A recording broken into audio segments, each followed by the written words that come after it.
Morning, folks. Happy Monday. Hope your weekend was swell. Oh, we have the Blorg here to start. I would love to draft the Blorg. Lovely, lovely. Your toys become all the character types. I drafted some Blorg over the weekend. It was quite fun. Might honestly be my favorite captain. Some very, very, very sweet synergies.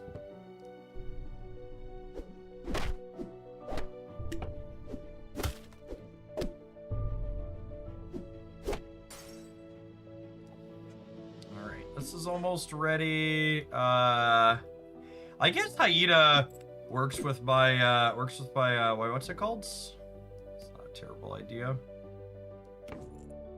My animals.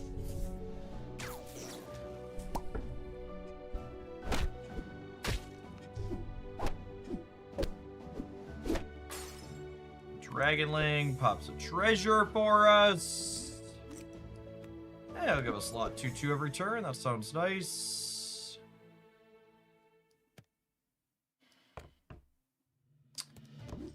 I'm gonna drop that there so we have another animal here. This could be that we end up drafting animals into the mid game. Transforming a character is so tough, but there's also a chameleon right here. I'm gonna put the chameleon in the back for now because I don't want it to hunt until turn 5, because on turn 5 our shop will have rare items in it.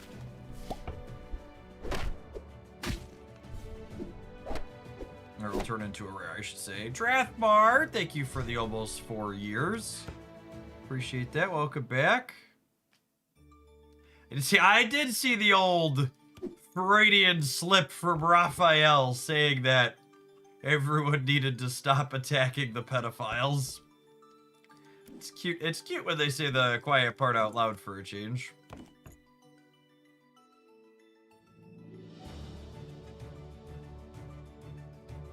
I did see one. I have seen people talk about hitting a couple of drafts with people on the older patch still. That should get worked out organically though, as ooh, that's a tough one. That should get worked out organically as the what's it called matures though. You played against Santa last night. That's kind of surprising to me. I feel like if that's the case, they're probably waiting a little bit too long on filtering them out.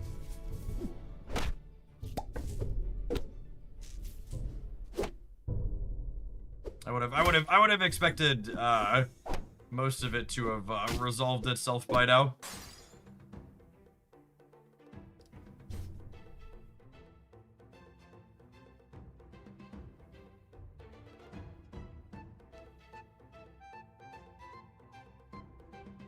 I've never heard of that game, Average Blue. I think we'll take that, which makes us a fairy, which means it gets the bonuses or a couple of the other things we got earlier. Raggedy Ann is lovely. Might be better than Mechanical Dragon, honestly. I think I want to get Raggedy going. Hungry Hyena is actually probably not necessary. I miss my emotional support mob from when I draft toys. I actually think toys are, I think they're a lot more interesting to draft without Mop in the pool. We get a common treasure, get an epic treasure as well. That's interesting. I really like the range of treasures they added this time through.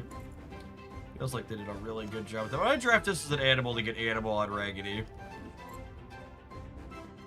Wink's kinda interesting.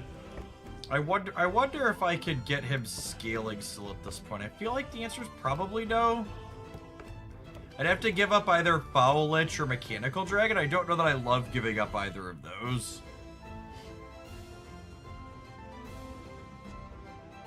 Pokemon Nerd! Thank you for the tier 3 resub for 6 months in advance, by the way. I plan to be here. Thanks for keeping me around. Do I give up this to try and get more on here? It's so close. I think I'm gonna do it, but this might be wrong. He also just might not be able to hunt at this point, too, is the problem.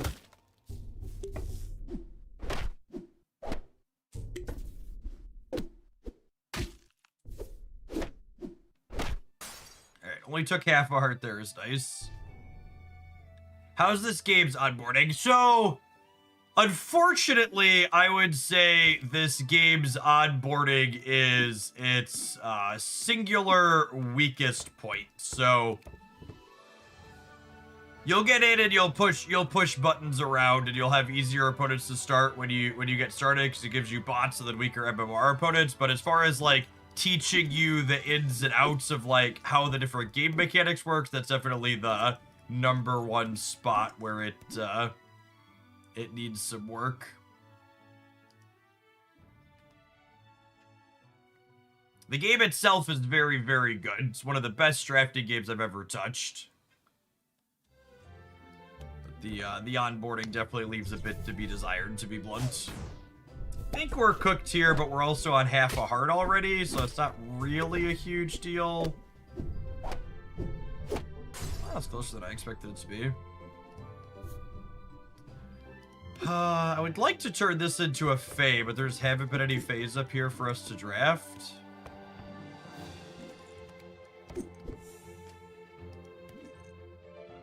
Okay, there's a Fae.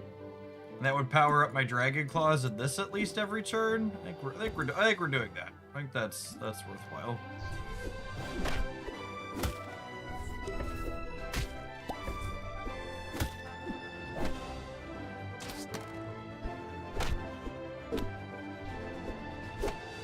Alright, we only lost half a heart again. If they have 2 things or less, you lose half a heart instead of a full heart. Do I want to get Mechanical Dragon going because I have Wormscale Tinkerer now? I think so. I think so. Poxitawney. Yeah, I think we'll take a treasure from him. Ooh, this gives my Pirates treasure hoard too, and a bunch of my toys are pirates because of our captain. Oh, and then 3 bags full. We have a thing that says when we get a common treasure, we get an epic treasure as well. That's a toy box? Oh, baby. Okay, if we can win this round, we are gonna be in a pretty good spot. Wormscale Tinkerer is one of my favorite cards in the game too. Okay, so we win the fight, which heals us. Which heals it back up. The new captain didn't click for yet. I find it very underwhelming. I actually think the new captain is one of the more mechanically complicated ones as a draft, and I have had a ton of fun with it. It's very, very satisfying to get going. It has really, really convoluted combos of things that you get working on that I've enjoyed a lot. I think I'm drafting, so All for One can give everything I have a nominal bonus. But drafting Friar Tuck works me towards a legendary treasure eventually, which I think is ideal.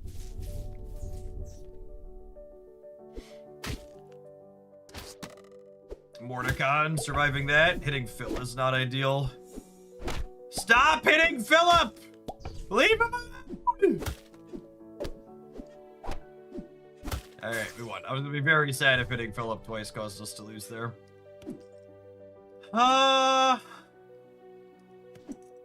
So the silver gives us a redraft, so I think we take that.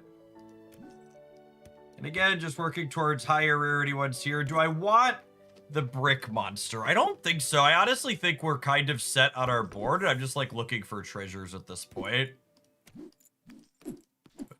I would love to Eureka somebody and get another shop. Abracadabra. Schnoo! Thank you for the 3/4 of a year. Welcome back. I'm actually just going to take the Stroke of Midnight. Because our draft is set up at this point where we're scaling really hard. So I just need to try and not die by mistake here. Which we might actually get cooked here. Their draft is very strong. Yeah, this might be the end of it. I think we top-halved. I'm sad this is 4th. God, that's so sad. That's so sad! Oh, I think they had the best draft. I wish I could look a couple UI things. I wish I could look and see like what people's drafts were that we finished. I feel like we hit the one person whose draft was kind of nutty there at the end. What I've liked about the Blorg is that none of his drafts have been the same for me. Yeah, very, very dynamic gameplay for sure. So let's draft toys with Chucky, huh?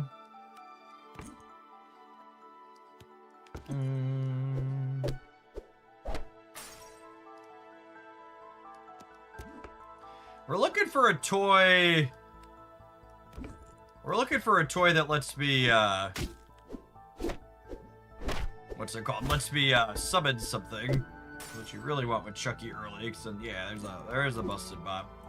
That's the droid we're looking for.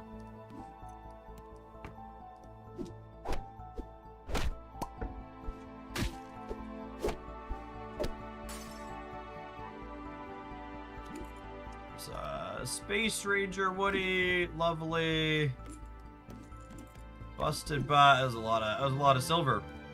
We'll take Jill Sunshine here over the puck.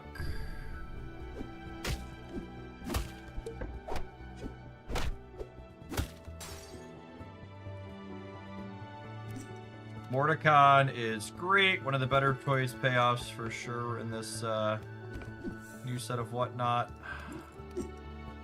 I think we're a mechanical dragon gamer. It's a 10-3, it's a 9-5.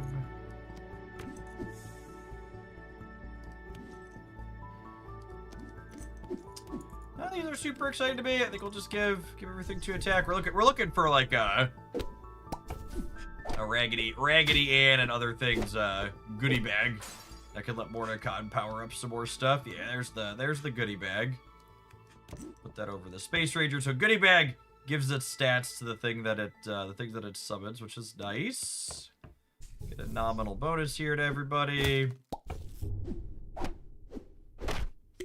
BKU Hacks, thank you for the almost 5.5 years. Welcome back. Schnoot, thanks for the 3/4 of a year. Mordecon leveled up. Cast your second spell. We're not gonna cast a lot of spells here. All of our slots having 5/5 is fine. I like random treasure every 2 turns early. Good chance for a high upside roll with that one. Well, these are super exciting. I guess we'll silver moon the goodie bags. If we hit gold, it starts getting 3x. I don't think this is a blackjack draft. I think we'll silver the Mordecon 2 here. Get that one powered up, maybe. Sir Miss Salad, thanks for not missing a Hoaglandia sub. Appreciate you coming back for 50 months. Good morning, good morning. None of these are great. I think I just Boon Willow the back here. This will get us a treasure. Yeah, I'll give a slot a nominal bonus every turn. Why not? Cooking Panda, thank you for the 7 months. Good morning, good morning. Speaking of cooking, we might be cooked here by Papa Bear. I haven't gotten to draft Papa Bear a ton yet. He seems very good though. Yeah, losing a full heart there is tough. That's gonna be one of the drafts to keep up with. I guess we'll just greed here. None of the rest of these really forward what we're looking for very much.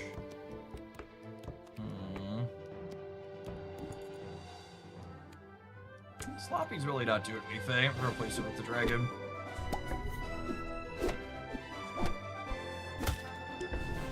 And we're gonna take another full heart loss again. I had an okay early start here, but just not really found any payoffs in the mid game.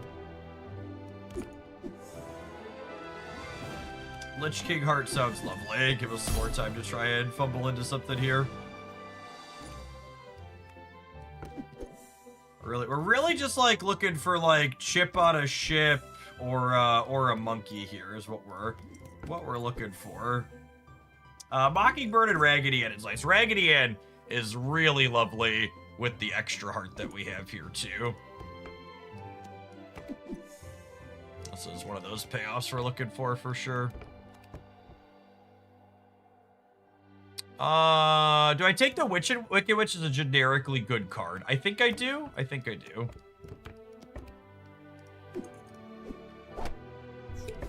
So Wicked Witch in the first slot kind of just like soften up their front row for us most of the time.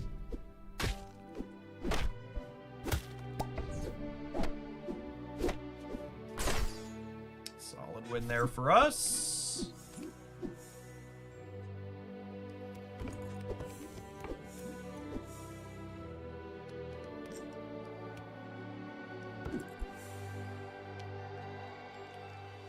Not really powering up any of my slots. I don't really have anything great to kiss. I guess I'll draft Goldie just to give us a shot at a rare one later. Presence the goodie slot. Alright, so we're losing a heart. Got it. Maybe the Wicked Witch saves us? Not quite. She tried. If we hadn't been Stroke of Midnight in, we might have gotten a tie there. Or we might have gotten a small loss there instead of a big one. Oh, there's a chip. Wild Man Wizard. Snap dragged me back after almost a year. It's a good time to come back to Snap, to be fair. I think Snap's the best it's literally ever been.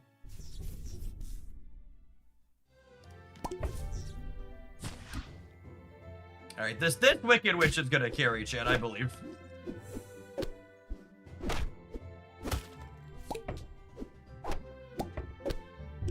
Wicked Witch doing exactly what we drafted her for here. My next 3 treasures are all doubled. That's nice. Ooh, come on, give me a good one to double. Each fight, each of your characters' attack and health becomes the higher of the 2. Your character of Hunt, give my slot 15/15. I think I want that one.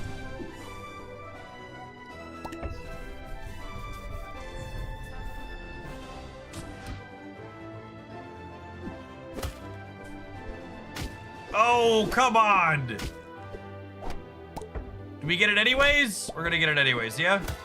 I believe? Yes! Wicked Witch is so good, gamers. She's so good. Holy, I did not think we were going to get that one.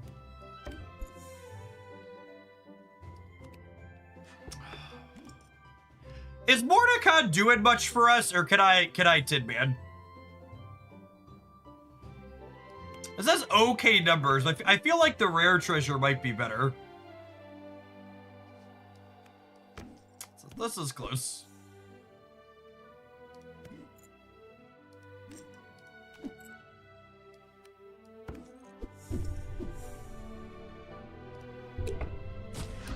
Oh, that was an insane Wicked Witch roll, hitting on the right there. That is definitely what we needed.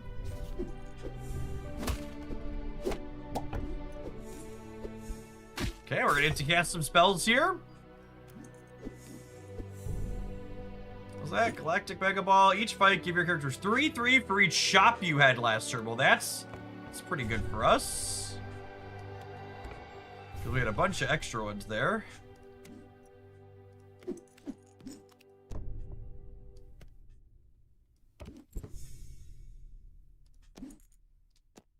This isn't very large. Do I just put the dragon in the back so I have something to cast spells on?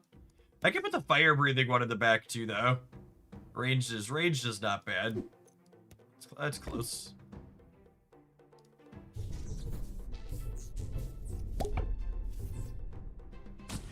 Wicked Witch getting her attack. I'm clenching at the start of every one of these fights because if Wicked Witch doesn't get to go, we probably get cooked. If she gets to go, we're super far ahead. My, what big teeth do I have? All right, who are we doubling? Oh, we're doubling that one for sure. Holy, look at that slot buff, chip. Elven Tools, lovely. Greed. Yeah, Wicked Witches. No! Alright, I think we've actually scaled enough last turn that the Wicked Witch dying here isn't a death knell, though. Yeah. Okay, cool. Sweet. We scaled this center slot enough that it was not the end of the world. They're really big things on the right, yeah? I think they're really big things on the right. But if I recall correctly. Oh, no, it was in the middle. That's one of the other things. Again, like, I really wish I really wish we had a way to look at what my previous opponent's last board was that we saw. That's fine. We're gonna get him anyways, but it would be nice to not have to have a bad brain in moments like that. And sure, I could just like be less dumb and less distracted, but lovely toys pile. Yeah, definitely like our toys were the payoff we drafted, but that was 100% a Wicked Witch game, yeah. She carried that very hard.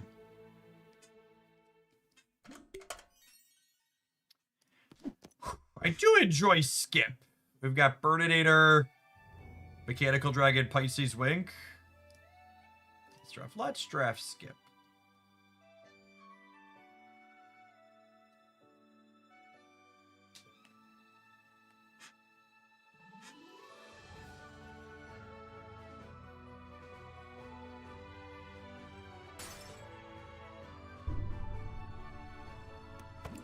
Early Cowardly Lion is lovely, especially with Jack Frost. Although I guess Jack Frost attacks. Maybe the Jack Frost actually isn't good there early. I guess once I have two others here, it'll be fine.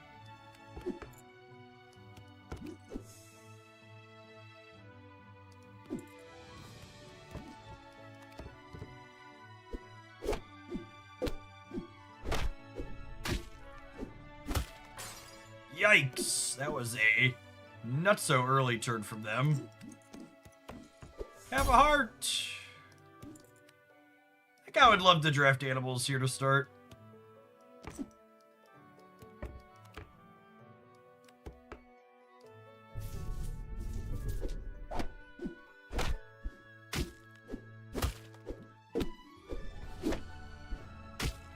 Animals is one of those draft types that like most of your payoffs are in the common pool.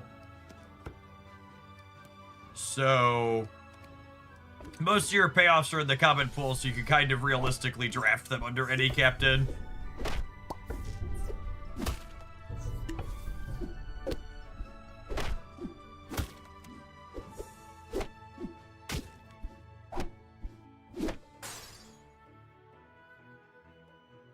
Sunflary sounds lovely. We find a treasure here at some point. It's going to be great. Angelica Hunt. Give my stats to the next character you recruit. Yeah, kind of like that one more than the other one here.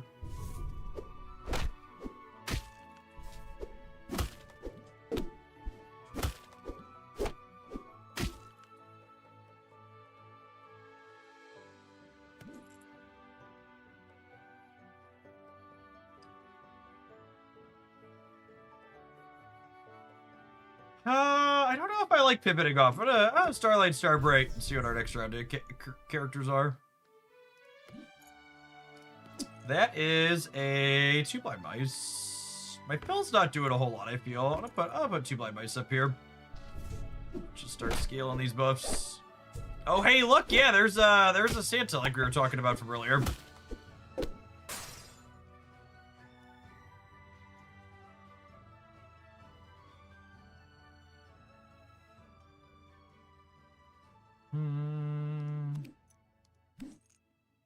Next time you cast a spell, cast it again. I'm really not going to be spell casting.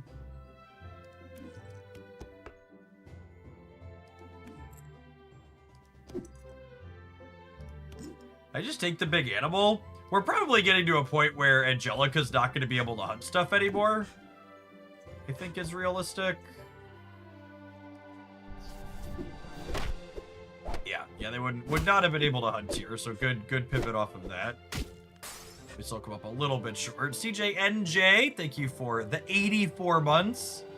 It's a really long time. Welcome back. Alright, so on one hand, Silver Kraken. But on the other hand, Burninator. I take the Silver Kraken, but I'm not happy about it. Alright, 2/3 chance to hunt something. 2/3 chance to hunt something. God bless us, everyone. Oh, we're gonna come up short here because of the stupid ranged. Ranged is cheating, chat. It's cheating!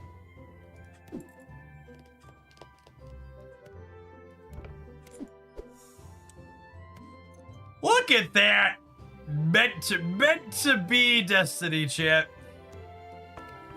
Actually just destined to burninate. Oh my goodness! Losing the 2/3 on your hunt is the most tilting thing in this game. It's not close. I just want you to hunt, damn it!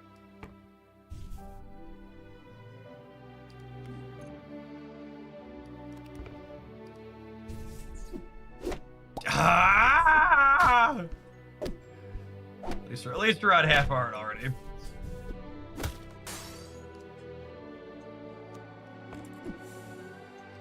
Let's see. Alright. Finally some treasures from the burner. The first 5 times, you recruit a mage each turn. Cast a random spell, your pirates have HUD, Pandora's box. Alright.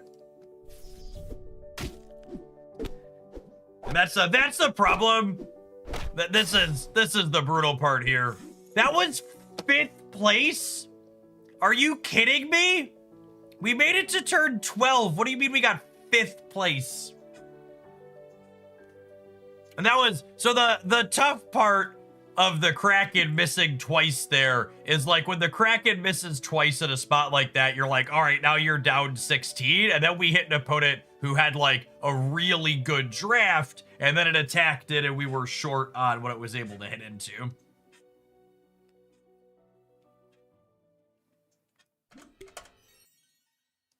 I agree. I feel like the swings this season are bigger than the previous season.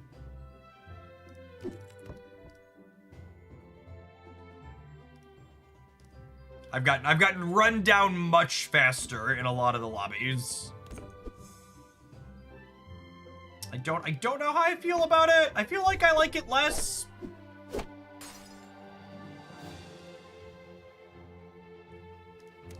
Would love to get my pirate scaling so Penny can do some stuff. I like nesting Scrubfall. It's a wonderful, wonderful lad. Time Lord, I'm amazed we are still here. You know, someday I read the news cycle and that's the first thought in my mind. I'm amazed we're still here. Thanks for the 7 months. Welcome back. Good morning, good morning.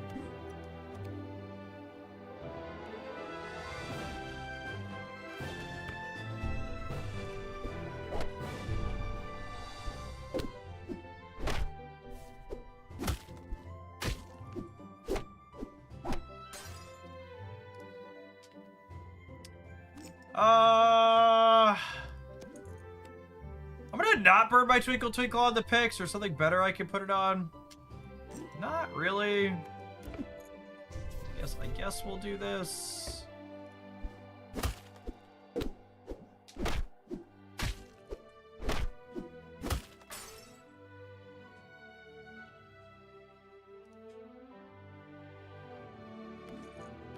Give your character 6/1. Cast a spell to get artifact. My slots do not have bonuses. My next shop is all pirates. I think I'm gonna take Two-Headed Wizard instead. Lost the Penny 1 and 6 edge. Yeah, more tempo early is a good descriptor for sure. Ooh, give my 3 front row slots massive buff sounds great.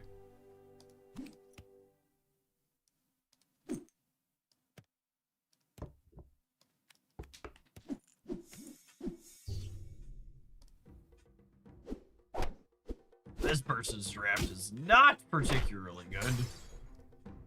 That was the freest one I've seen in a while.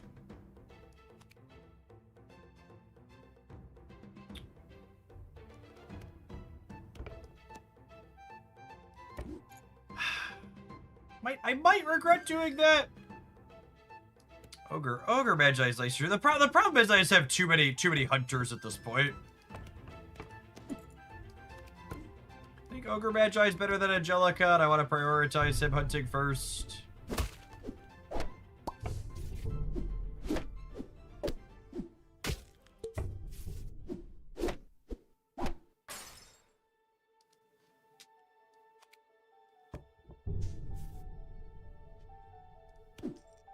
Rage Mage is probably pretty good with what we have going on here. Because anytime we cast a spell directly on a character, we give it slot 2/2.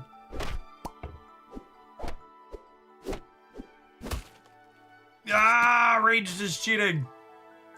Raged is cheating.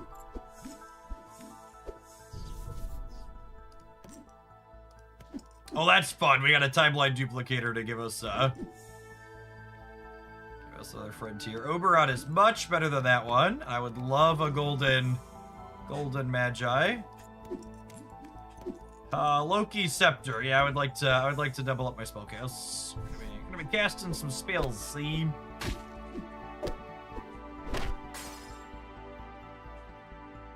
He did lose his lab coat, yeah. Abracadabra, abracadabra!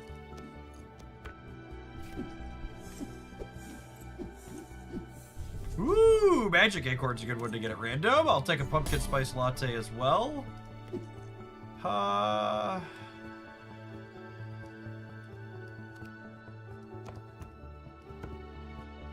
I want to trade two-headed for Robin? I kind of like trading two-headed for Robin and putting Robin back here.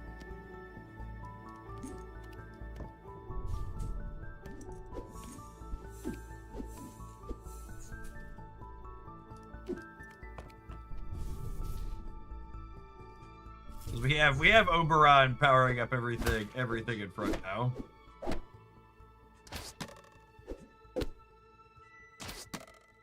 Gosh, if Robin had been a little bit better there, she'd have pulled that out. Woo! Couple extra shops here. My, what big teeth we have. All right, we're flowing along here now. Oh, that's a reinforced hull with Rage Mage.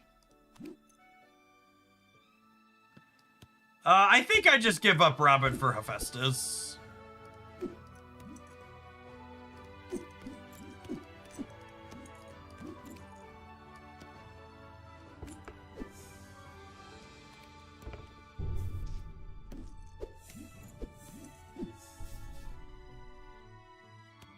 Good spice latte.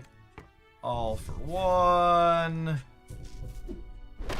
And this is one of those drafts where, like, our draft's probably like a solid 7 or 8 out of 10. But so far, it doesn't look like we're playing against any 10 out of 10, so we might have a shot. This Barrel of Monkeys is potentially troubling. If we can beat this Barrel of Monkeys, we have a real shot. All right, we tied the Barrel. That's definitely the draft to beat for us is definitely that one.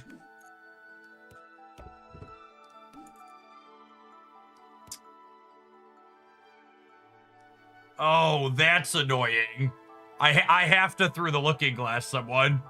You can't cast a spell into here.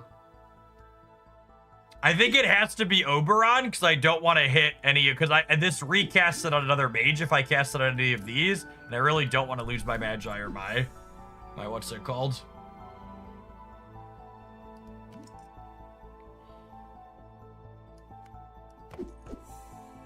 I guess I'll do this.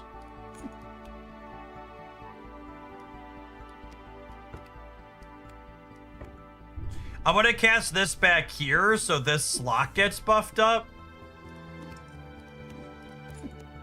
Is that where my Captain Hook My captain hook gets bigger.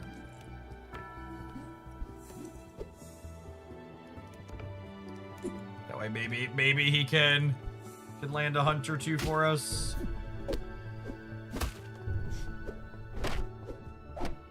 Well, that wasn't particularly close. Eureka! And again, I'm gonna cast spells on the Ogre Magi while he's in the back, so Rage Mage's buffs. Oh my goodness.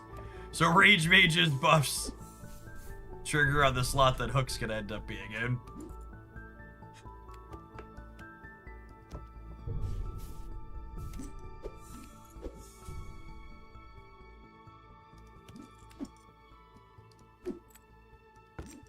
We're gonna have a couple of shops this turn.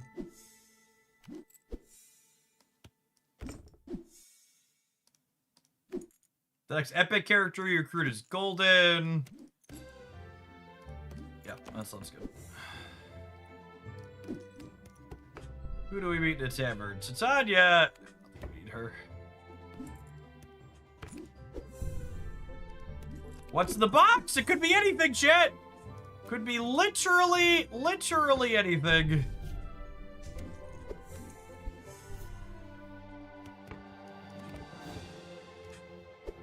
Could be a boat.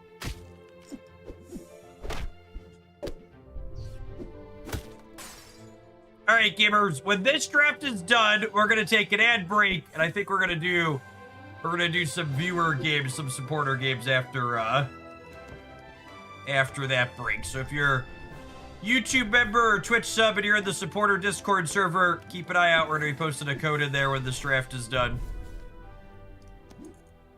Shadowmancer. Is that better than Rage Mage at this point? It might be. No, it's another hunt. I really don't need another hunt. Sorry, I'm drafting it for the treasure, but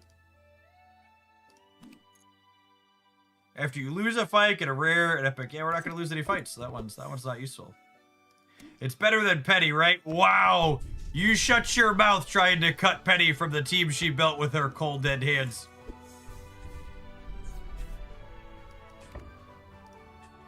Penny is the reason we're here. You're not cutting her for the team. So the thing is, like, it might be better than Hephaestus, but, like, Hephaestus is, he's not going anywhere. Or what's it called? I mean, now my brain is mush. I had a point there. I don't know what it is now. Your recruit abilities or farewell abilities. Don't have any of those. Hey, what's going on, Ben? Yeah, I just said actually after we finish this async one, we're gonna do some viewer. We're gonna kick off the viewer drafts. Is my plan.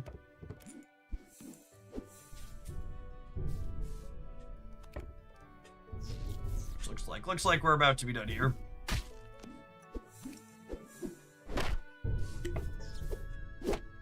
Assuredly, we're big enough to beat this barrel of monkeys. Yes. Come on, hunt the monkey, Hook. Rats. Nah, it's fine. We're good. One summon from Hook here on our plus 200 slots is very good.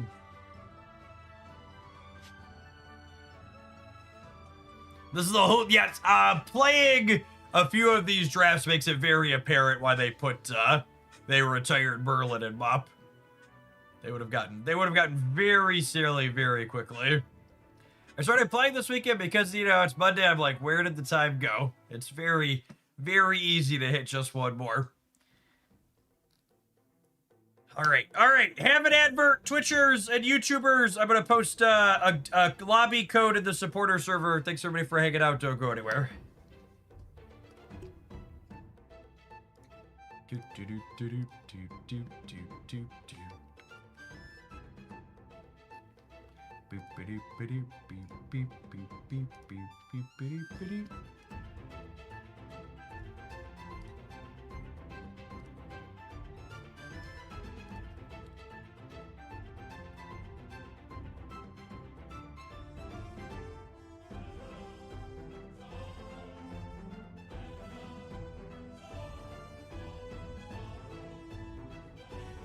They retired Merlin and Mop. Yeah, so at the top of the seeds that are just before the season started, technically, I think it was, they changed out some of the base card pools that are in every draft.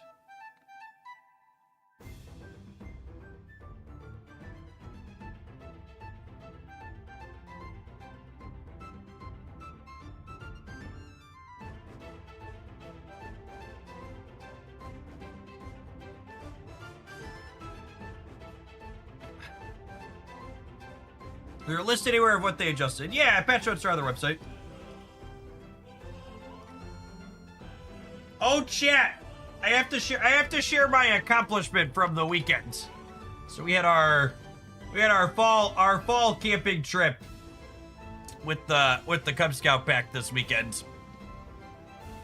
And we've done these in the past.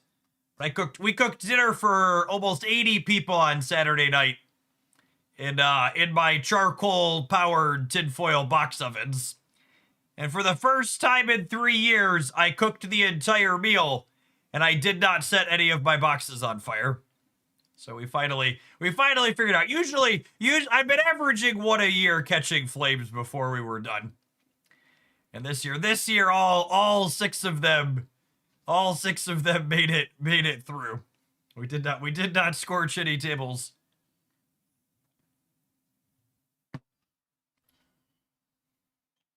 Must have been doing something wrong. Yeah. I doubled up the foil on the bottom. As a lobby full. Yeah, the first one especially fills up in a few seconds, gamers. So we'll play a few this morning.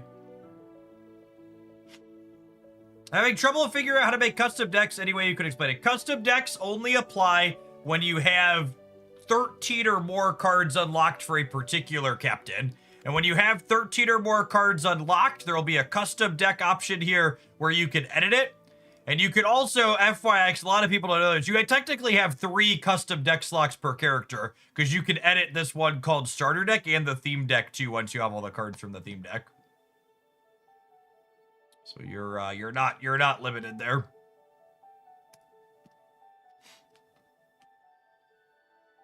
Ritos, thank you for the 27 months. I appreciate that. Welcome back. Let's play some Artemis here this morning, huh? We got our lovely alt art for her. Thing 6, thank you for the 20 months.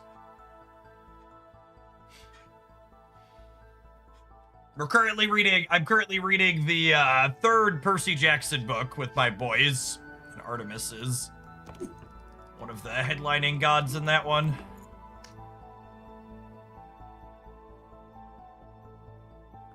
The Green Ranger, thanks for raging in Hooglandia for almost 3 years now. Welcome back. Yes, I agree. Artemis is one of the captains that got worse with how they updated the card pool recently.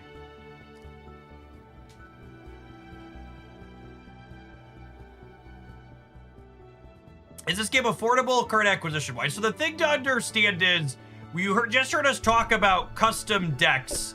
Your deck in this game is different than games like Marvel Snap or Magic the Gathering or Hearthstone. This is a drafting game.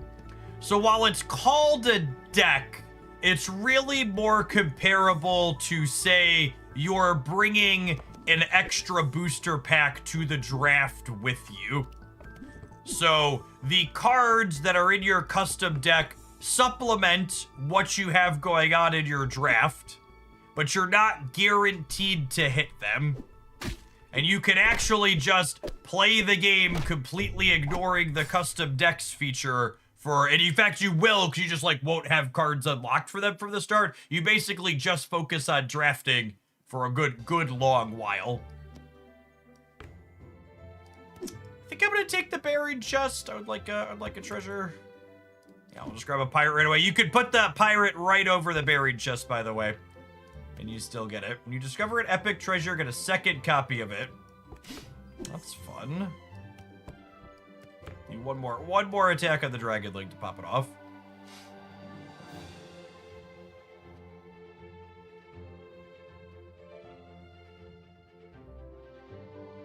But to answer your question more pointedly, yes, this is genuinely feels like one of the first games I've ever touched where I'd be like, you could actually free to play it. Where there's not some big market difference between spending dollars and not.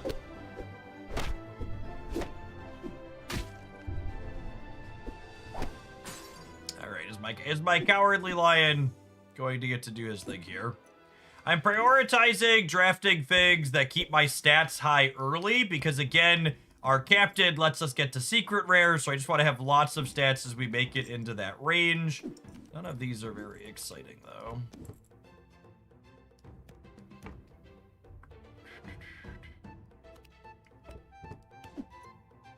Mama Bear might honestly be okay. Got 3 animals here in the front. Animals are good to draft, like, in the early to mid game because the slot buffs that they provide translate into the late game after you replace their units.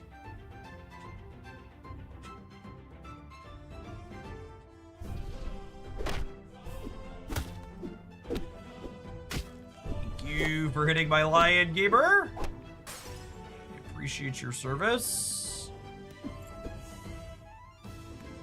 I would love a Lich King Heart as Artemis.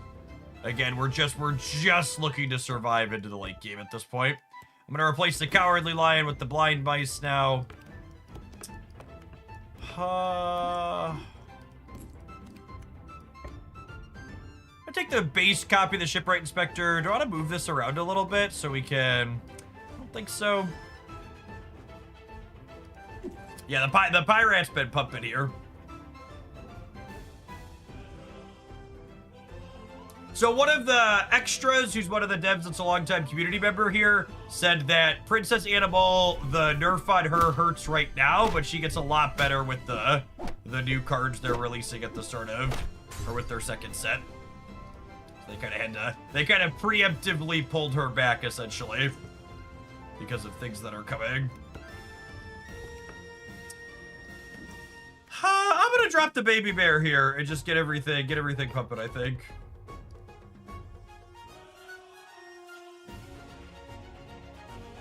Don't you want Blind Mice to get buffed by both supports? We're moving off of the supports, right?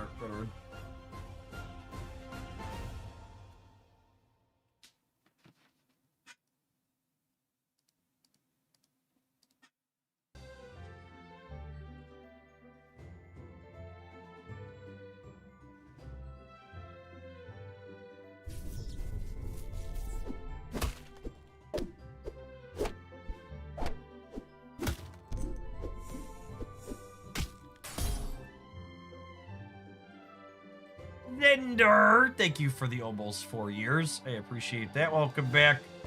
So at this point, we're looking for an upgrade to the baby bear, which Stinky, I think, is at this point. Slide the blind mouse around. Probably gonna be looking to give up Pyrat too. Honestly, maybe I don't love this one into the real lobbies. Let's just do this for now.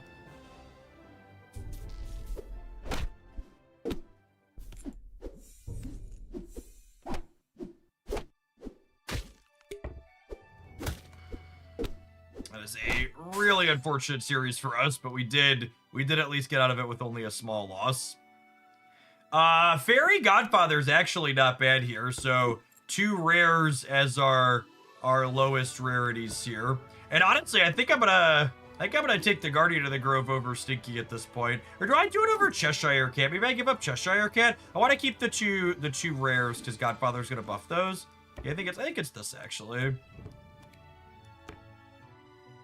So this says, whenever one of our animals attacks, it gives all of our animals 5/5. And this one says, each fight, whenever you cast a spell on it, gives the lowest rarity. Your lowest rarity character is 15/15. And the 2 blind mice doubles up the stats. So this is going to get 30/30 at the start of the fight from Fairy Godfather. And then Guardian is going to give it 10/10 when it attacks, or whenever any other animal attacks. Them hitting Stinky there is very good for us.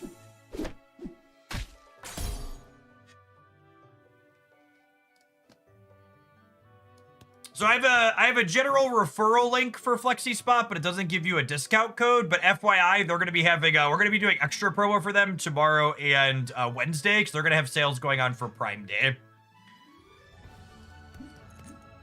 So if you're in the market for a new chair or a new desk, take a perusal at their stuff. But tomorrow they'll have some discounts going on.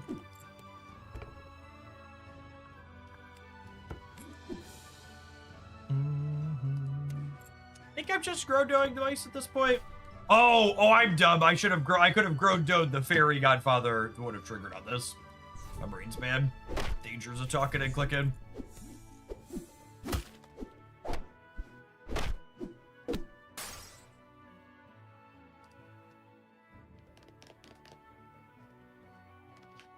This is a Guardian buff, more likely in slot 4 since it didn't attack last fight. Yeah, it's probably true. We have survived. We've made it to the end game, gamers. Turned into a bronze character of my shop's rarity. Sure thing. Eureka! Zeus! The Zeus is loose, chat. The Zeus is loose!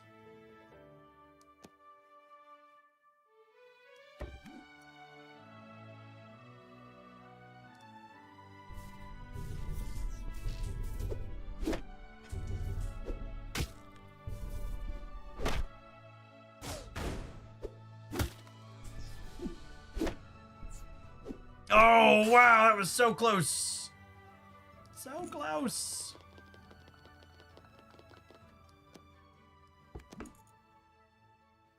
We're gonna take Paul here, I think.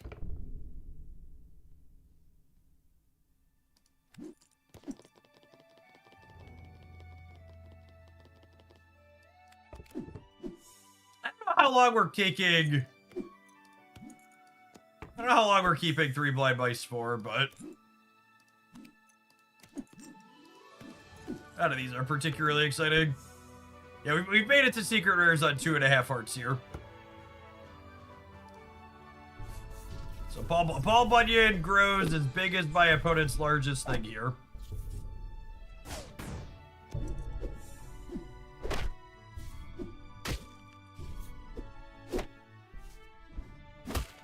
All right, we get a tie there. I'm pretty happy with the tie. Tie's not a loss because again, as this game goes long, we have the secret rares at this point, so we're gonna be ahead.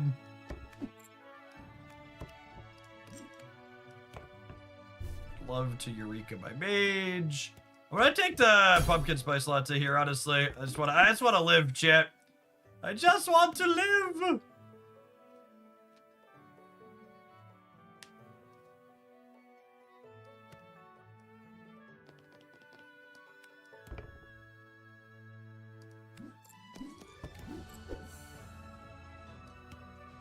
Eureka, yep. Double. It's not super exciting. Well, I guess moving him doesn't matter.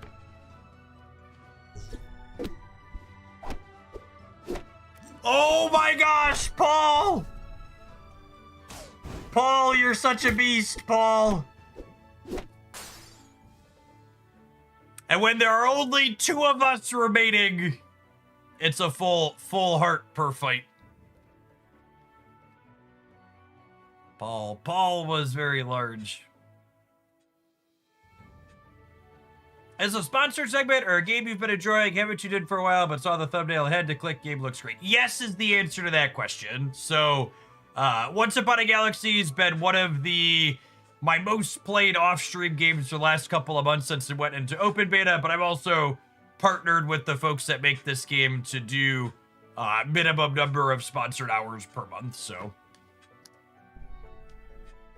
And I think that's one of the best testaments I could give to how much I like this game is like, my contract with them is to make sure I stream at least 8 hours a month of their game, and I think we did like 25 hours last month. Like it's genuinely just a very good bite-sized strategy game. I think the best way to put it is Once Upon a Galaxy is basically like a Marvel Snapified version of all these auto battler games that have come out over the last little bit, which is to say they kept all the best bits of the genre and stripped away a lot of the noise and extra to streamline all of the gameplay. So you get the best bits of the strategy while not having a lot of the clunkiness from a lack of innovation and people just copying and pasting other things. All right, looks like our supporter lobby filled right on up again. Let's hop on into another, huh? Dara Martinez, thank you for the 33 months. I appreciate the almost 3 years. Welcome back.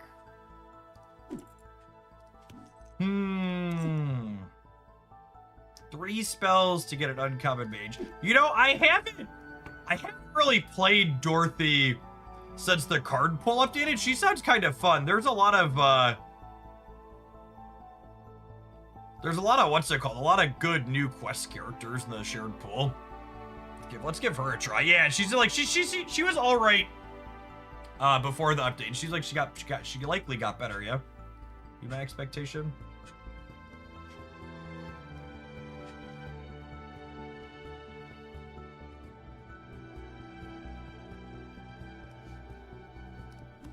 Your next shop has a quest character in it. Yep. Yep, Dragonling sounds lovely.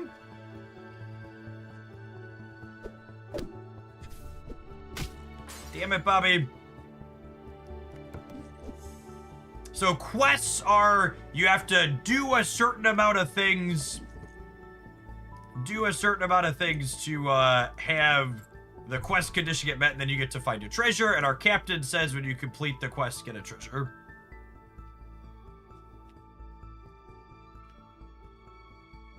So, customizing your draft pool with the custom decks feature unlocks once you have enough cards unlocked for a given character. Well, this is insane. We tied and we got 2 attacks off of our dragon there. That's so good for us. Take picks here. I need 1 more hero for that one. So, we'll hopefully finish the Dragonling. And then we'll need another hero for that one. And we'll rack some treasures up here.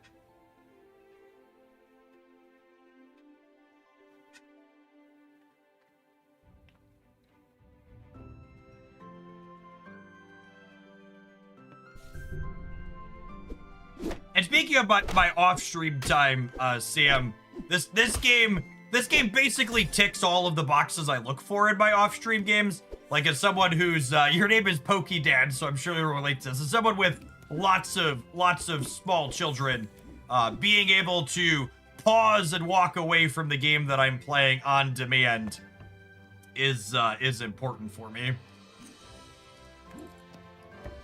So this one having, so right now we're playing viewer lobbies. So it is a little bit real time, but generally speaking, the regular gameplay is fully asynchronous. So you can take a chill and walk away when you need to. Oh my gosh, we hit twice, so we get 2 rare treasures here. That's insane. We're definitely taking horse armor and giving everything 10 toughness. I don't know that I'm going to have a lot of farewells. I also don't know that I'm casting a ton of spells either.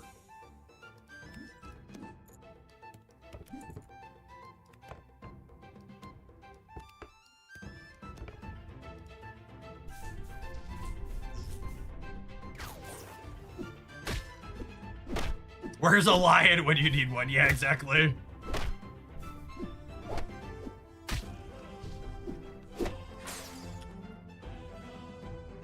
Oh, I don't have commands on the YouTube side. Nope, just clicking the Once Upon a Galaxy link if you're gonna check out the game is a great way to do that. I should put that above the chance. Forgot to do that this morning.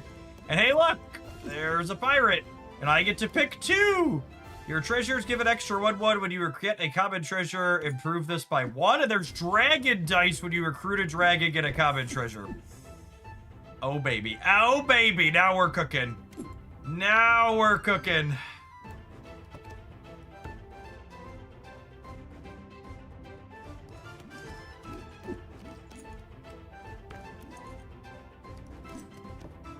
Let's get a draft to Shrink Tea. None of those are particularly exciting.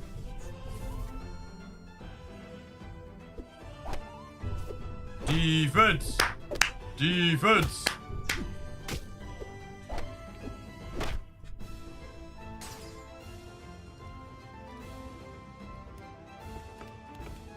Hey, look! I completed this quest already. I get to pick 2 epic treasures. Double the stats of bronze in the shop. Yep. Each fight, give your animals 3 for each animal you have. Yep. Animals it is. Animals it is. It's some animals. All right. The rest of the draft is planned for second shit. It's gonna be a quick one, and not because I embarrassed myself for a change. We are coming for full hearts for everyone in this lobby.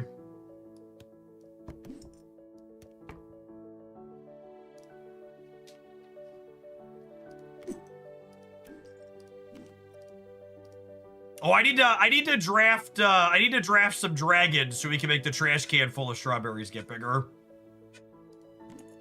Is what I need to do. Yeah, honestly, unless we find like a mama bear or a papa bear, I think we just focus on drafting dragons from this point to make the trash can get bigger. Yeah, because every time we draft a dragon or a common treasure, the crook's gonna get bigger, which is gonna scale us each turn.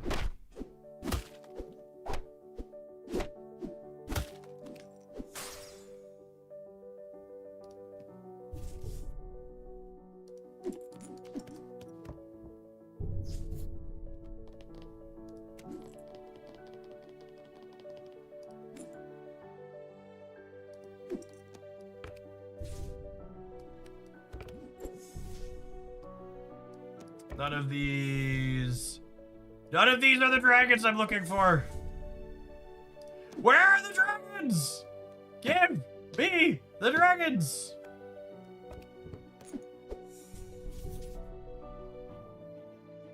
Oh, and I cast a spell, which gave me an extra shop. Still no dragons. I'm so sad. I'm so sad.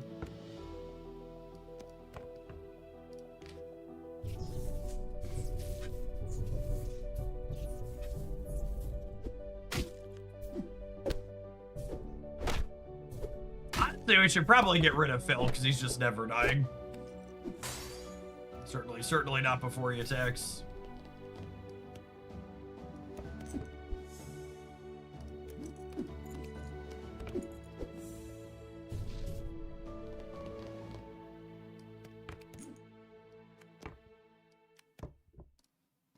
Does everybody else is on their last leg? Just waiting to be murdered by our murder machine.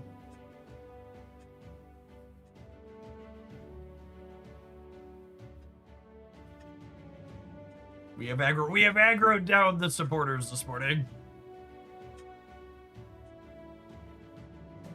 We're here to take full hearts shit. There shall be no mercy. It's BS we can't draft any dragons. Yeah, it's funny too, because like our last 2 draft rounds have actually been pretty unlucky. We're already so set up it doesn't matter.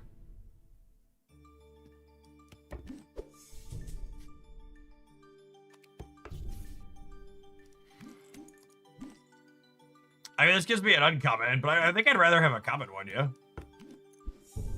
So it triggers the trash can. This might be the last round. If Dochimo gets our Phantom, they probably die to it.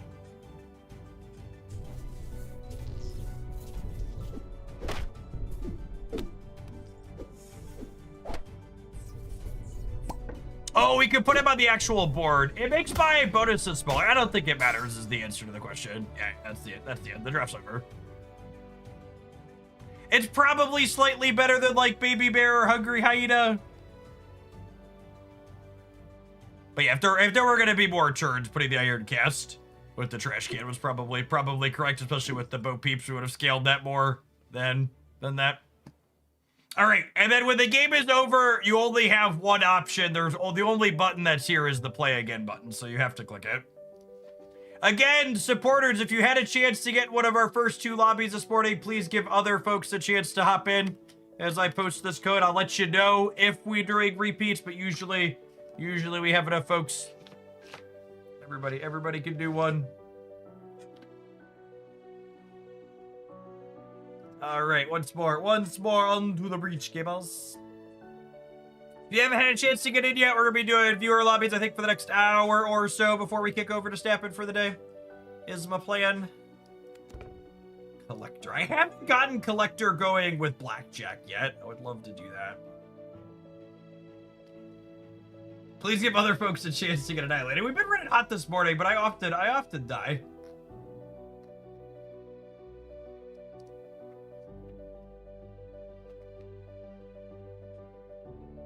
Not my dance. First time chatter here. Can you confirm that you are a big fan of parasocial relationships in the content space? The biggest.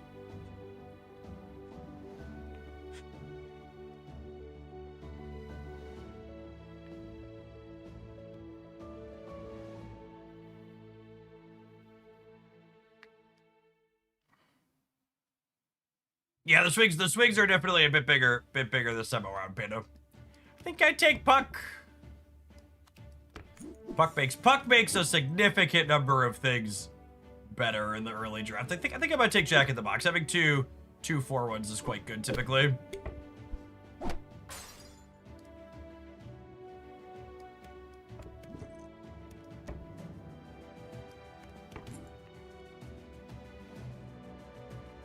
Detox, thank you for the 17 months. Appreciate that. Welcome back. Good morning, good morning.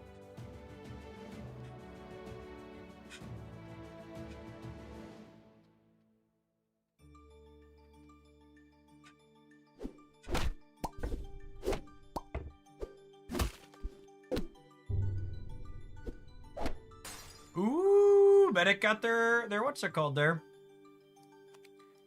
We'll take Embers to power up our friends. I would love a pumpkin spice latte to heal back up.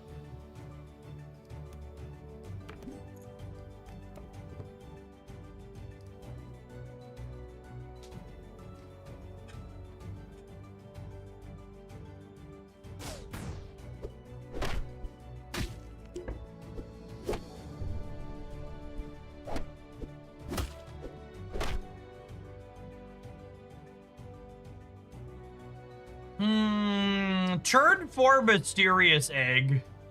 This card is so much harder to draft in the existing aggressive card pool.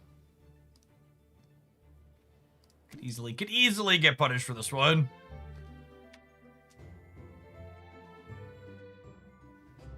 We'll see.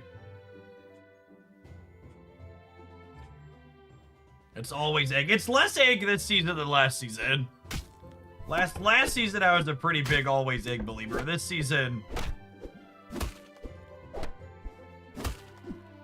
it feels easier to get punished for doing so.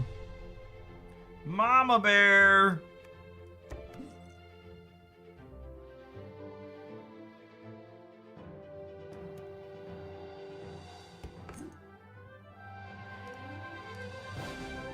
We're kind of all over the place, chat. I have Mama Bear as my only animal.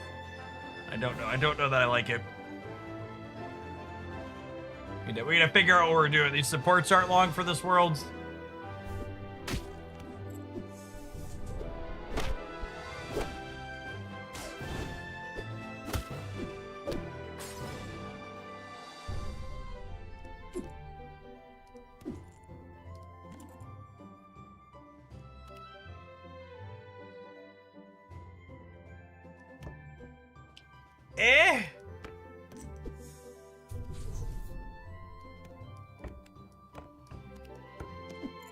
Like Boon Willow.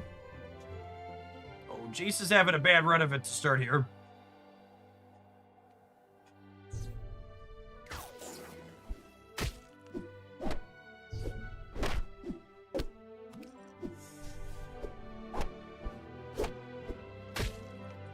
Alright, I'll take a tie there, and I would bet so would Jace. Guardian of the Grove. Alright, so we are officially in on animals then? We have a Papa Bear, we have a Mama Bear.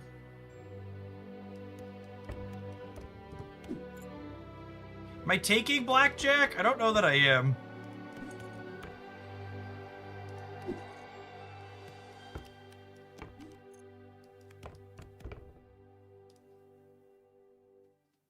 So the slots get 6/6 for my animals each turn, and when an animal attacks, all my animals get 5/5. So yeah, we had talked earlier about how basically any captain can end up in animals, and this might be one of those moments where we're ending up in animals despite our captain really not supporting it. Just because it's how the draft is lined up for us. Yeah, Hydra's a solid animal payoff here. All of our animal slots are getting 6/6. We don't have like end game composition, but we've got some okay numbers.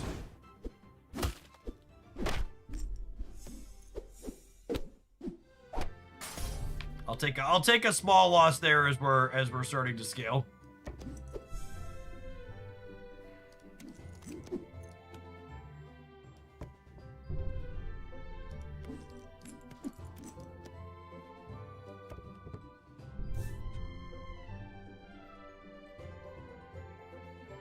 Yeah, kill 2 things when I attack, and I get bigger, so I continue scaling. Typically, is a good combination of things. Our Scarecrow is gonna get to finish questing next turn. In a perfect world, our Scarecrow.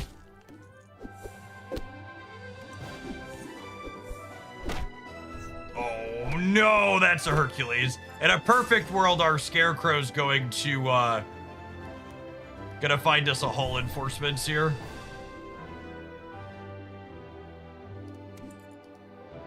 This doesn't work the way I want, right? I don't finish the... Do I finish the Scarecrow when I draft over it?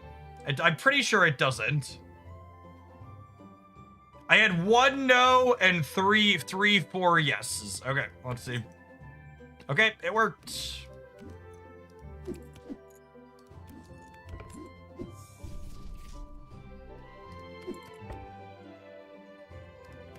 Could never remember on those.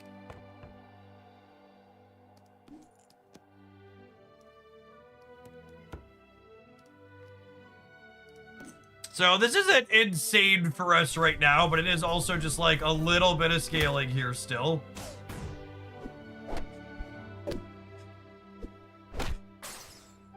Which is definitely what we need. We just need to keep on scaling. Do we kiss the worm scale? I think we kissed the worm scale. Yeah, that's an animal. Do I swap Kraken for Mama Bear? The problem with swapping Kraken for Mama Bear is it means that if I swap Kraken for Mama Bear, I have to move Snapping Hydra to slot 2. Yet it might not even be big enough to hunt. Yeah, I think I need Hydra in slot 1, so we just chill. I guess I could have put Stinky over Mama Bear, because that's another Hercules answer. Maybe I should have taken Stinky there.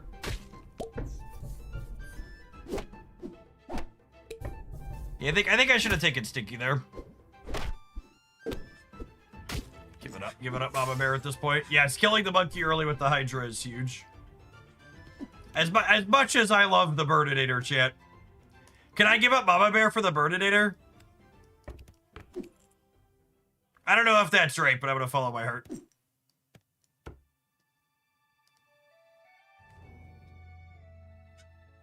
Mama's buff is nominal overall, right? No! Fuck you! That's just the most tilting kind of loss here. I'm so mad. I hate that. Very frustrating.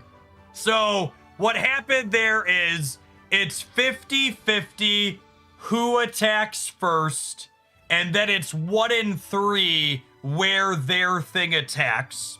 So we lost a 1 in 6, basically, to lose this fight. Or at the very least, to lose it by enough that we lost a full heart. So, if we win the 50-50 on the attack first, the Hydra hits and clears 2 things.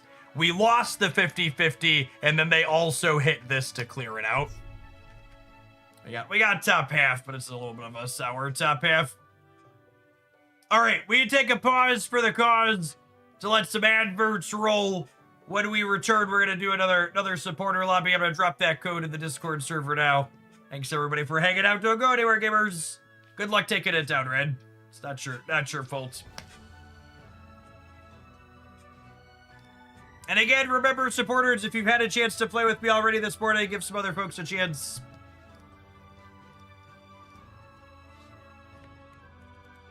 Hopefully we get a chance to rotate a bunch of different folks through.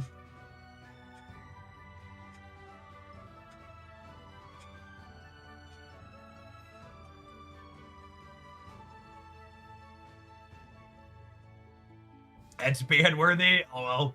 Lobby is full for anybody trying to type it in. And again, we're going to do probably at least one more after this one. Maybe two more. We'll see how quick they go. Planning to play Galaxy until about 11 a.m.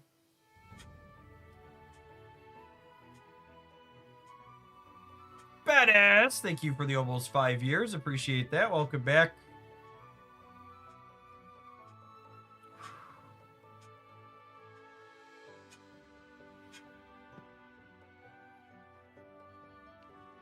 Man, chat, it was a long deadlift night last night. My legs are tired trying to pedal this morning.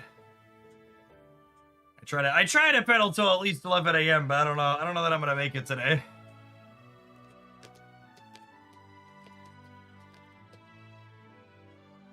I don't know that I will make it.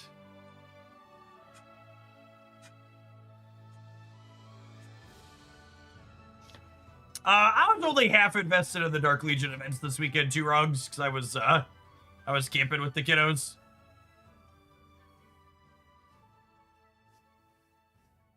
Oh, hey, someone bounced out. Looks like we have a slot open. Yes, new snap season tomorrow.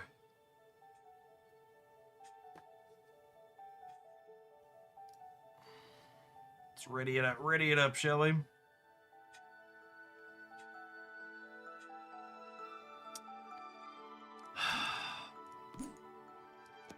Loki's kind of fun since they changed him.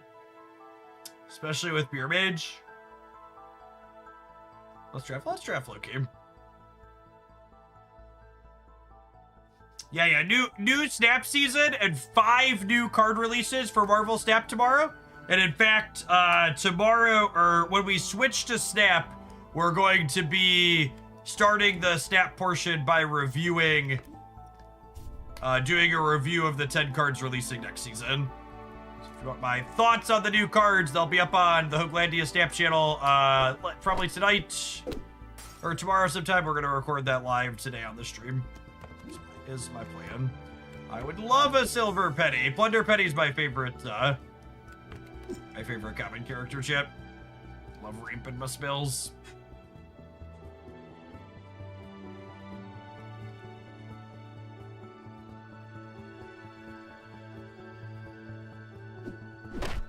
Ah! We're just losing all of our flips this morning, gamers.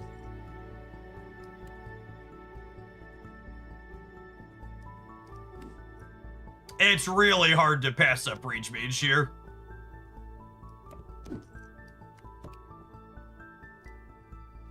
How high do you prioritize casting spells with Loki? That's one of those things that, like, trying to lock yourself into some arbitrary hard and fast heuristic is a great way to play terrible in games like this.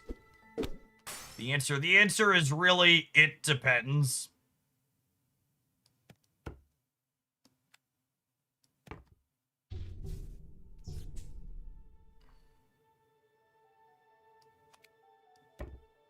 And Plunder Petty gets us a gold, and it triggers this too. I would love... Man, I really want a Lich's Heart, but the Gemstone Garden is so good with Rage Mage.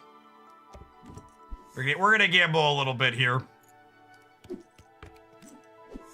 If we don't lose this fight by a lot,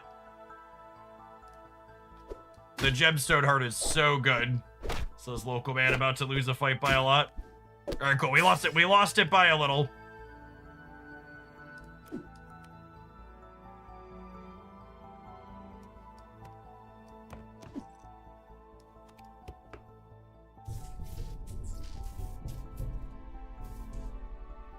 All right, all right. No more losses, Copium.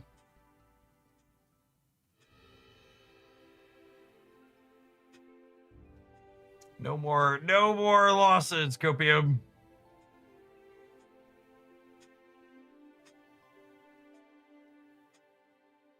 Drum Step's undefeated, though. There's a good chance we're cooked. No, we're good here? I think we're good here. Every time, every time.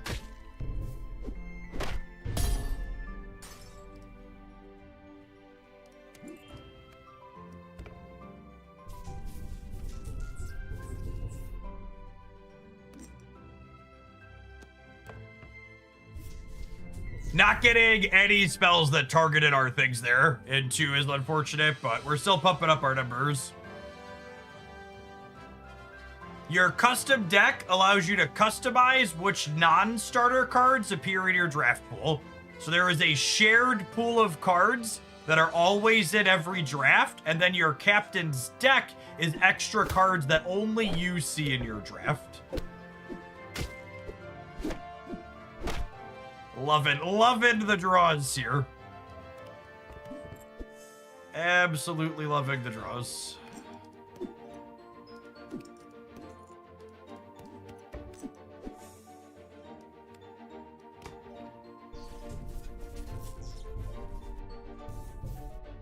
We have really decent scaling numbers at this point. So every draft that we draw means that we are likely getting bigger numbers a lot of the other people we're queuing into.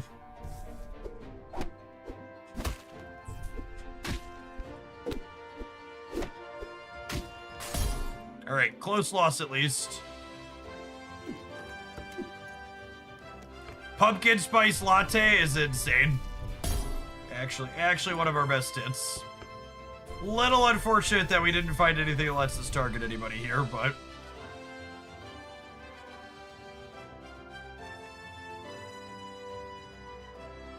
Would you take a viewer deck? Like, for this game or Snap?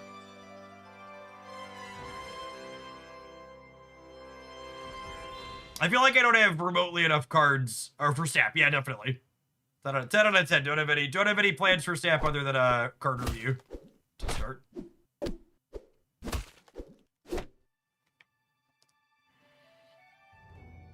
Eureka! This is the type of hit we needed, chat.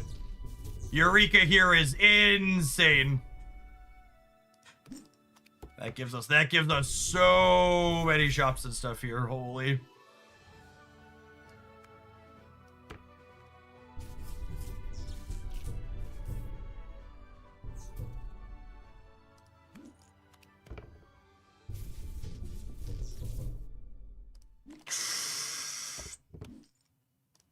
All right, don't kill me. Don't kill me. Don't kill me and I'm ready to go crazy.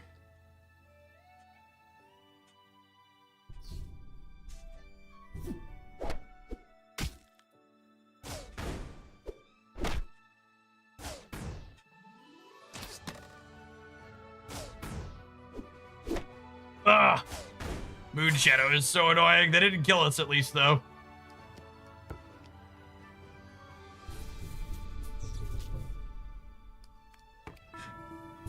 Oh, come on. Give me something that targets. Perfect. Perfect.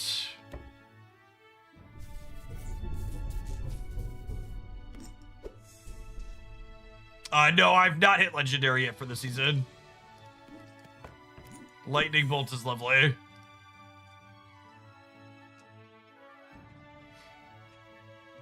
All right, let's see how Hannibal's been keeping up here, huh? I think I finished last season around 2,400, if I recall. What situation is the chains good? I'm gonna be honest, I don't know what the chains text does. I just know statue is good for me, so I drafted it.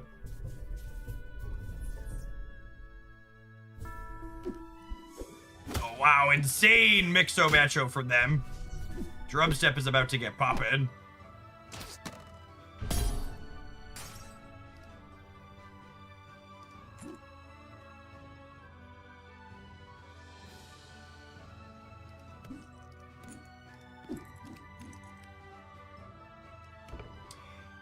Am I giving up Petty?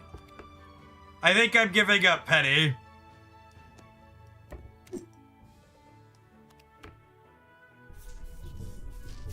It hurts. It hurts a little bit to do it, but I think she's done. Having arranged on the lead is good with a lot of points.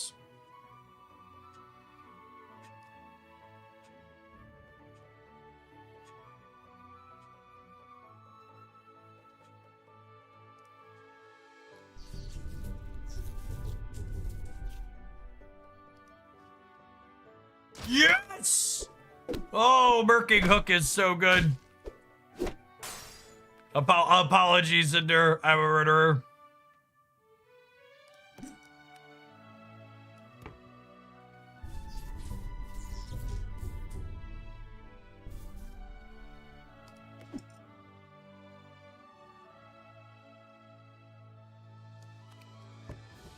Give your characters 26, 21, 6. Yep, don't mind if it is.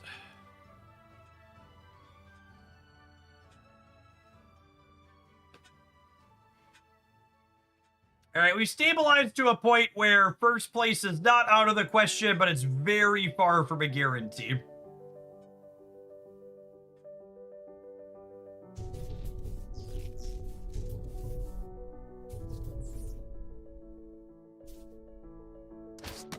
We won the 1 in 6 twice there.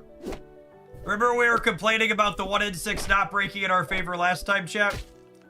We just won it twice in a row there. Still didn't win the whole fight, but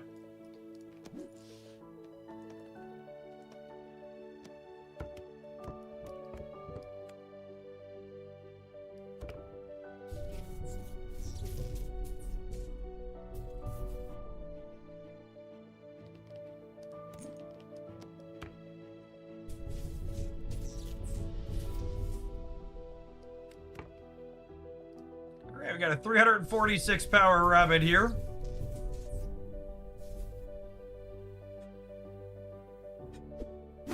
Oh no!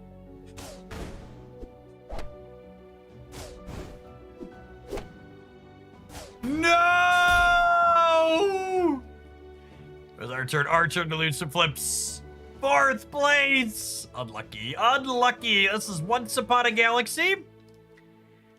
It's a drafting game that's available on Android, iOS, and PC via Steam.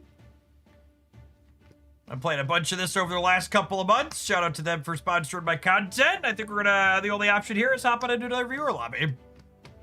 If you're a YouTube member or a Twitch sub and you want to hop on in the next game, if you haven't had a chance to play yet today, I'm going to drop the code in the Discord channel.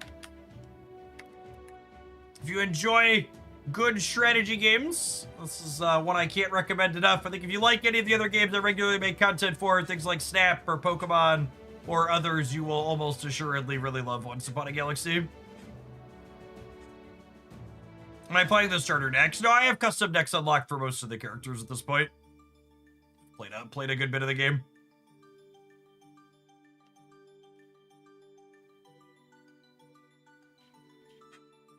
Oh, you had Warp Drive to guarantee the attack first. Nice. All right, I have 1 slot open for anybody that hasn't had a chance to play yet. Then I'm going to open it up for repeats. And it's filled. Lovely. Depending on how quick this one goes, we might do 1 more viewer lobby after this. We'll see. I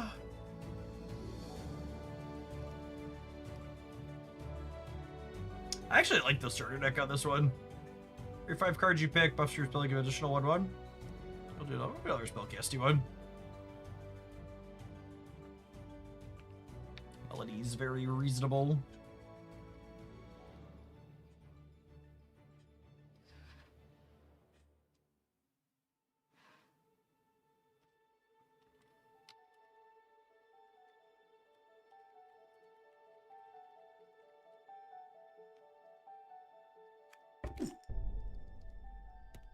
Kill Jeff quick so he can get another game. Rude. They can also all die quickly. Why do I have to lose? It's a good 50-50 for us to win. I love Puck. Makes our friends a little bit bigger here. Take Slappy as well.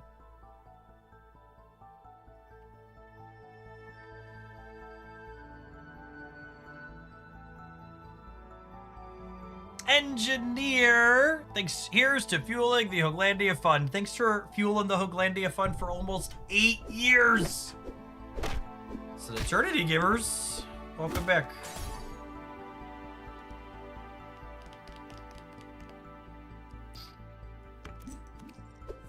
Could end up being an animal angle here. Our captain rewards us for casting spells. This is an animal that rewards us for casting spells, so might move in that direction. And get some overlapping synergy here.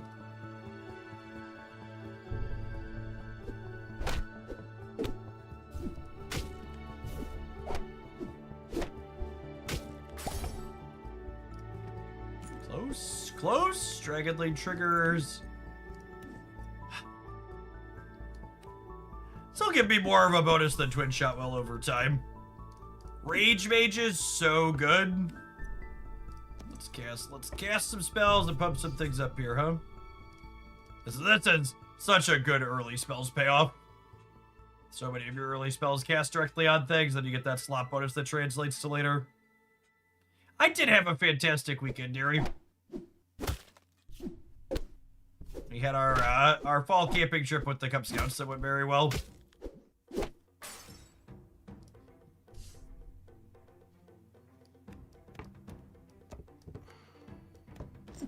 This one, I think, question mark. Every spell you cast counts for Treasure Hoard, or double the next 3 spells you cast. This is really good for snowballing our early lead.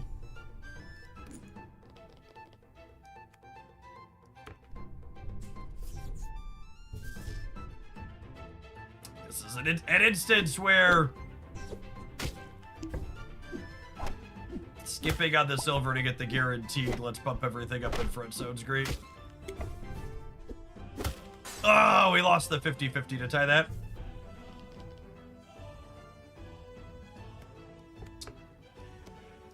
I kind of want Plunder Penny.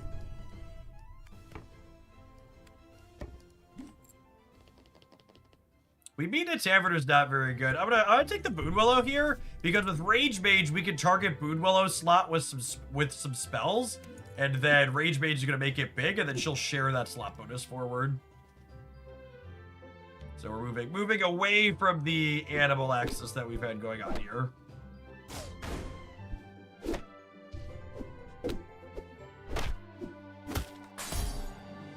Close.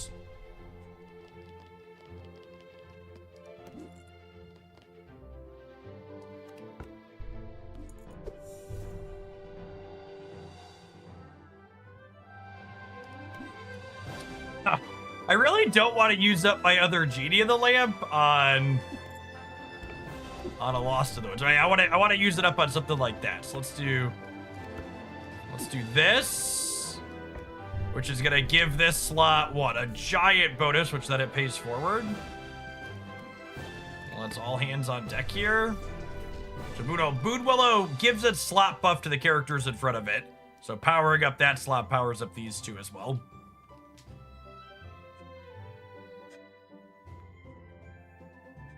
Yeah, it's a tough one, Noah.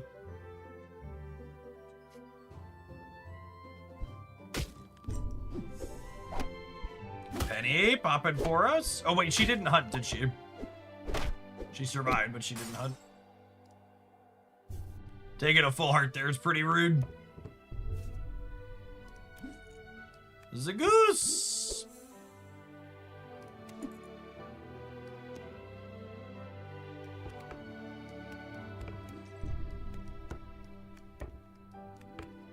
Do this, I think.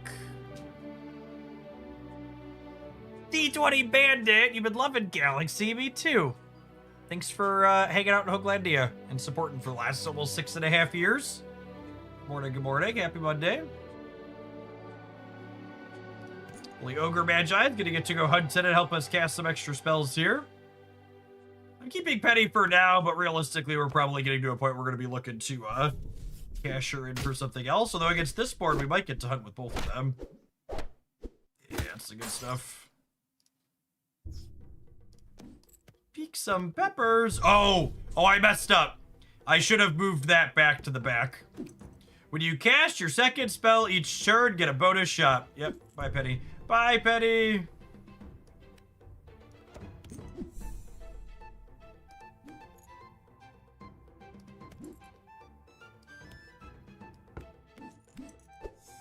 All right, so I'm giving up some points this turn, but in the long term, it's gonna give us some stats. We'll see if we're gonna get punished for that. That's some tough RNG there. I was hoping to lose half a heart on this turn. Losing a full heart is a tough one.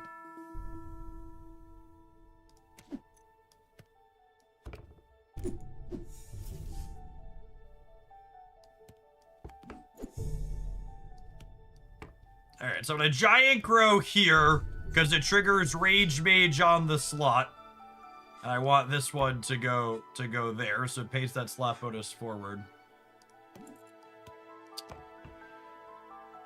Am I giving up?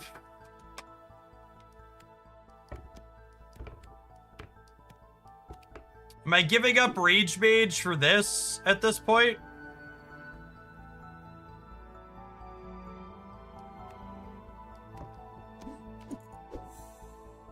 It's much larger stats. Yeah, the Rage Mage is only so big. Chip on a ship probably means we're dead here. Yeah. I really wish they'd change this interaction.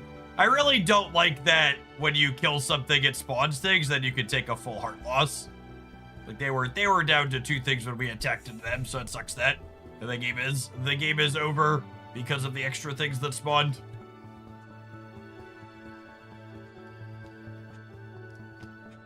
All right, let's hit one more, huh? It's only 10:30. Got time for at least one more.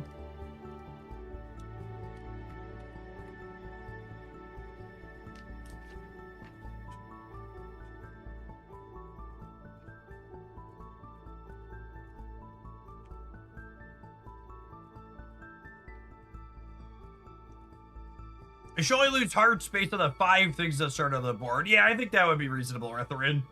At the very least, they shouldn't spawn things and then have the newly spawned things count. No, I don't think you should limit the amount of spawns, but I think having those spawns not count towards extra hearts would be ideal. All right, gamers, it looks like we don't have any fresh folks. Like everybody that was in the supporter Discord server that wanted to get in a lobby did, so I'm going to open it back up to repeats. If you had a chance to play a lobby this morning and you want to hop on into the latest code I just posted, go ahead and hop on in. Ooh, webcam got funky for a minute.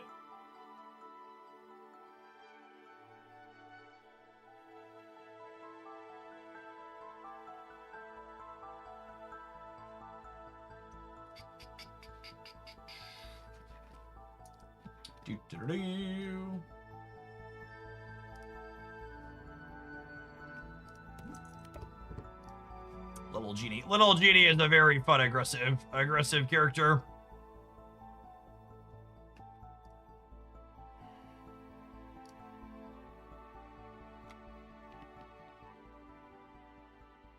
I might put Floopsy in here though. Floopsy is fun. Moppet just never works out for me.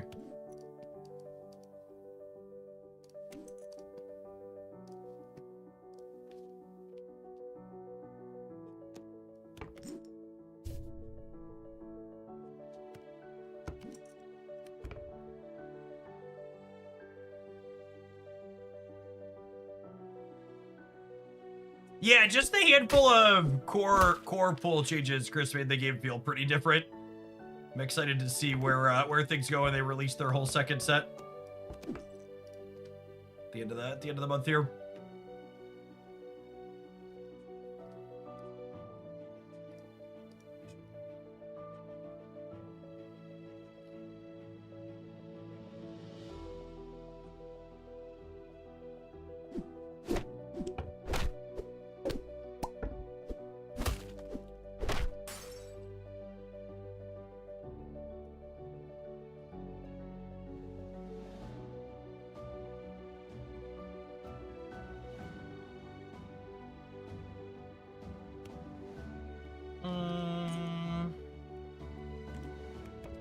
Twinkle, twinkle, I'll give a random buff here. The next thing we recruit gets a little bigger too. Got a few animals. Let's get our animal slots buffed up here.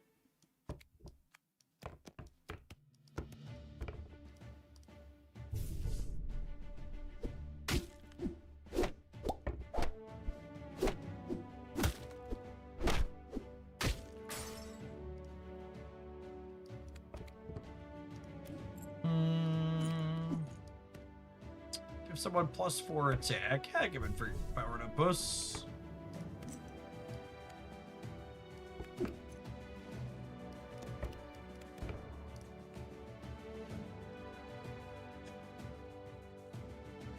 So our captain's encouraging us to cast spells.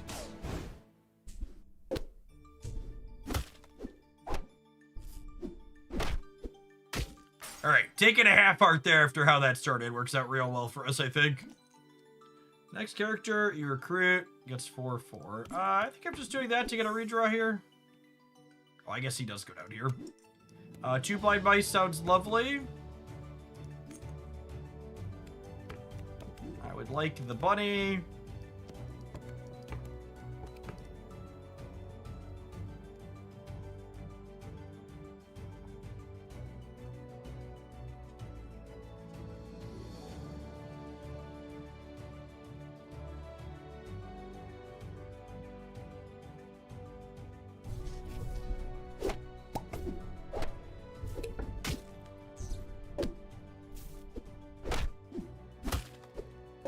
Oh my gosh, the way those attacks broke for us to win that was pretty fantastic. Whom shall we meet to the tavern? I don't know that I'm into a fire-breathing dragon.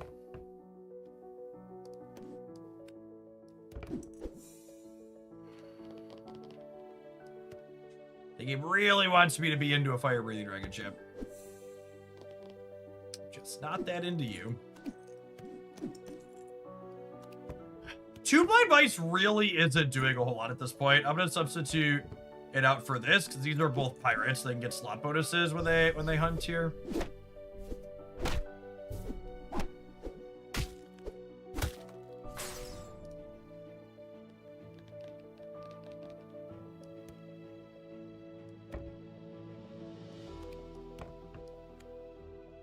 I think I'm giving up the hyena for a treasure here.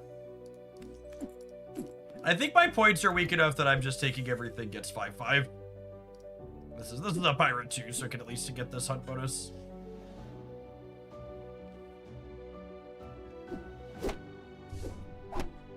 Ooh, the Quixote is scary. Close loss there. They're watching you play this for a while. Is that if you recruit a bronze character, only the silver of that character will show up next, and then a gold. If you recruit a gold, can you play the same gold character if you sell them later? No, so once you can't get 2 bronze copies of the same character, so your understanding is correct. So like, I already have a bronze of this, so only the silver can show up, and once I draft the silver, only the gold version will show up. Is exactly how it works. Mice back out here now. I would love... Oh, man. I almost snapped off the Annie Bunny. But that's a Papa Bear. I think Papa Bear is better than the bunny, yeah? And I think I give up the Fowlich to grab it.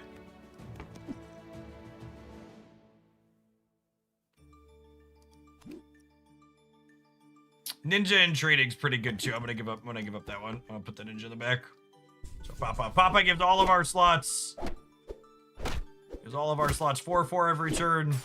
Because we're all animals.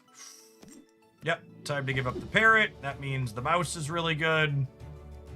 I think I'm just drafting this for the treasure. Copy a random enemy treasure. Yep, don't mind if it does. So, Guardian of the Grove here says, but whenever your animals attack, all of your animals get 5/5. This doubles up those bonuses, so it's getting 8/8 from Papa Bear slot bonuses. It's getting 4/4 from each of these. Really good attack variance for us there.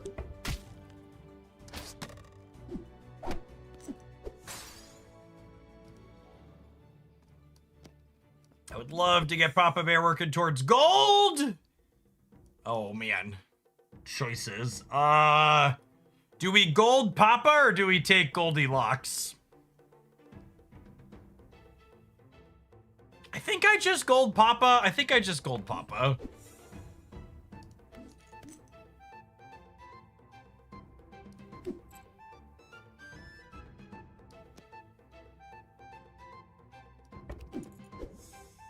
What's in the box, Chad? It could be anything. Even a boat.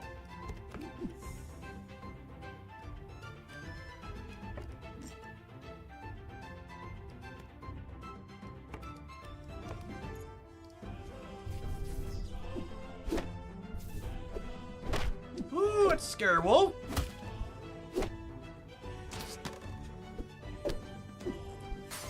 I did not think we were gonna get that one. Seeds of Symmetry. We equalize our attack and health on all of our characters each round. Okay. Raged is correct. Yep. 3 blind mice. Oh, baby. Oh, baby.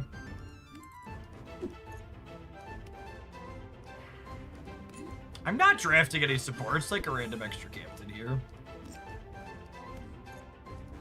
All of these are terrible. It's fine, no super bad. Oh, the other undefeated. The other undefeated here.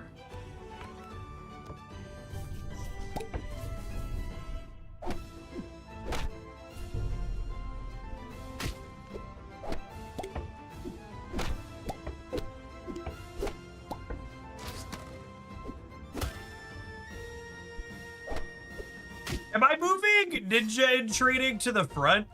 Because if we snipe Chip on a ship early with it, it's really good, yeah?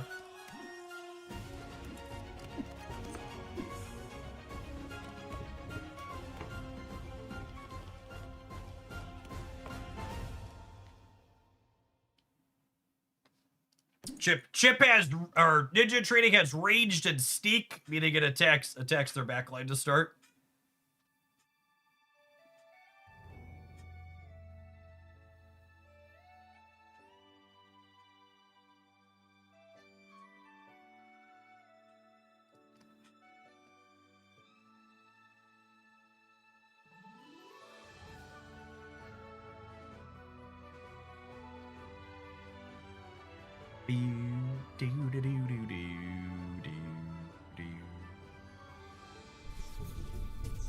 Oh yeah, murder those supports.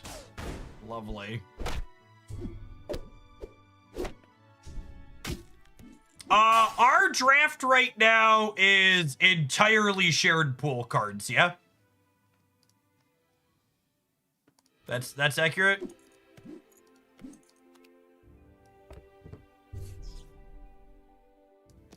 I think these types of draft configurations where like you're only drafting from shared pool and you're doing something powerful, these are ones you kind of want to have offhand, and it's really easy to tunnel vision in this game where you're like, oh, my custom deck or my starter deck or whatever supports this particular archetype, so I need to force that archetype, and then you like miss the opportunity to draft things like this that are like very good and just happened to show up and you weren't looking for them because you were so tunnel visioned on tunnel visioned on like what your specific deck is trying to do. And that's another reason why like people ask about like, oh, the custom decks and this, that, and the other things, and how is the monetization. There's probably 2 or 3 or 4 different shared pool groups of cards like this that like your deck doesn't need to have anything in it in particular. Yeah, and my captain doesn't even have express synergy with animals, and it was still just fine here, right?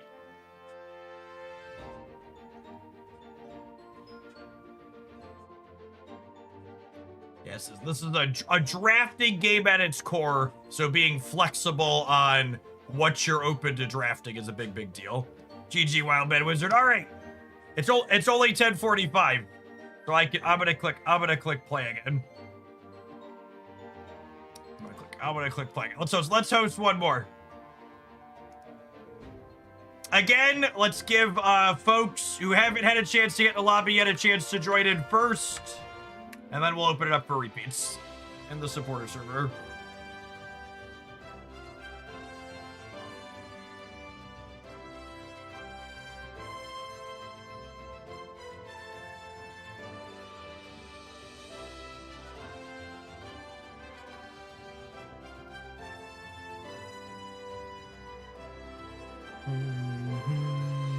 All right, looks like we filled with new folks. Appreciate all of my viewers and supporters being wonderful adults, being respectful of the once per rule. Y'all are great. All right, that's gonna be our last one, regardless of the results. Then we'll take an ad break and we'll dive on into Stampin'. I think my plan is we did Galaxy this morning, and then I think we're gonna do it probably Wednesday and Thursday this week. I think looking at the schedule, I want to do Dark Legion tomorrow morning and Dark Legion Friday, I think, is my opener. But we'll definitely hit Galaxy again 2 more days this week is my plan. Just did Melody.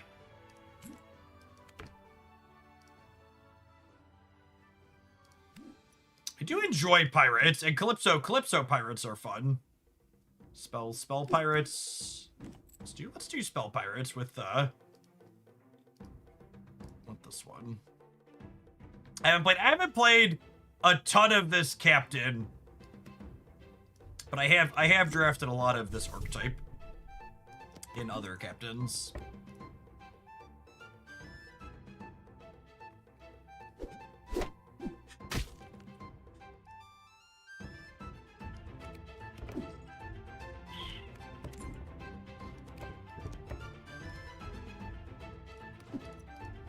So it says, when you attack with 5 pirates, get a bonus shop of all pirates.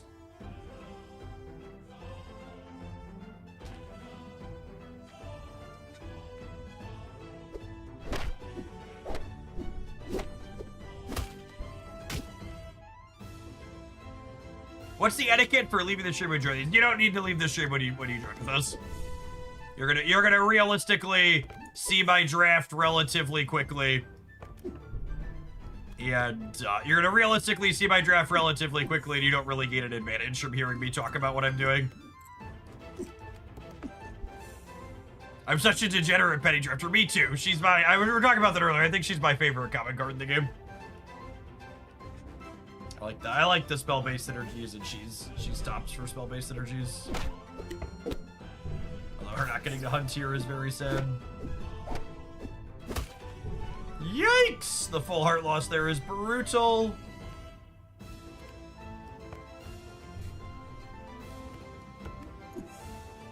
Oh, maybe I should have taken the Rage Mage there. I think I should have taken the Rage Mage there.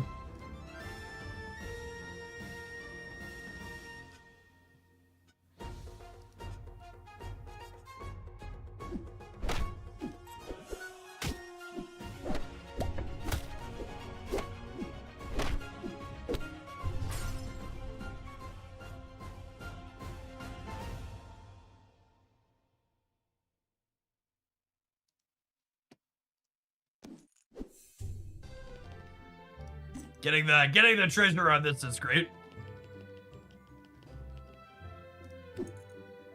Pirates in your shop have 10 attack. Yeah, I mean, that sounds good, yeah.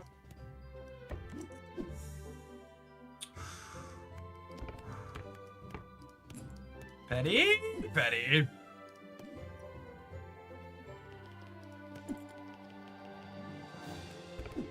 Let's take the one. The spinach can is somewhat appealing, though, too.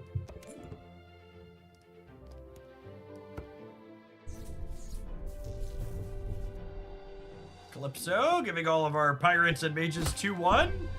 Penny gets to start popping here.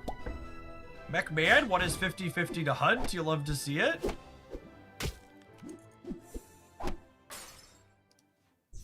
Get our bonus shop of all pirates here. I would love to put Davy Jones over here. He has a trigger when he dies. Who are we meeting in the tavern today, gamers? The Tin Man, maybe later. Yeah, we'll greed the penny. Just cast our spells, make our things go up. We're really looking for the, there's a pirate mage that says when it hunts, you get to, what's the word? When it hunts, you get to cast a spell next turn.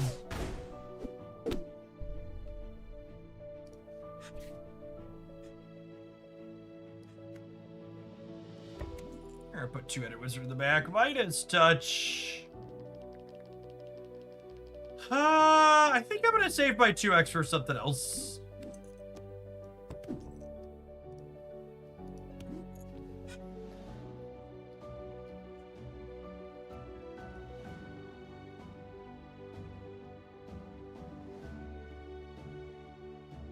Captain Ahab always trolls his quest to me. So you don't recruit Captain Ahab because you expect him to finish his quest. You recruit Captain Ahab because he's a decent-scented thing that grows up a little bit every time he hunts. And if he happens to complete his quest in addition to that, it's an upside, it's not the goal. Pretty happy to get an even trade there, I think. There's the Ogre Magi I was talking about looking for. I think I'm gonna put him in the first slot. We'll put Penny in the second. I'm gonna go ahead and double greed him. Get these points scaling so his attack can be big enough to start landing some hits. Love to make my characters extra big.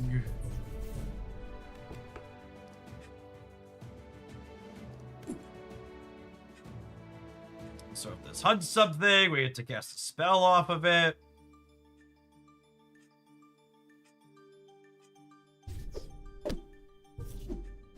You know, Blackbeard. I don't think I have Blackbeard in this deck, if I recall correctly.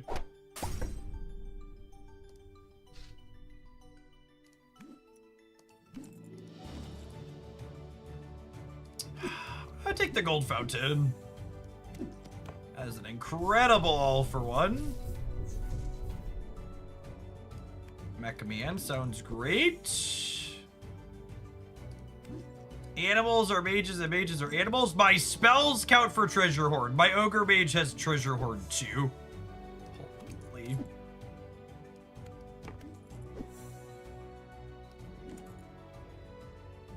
Each fight, give your pirates everywhere Treasure Hoard 1, and my spells count for Treasure Hoard. Yep. Yep.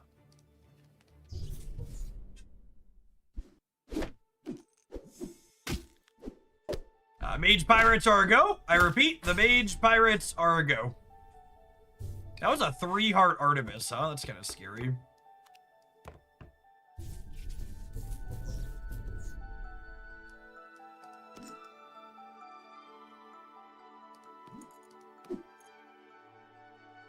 I think I just want the Ogre Mage leveled up.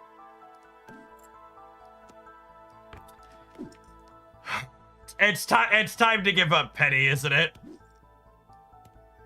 Do I give up Penny or do I give up Mech-Man? Maybe I give up Mech-Man. Mech-Man's only okay. I ought to give up Mech-Man.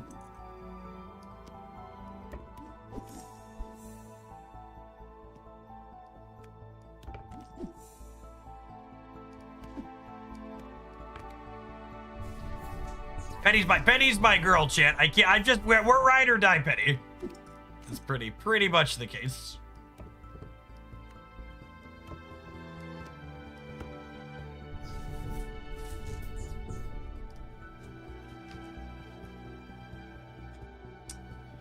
I don't think I can take another hunter with Drake at this point.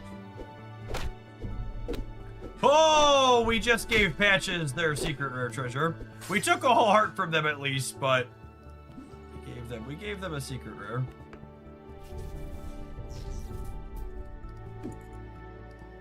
Cast 2 spells.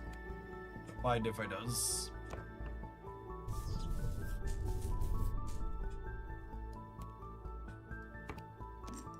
Get Treasure Hoard 2 every turn.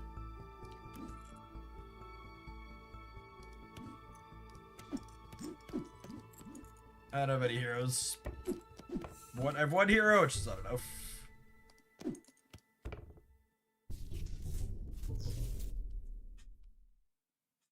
Alright, there's still 5 of us, but we're the only one with 2 hearts here.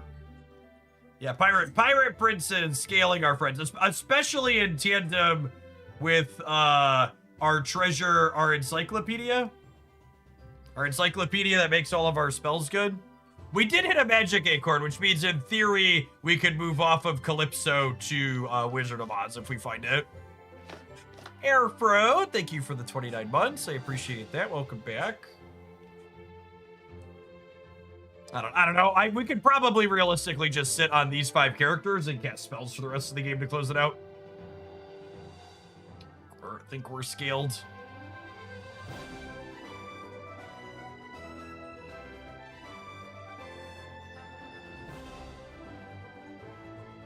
Do we ever kiss the Hook?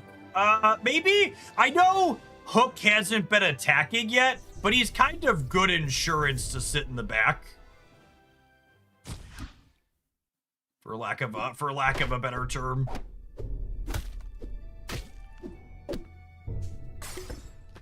He's also rude and takes full hearts away from people.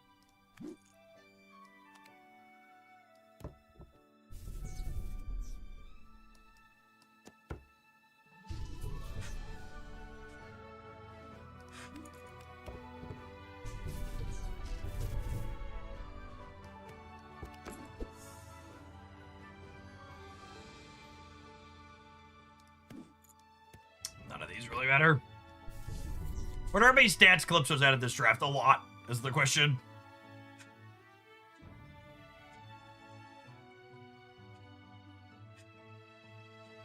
All right, so this is going from 455 to 517. The Pirate Prince just going absolutely crazy. Oh, wow. Okay, they got us, but we also got a Lich's King Heart at random, so we've got some shots here. We're not done yet.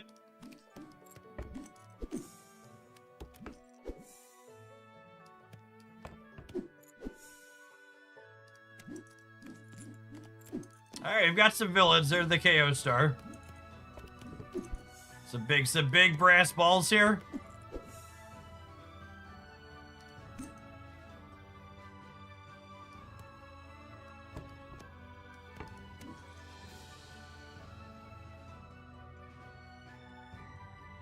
Am I giving up Calypso at this point?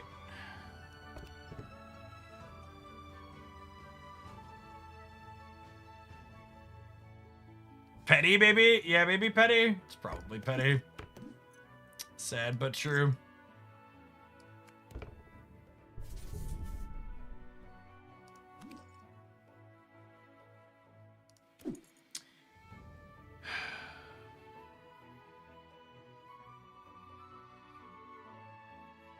Yeah, I don't think the 100 health matters though, Ref.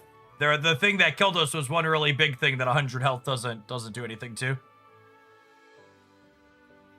Is Wizard better than Calypso? She might be, honestly. I guess his stats are way lower though.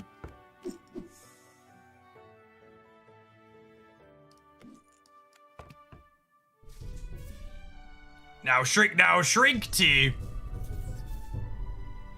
Oh, they've got a lot of big ones though.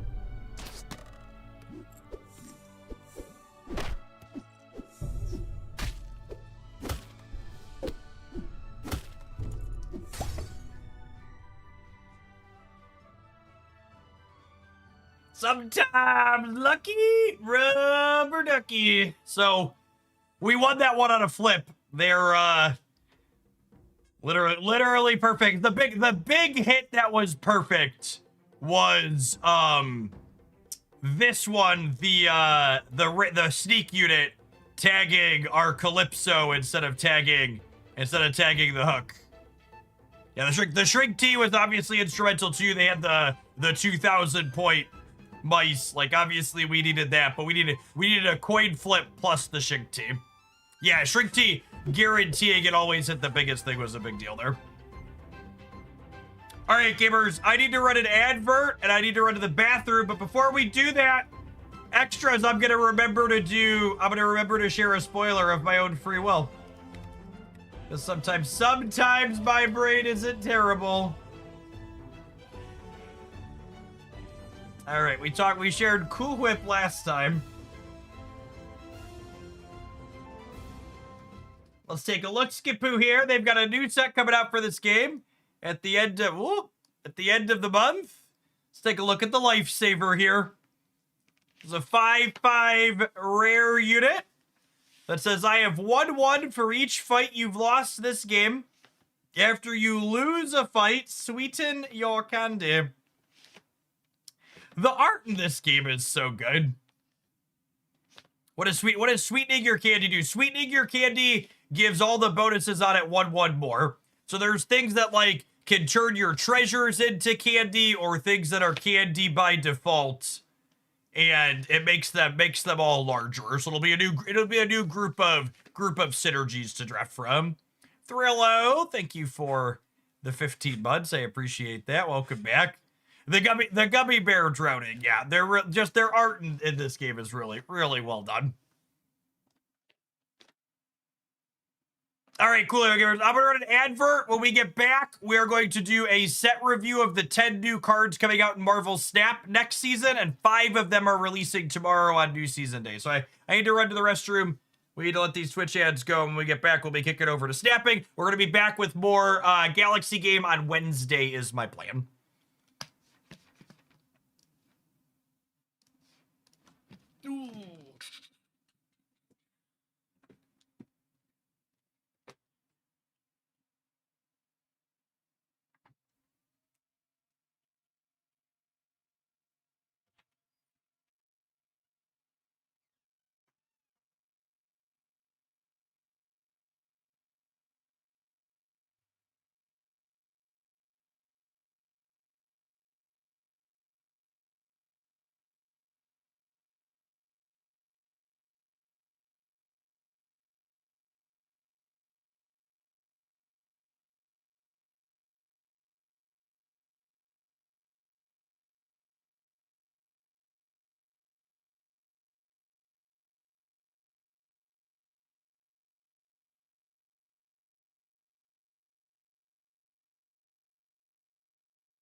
Ooh.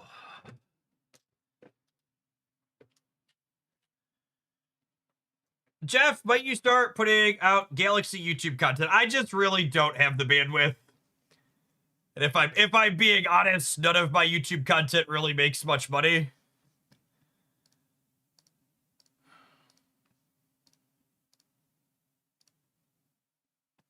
And then the other blunt part of it is that making YouTube content is the part of my job I enjoy the least. I don't have fun editing videos. It cuts into my family time and other leisure time outside of being live. Yeah.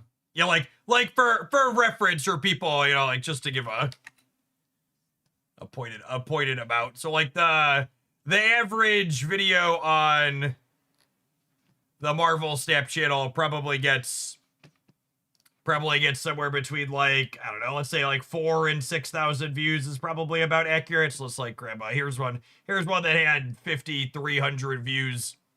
A video like this makes $30. So like, you know, this one doesn't, these I do because it doesn't take me much effort to do it, essentially. Like this is basically, this video makes $30 for me usually takes me 10 to 15 minutes to put together these cuts from the stream. But there's a reason why I stopped doing like heavily edited content, and like the card review that we're gonna do today for Marvel Snap, I'm recording it while we're streaming. Because like it just doesn't see a return on like spending my off-stream time doing that.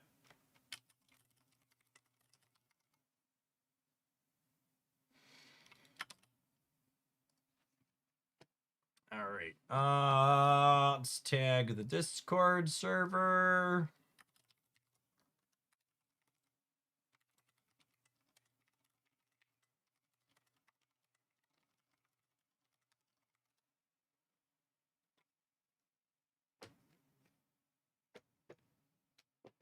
Yeah, Galaxy. I enjoy Galaxy Game a ton, but I really appreciate them sponsoring because, like, they're a smaller game, right? So, like, the viewership isn't quite as what it is of yourself.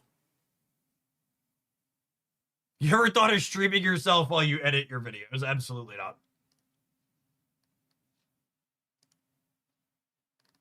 That sounds not great.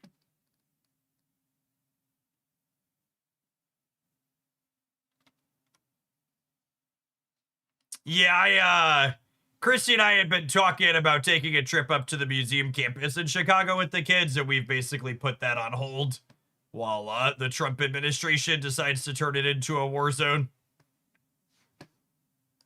Really, really, truly unfortunate everything that's going on. What's going on in our country right now.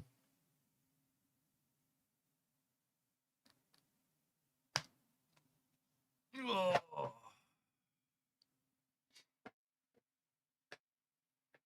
Yeah, Chris, the small amount of like direct edited stuff I do, like the best decks roundup on the Snap channel, like that's more to have references to link people to, stuff like that. It's more of a time saver while I'm streaming than anything.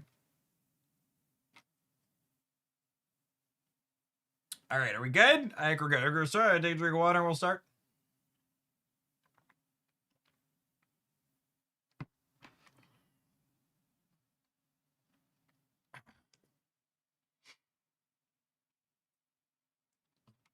I did update the head pull image. Thank you, Dance, for hooking me up with. Shout out to Not My Dance and Chat Gamers, fellow Marvel Snap content creator, longtime community member, and frequent bad deck submitter. They did up the visuals for this today. I was just gonna do my season review very crudely off of Snap Fan, but they sent me some nice images, so. Daft Barrel, thank you for the 2/3 of a year. Welcome back. Thrillo, thank you for the 15 months. Airfro, thank you for the almost 2.5 years a little bit ago. Appreciate it.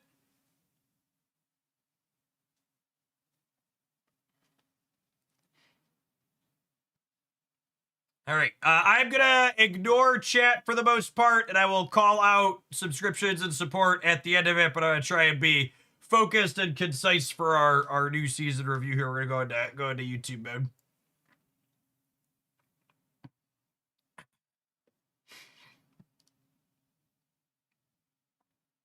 Should I turn the ring light on? I don't know if I just turned the ring light on. I guess we'll turn the ring light on. I look slightly more human. Slightly more human with the ring light on.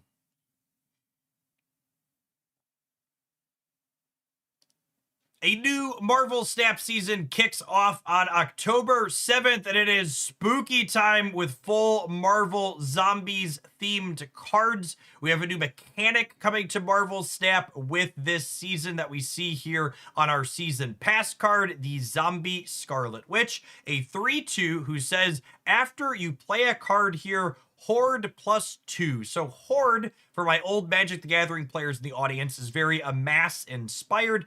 Basically what it means is if you don't already have a zombie horde in play, the first time you horde, you create a zombie mass at a different random location, and then that zombie mass gains stats equal to the amount you hoarded. If you already have a horde in play, or hordes if you have multiple, they all increase in stats based on the horde number. So essentially, Zombie Scarlet Witch is kind of like a weird Angela, where like every time you play a card to her location, your zombie either spawns or gets bigger in another spot. So you're going to want to be combining her with things like Kitty Pride, or things that move around the board like Nightcrawler or Mercury or Jeff or others that you play into her spot and then add stats elsewhere, and then you can kind of shuffle them around. So this will be our regular season pass card for 10 Buckaroos next season.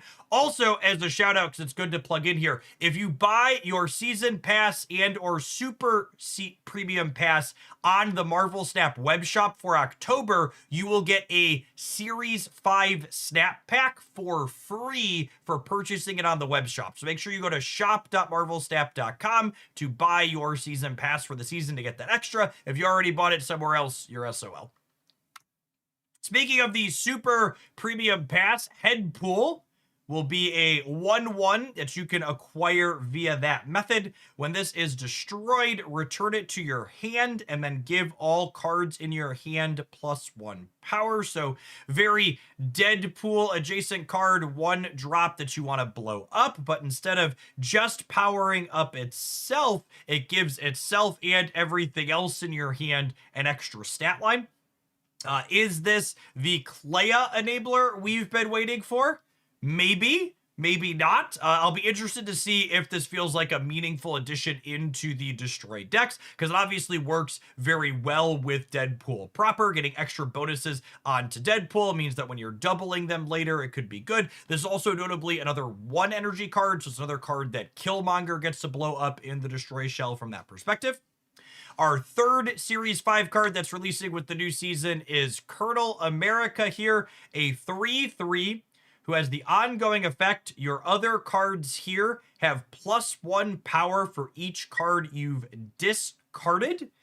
This has synergy with, for each turn you've discarded a card. So essentially, if you discarded a card on turns 1, 2, 3, 4, 5, and 6, he could, in theory, give your other cards at his location all +6.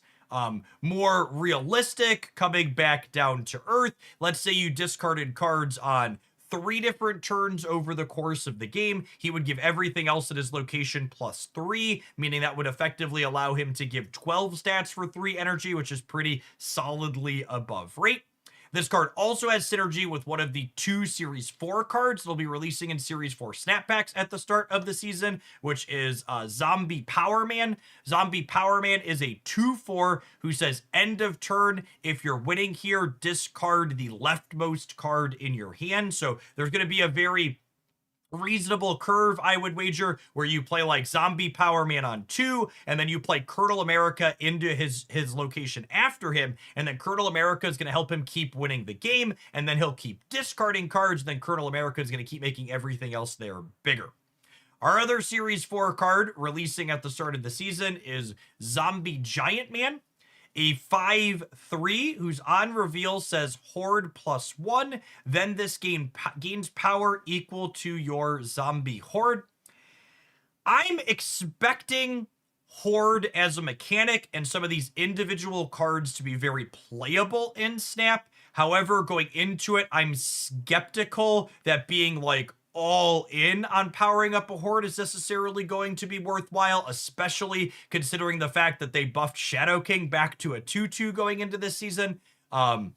A theoretical ceiling / curve to think about with this deck is, let's say you play Zombie Scarlet Witch on 3, and then you play, say, 3 cards into her location over the rest of the game. That would give you Horde 6 alone, and then Zombie Giant Man comes down and he gives you another Horde +1, so that would be 7. So he can effectively be like 10-ish stats for 5 energy over the course of the game, which really doesn't seem like a particularly competitive rate to be playing a 5-drop. So this one I'm a little bit skeptical on. It requires a pretty big investment for a pretty minimal payoff that also seems pretty susceptible to disruption. Moving along, our next weekly Series 5 card release is Zombie Mr. Fantastic. I expect this card is going to be quite good. He is a 2/2 that has both an on reveal and an activate. So the on reveal is Horde 2. So at a base level, this is 4 points of power for 2 energy. And then it also has the activate of give 4 of your created cards +1 power, which means that this is a 2/5 at a minimum. And if you have other created cards in play, it could in theory be a 2/8 with 3 other created cards. And there's no restriction on this, or if there's random squirrels or raptors or other things on the board, Zombie Mr. Fantastic is going to be able to power those up. This also gives you 2 more Horde that could be good with Zombie Giant Man and things like Zombie Scarlet Witch. So perhaps if there's an all-in Horde deck, this is likely a key piece to it. We're going to have not just 1, but 2 different limited time game modes running through the course of October, and they're both excellent. So we're going to have Sanctum Showdown going live on October 15th, and the Hunger is going to be a skill card that's available to be earned through the rewards there. This is a 1 energy skill that says on reveal Horde +3. So again, maybe that Zombie Giant Man at the start of the video is going to be one of those things that like we build up to over the course of the season. Zombie Captain Marvel will be our weekly card release on October 21st into Series 5. She has an activate that says destroy your other cards here to get +3 power for each one that you blow up, and then move to a location where you are losing. So this is a card that synergizes with my all-time favorite Marvel Snap card, the Hood. It's another way to clear that detrimental body while also getting a bonus from it. It's interesting that this is a card that's like a pre-destroy card that you put on the board, similar to Kid Omega. So you could, for example, play Zombie Captain Marvel on turn 4 and then play Nimrod into her slot on turn 5.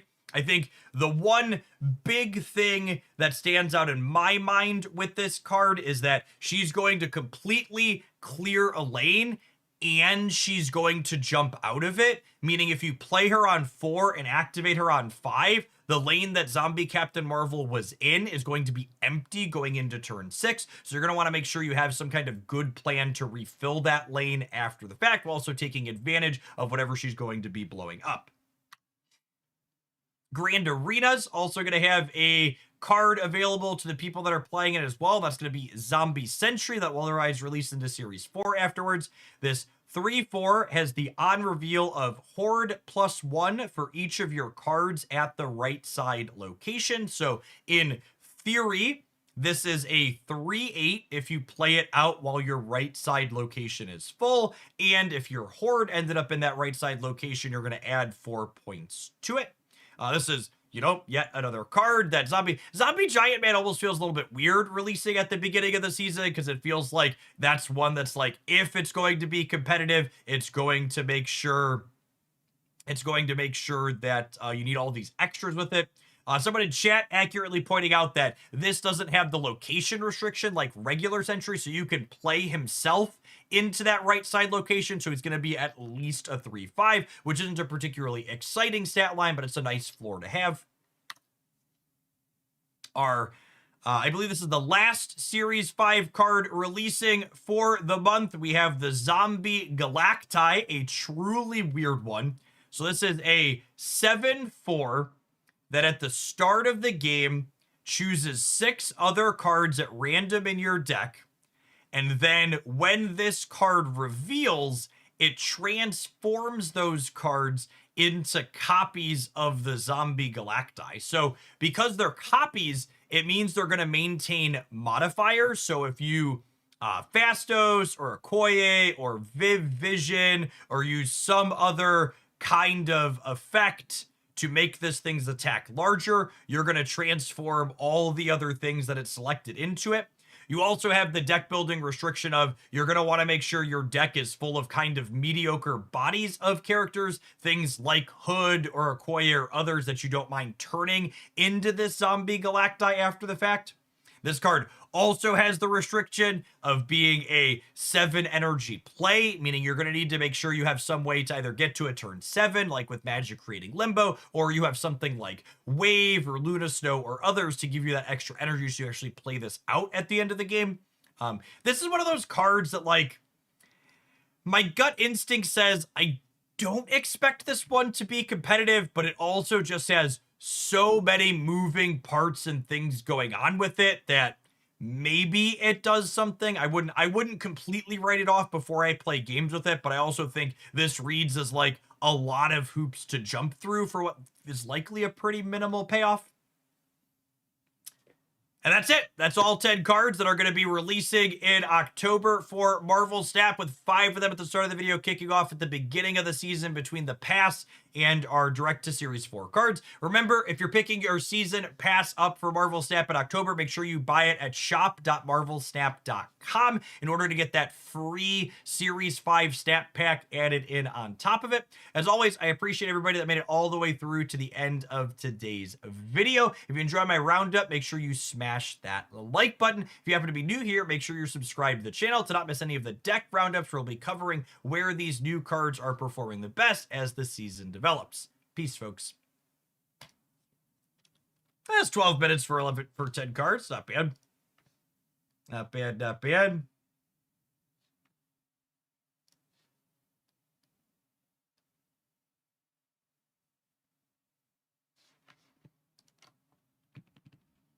Yes. So again, they announced it in the season announcement. If you missed it on Thursday, if you buy the season pass in the Marvel Snap web shop, in addition to getting web shop points, you're also going to get a Series 5 Snap Pack for free.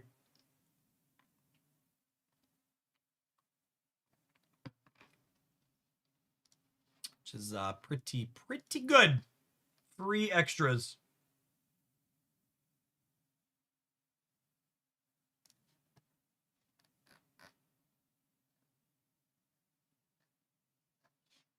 All right, let's get fired up here, huh? Value.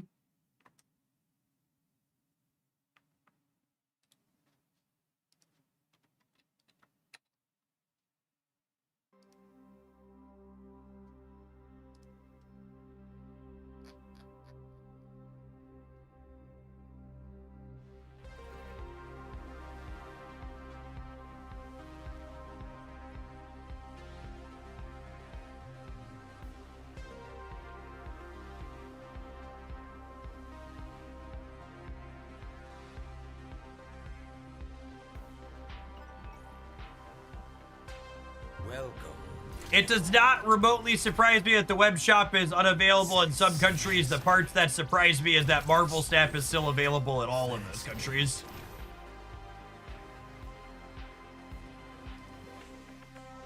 You cannot VPN into the web shop, no. They check where you are purchasing from too. There are certain countries that are completely locked out of it.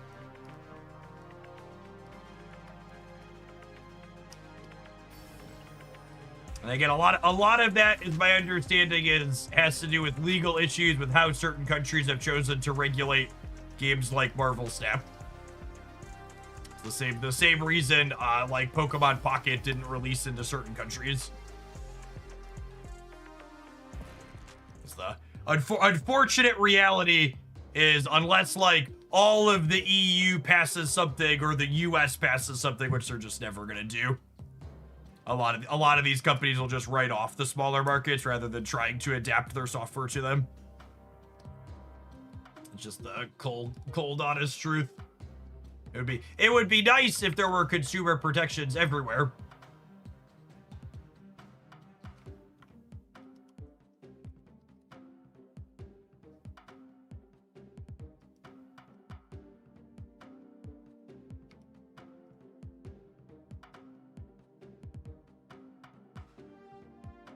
Capital infrastructure, baby. Ignore the unprofitable.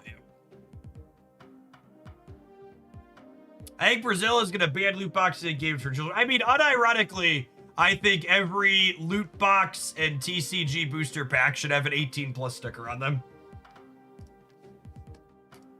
They're all gambling. If your country restricts gambling to a certain age, every game with loot boxes and every physical booster pack should have those restricted.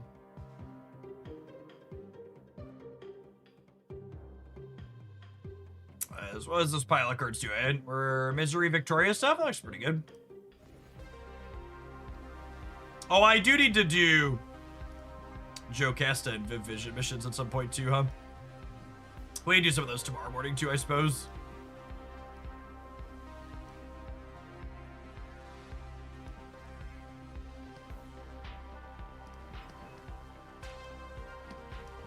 Oh, did I ever do this? I said I was gonna try and get... I said I was gonna try and get this, and then I just never did. This is about to end too, yeah. Alright.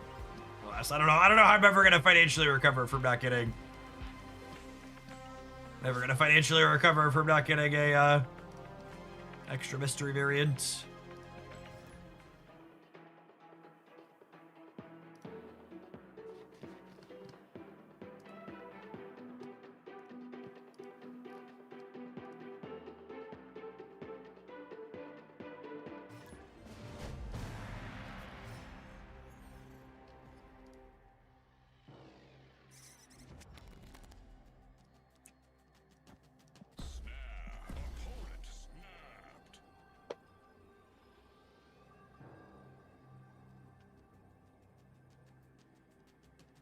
Yeah, I agree that Zombie Galacti is a very novel design. Just all the numbers on Zombie Galacti, at least to me, they kind of read like they were very safe with it.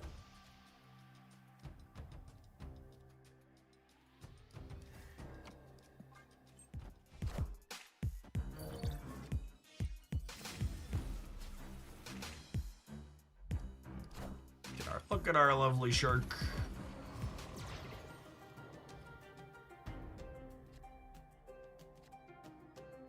Well then.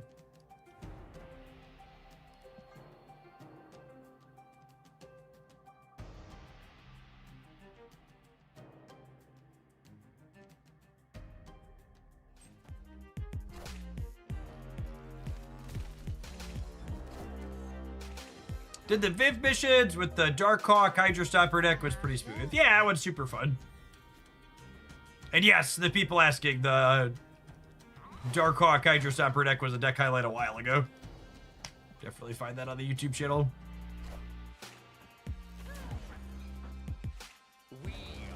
Oh my gosh, is that a... No, it's actual Blink for their deck, got it. GG.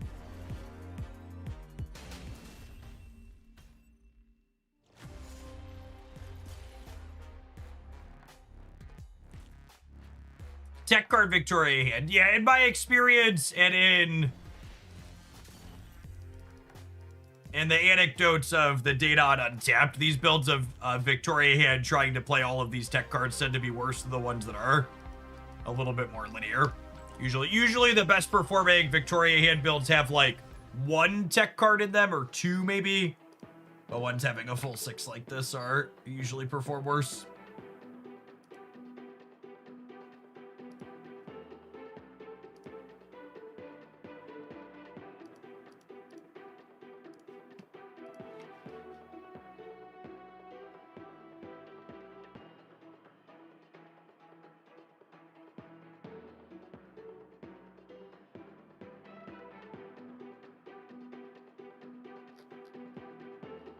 Pokemon is never being made 18 plus. I mean, you're right that the United States absolutely does not care enough about regulating games and keeping children safe from gambling that they would ever actually regulate Pokemon packs like they should.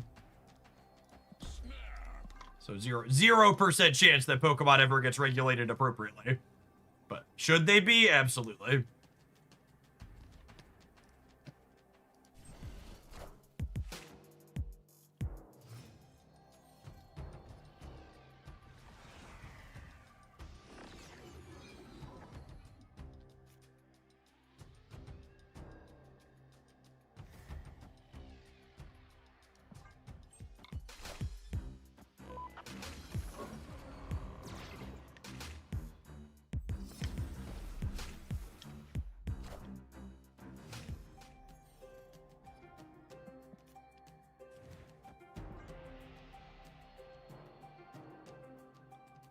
Alright, let's do monstrous things to my opponent's card.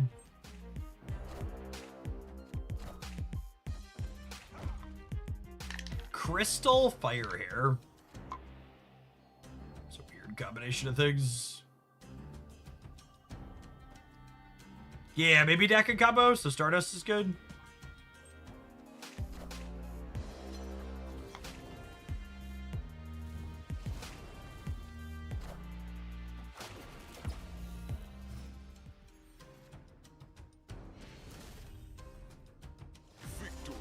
Definitely that.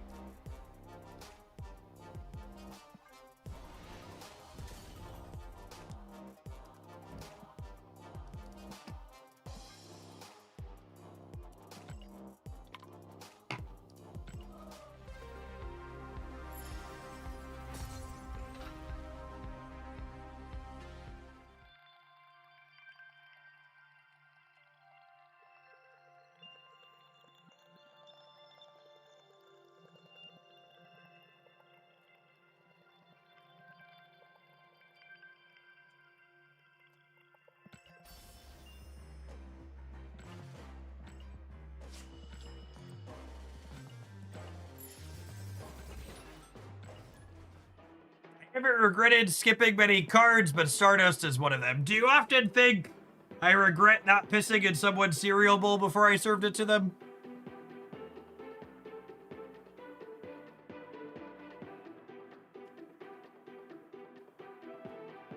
Yes, you do regret that. Okay, then Stardust is probably the card for you.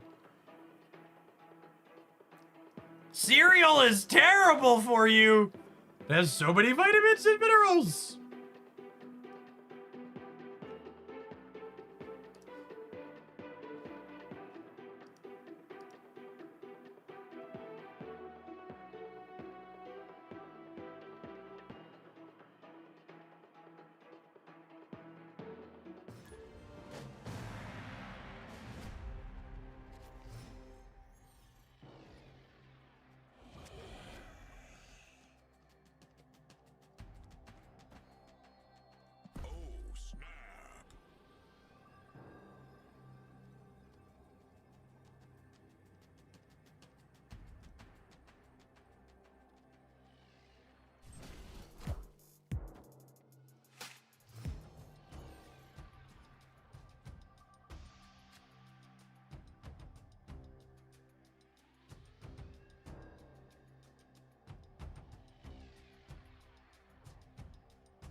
Drone let us have 2 demons. Not only do we have 2 demons, chat, we get to set them loose in the lake. The lake call us.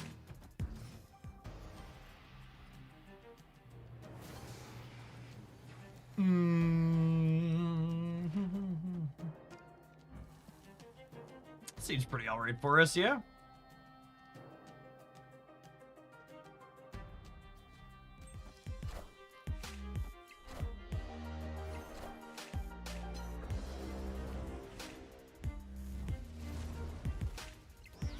This is deeply rude.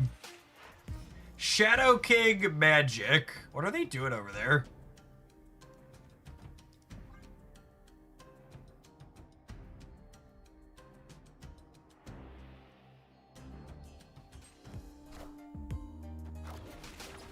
Oh, they're Cerebro. Nope. Nope. Definitely not. Narrator. They, in fact, were not Cerebro 2. Just cooking, chat. Just cooking. I agree. I agree with the chat that Cerebro 2 is a good guess, but all the bets are now off.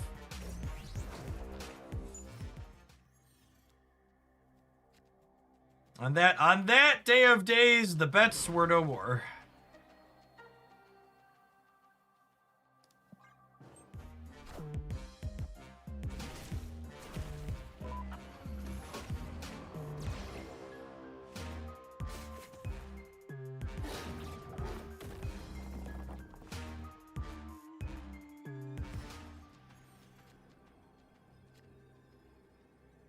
This is a new deck some of the sweaty players are playing. Really?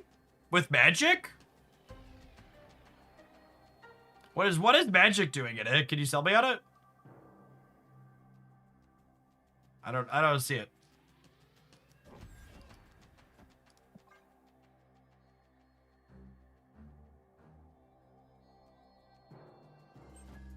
I saw there was a Sauron tech cards list that was going around for a little bit.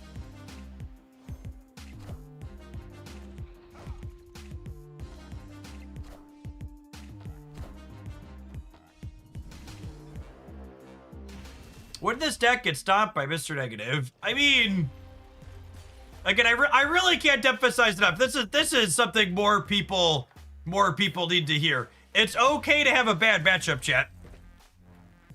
It's okay to have a bad matchup. Listen, I'm currently working on. I am currently about halfway through recording a video talking about all the different decks you can make in Marvel Snap. I've recorded 30 decks, and there's like 30 more before I'm gonna be done and can actually publish this video. And if your deck is like I'm bad into this one, or these 4 or 5 out of the 60 decks people play in this game, that's okay. If you are good against everything, suddenly there wouldn't be 60 decks. There would just be that deck and the ones that people are playing into it.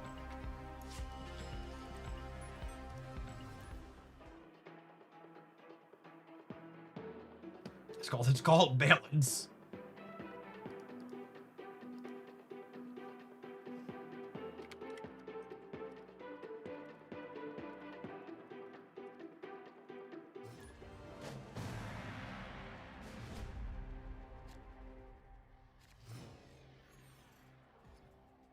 It's okay to have bad matchups. What's next, Jeff? Coin flips in my game without coins? I know.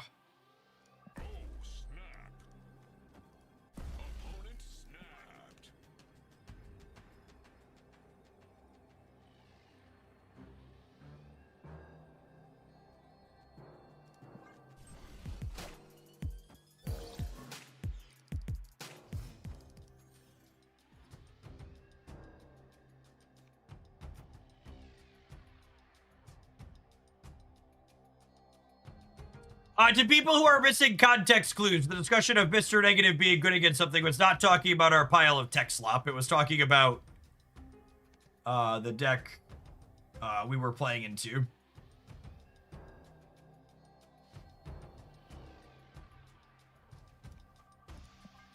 The Sauron deck.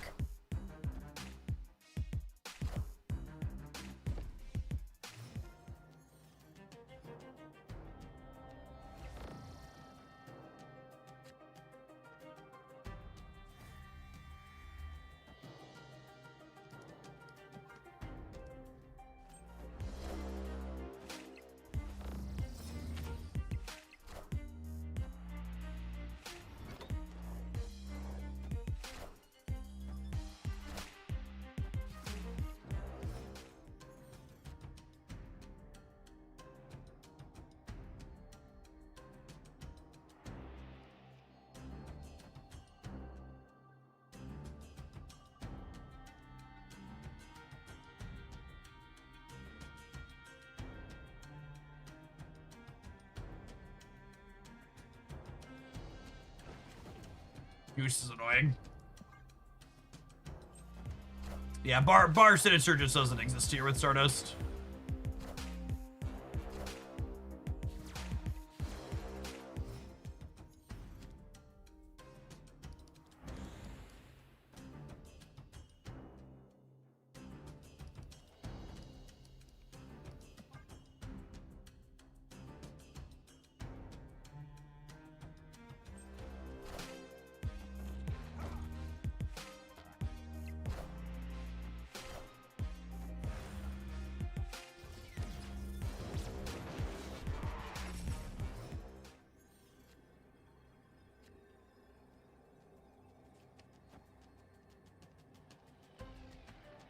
Three, 4, 5.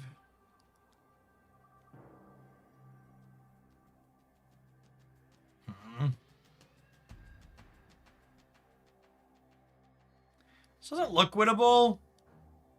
Juggernaut left. Do you think the Mobius is holding on the right?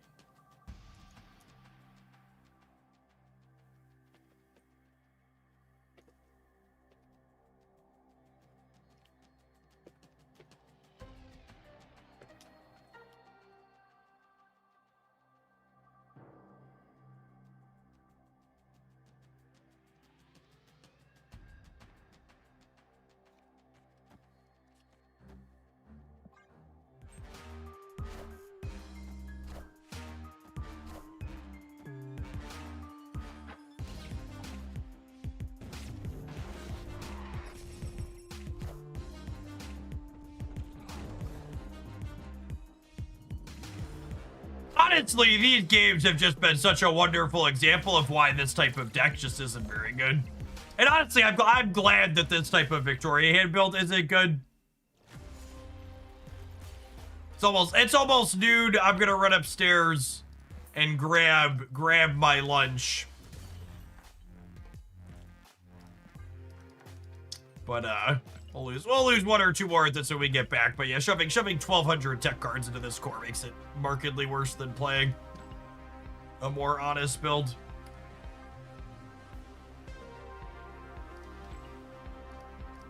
Abiding, thank you for the 28 months. Appreciate that. Welcome back, BRB gamers. If you're watching on the YouTube side, you enjoy the daily content there, make sure you tap the like button. I appreciate all the folks that have done that already today.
Oof.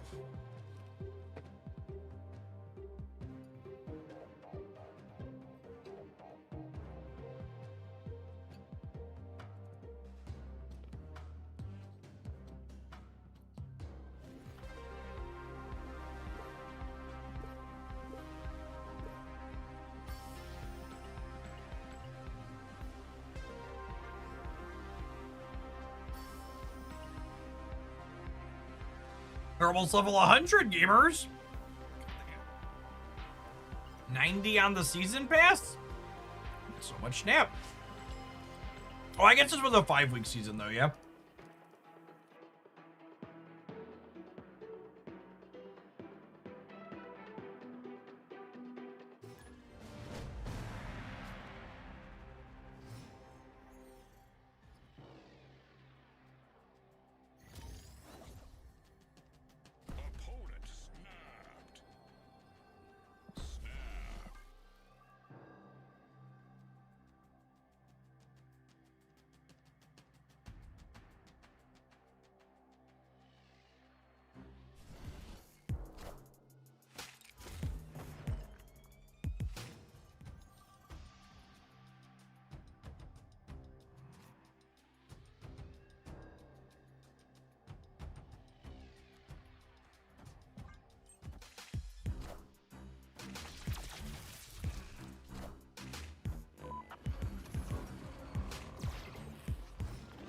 Hey, Lucas, thank you for the 2 years.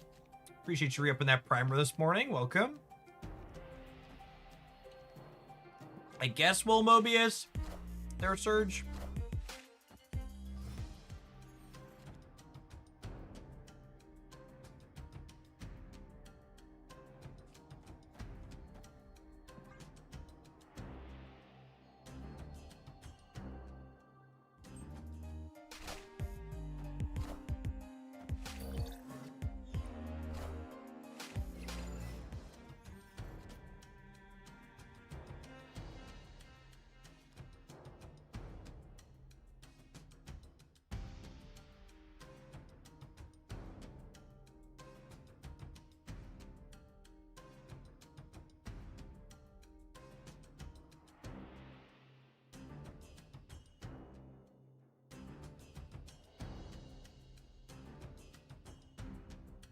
I guess we jug the right to crap on their Joe Casta, but I really just don't have any numbers here as part of the problem, yeah?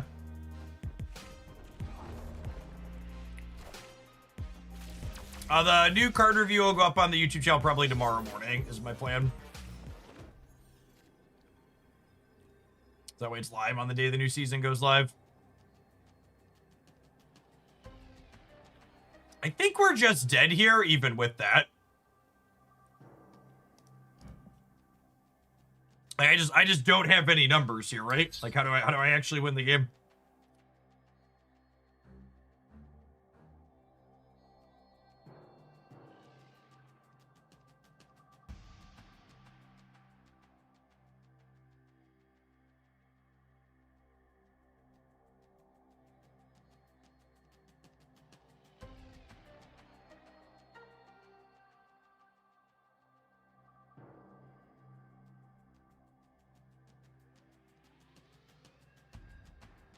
Shadow King left. Athena's gonna trigger twice, even after I Shadow King them, right? And Joe Casta is 3, so they're gonna be a minimum of 9 there.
I'm gonna throw this one away and play some Joe Casta, I think. Do we Viv Vision first? I care about the gold more than I care about the tokens. Probably Viv Vision first.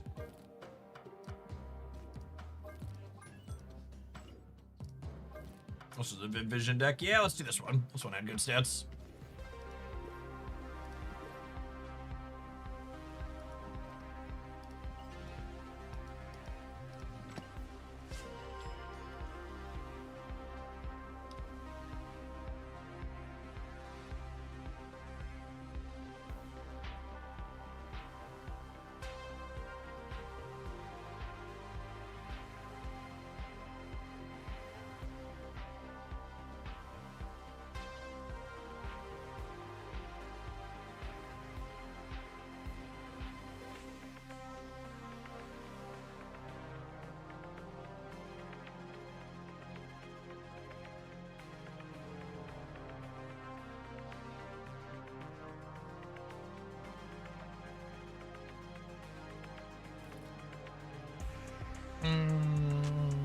This one.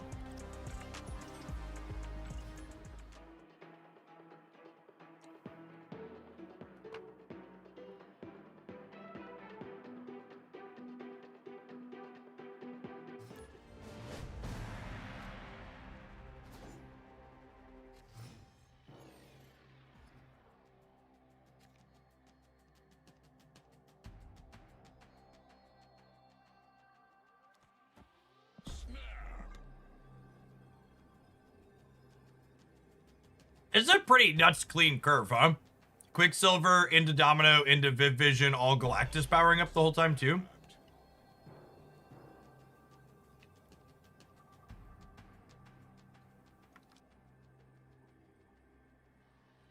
Hey, thanks for all the resubs. Oni, appreciate the over 2 years. A year ago,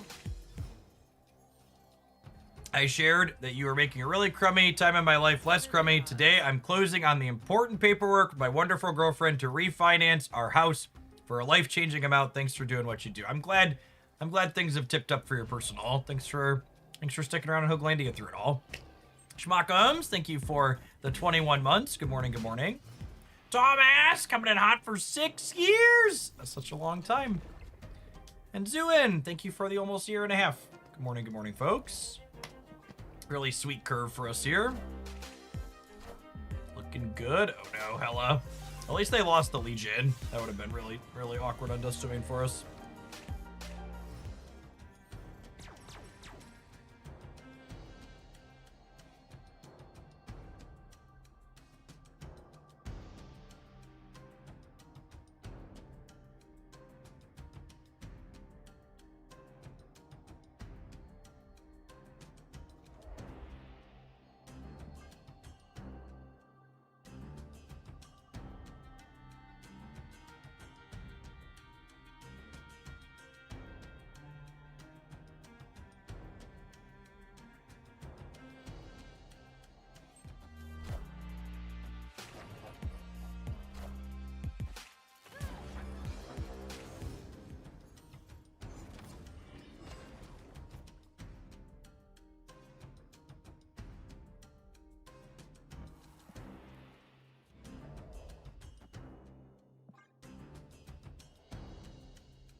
Let's giddy up, cowboy.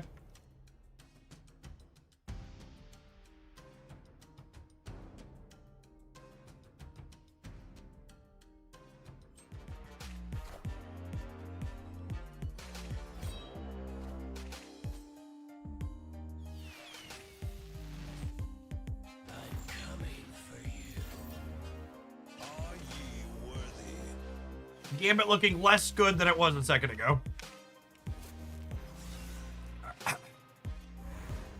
All right, and then they are, they're 50-50 to draw Hela here. There's 2 cards in their deck.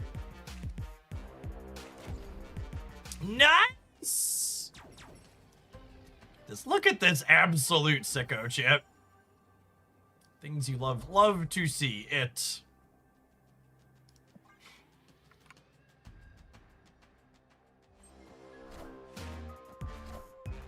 Minions to me.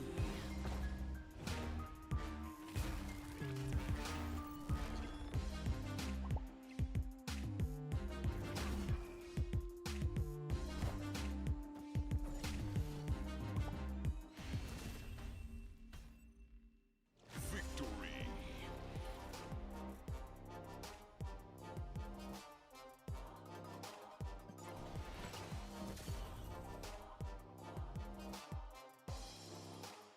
Yeah, the BMing before my last card flips up is certainly a choice. Never before has a Helen player bricking been more deserving. Is Gambit in this deck?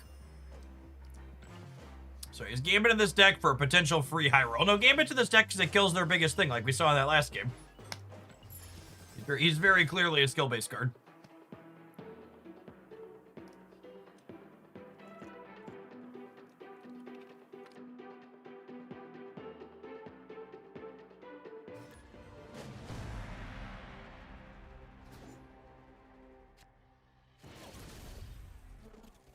Victory.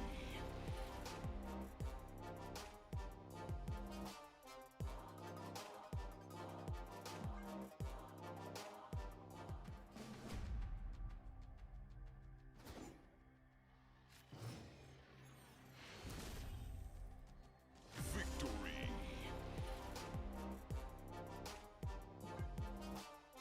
Jason's giving me my vision wins.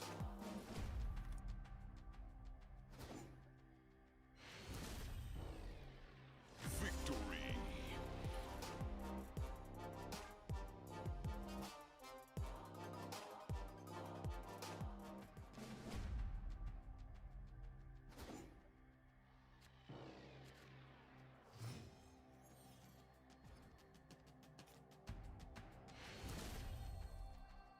Victory.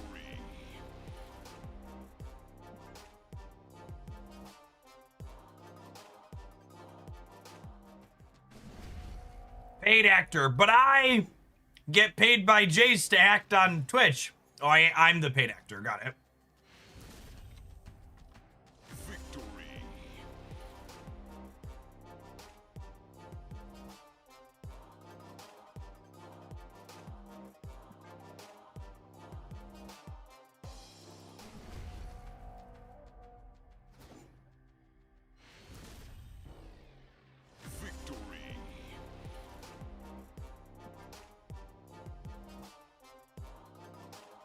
With our Hello Win, is that all of them?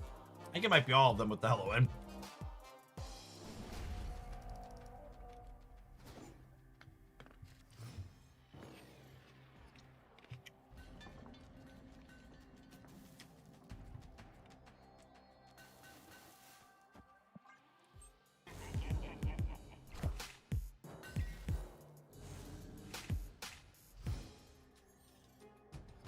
I'm about being up fair and square for the last one, gamers.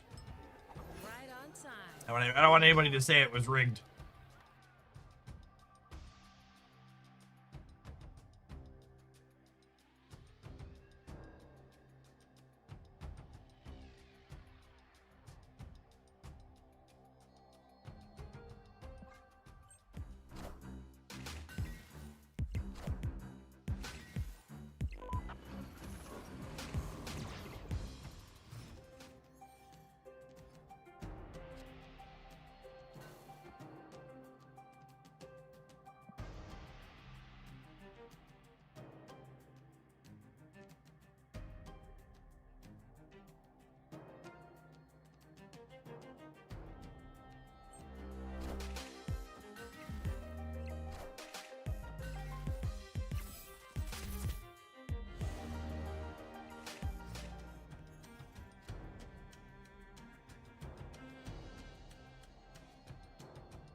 Damn it, Gambit, I wanted to keep that one.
Remember I said I was gonna beat Jay Spare in Square Chat?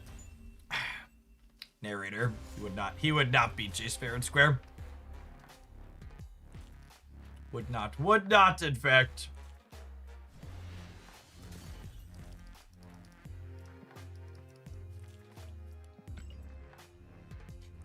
Oh, I still need gold on this gentleman.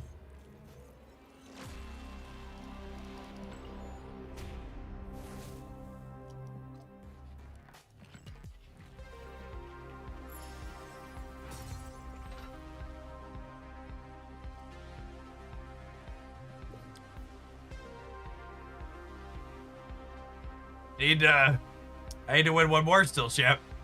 I need to win one more still.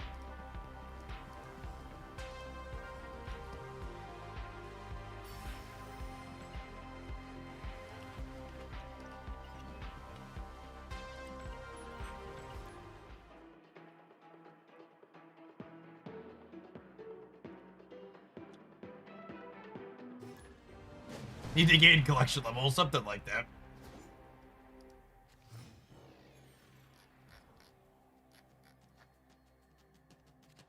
Opponent snapped.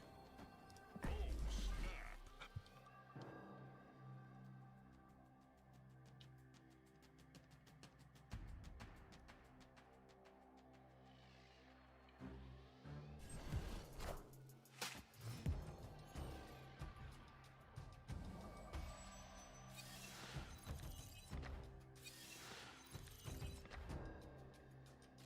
Always lucky.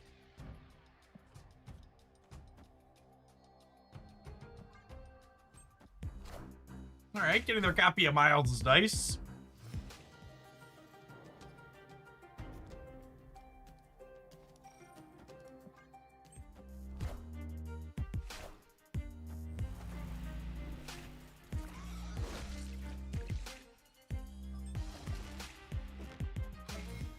Oh no! Oh no! What kind of fucking monster queues up with Scream while there's Viv Vision missions going on? Mercy, Benjamin, mercy! What a good game. What a good game.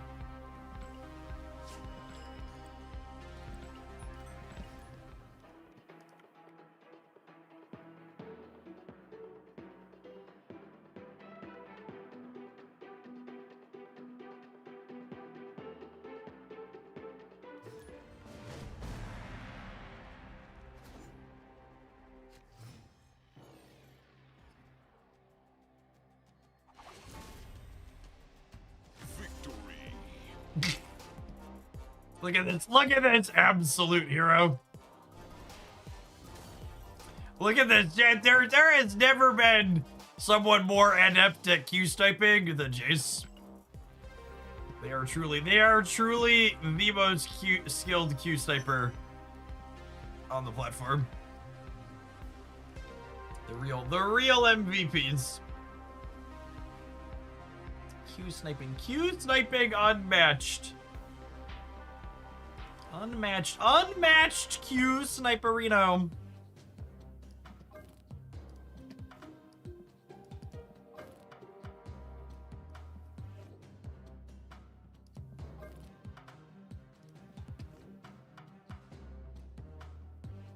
What are Unity errors? Baby, don't hurt me. Don't hurt me no more. All right, I'm gonna roll a Twitch ad. I'm gonna figure out what Joe Casta deck we're gonna play. Don't go anywhere, gamers. BRB. My eyes. Wasp trying to be indecent on stream again.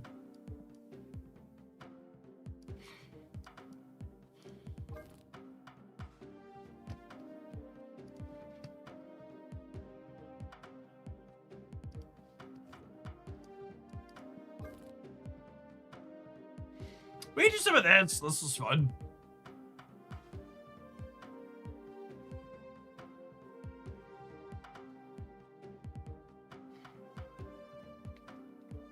I am collection level 634. How much money would I have to spend to get every card in the game currently? Getting every card instantly in Marvel Snap is very expensive. I also don't think you can do it instantly, right?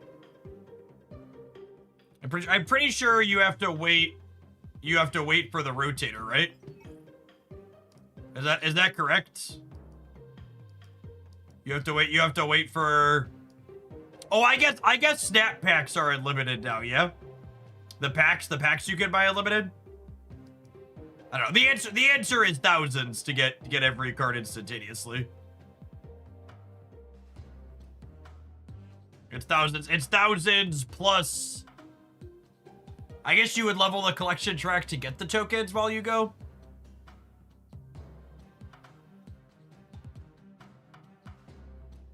It's a very large number. It's one of those numbers I've thought about computing before, but it's also one of those things that's like not something people should be doing, and it's a number people would use to complain about Marvel Snap, so I'm not going to put effort into calculating a number that people are going to use to complain about it. No, there's not a daily limit on gold.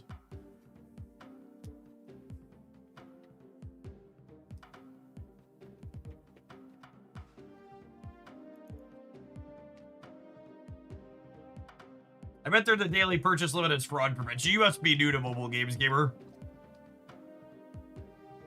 You must be new to mobile games, gamer.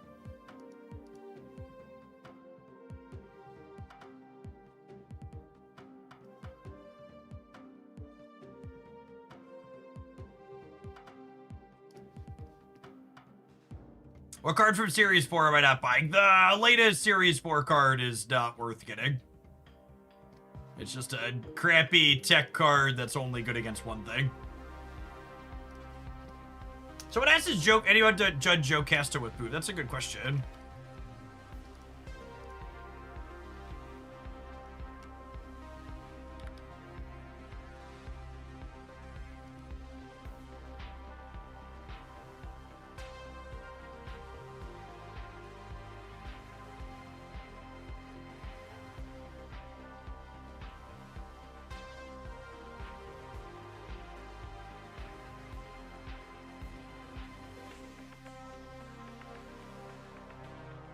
Couple, nothing meaningful.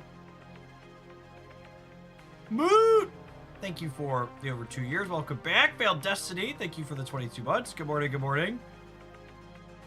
2099 does not need a buff, has linked me a deck that has Spider-Man 2099 in it. Yeah, that tracks. That tracks, I suppose.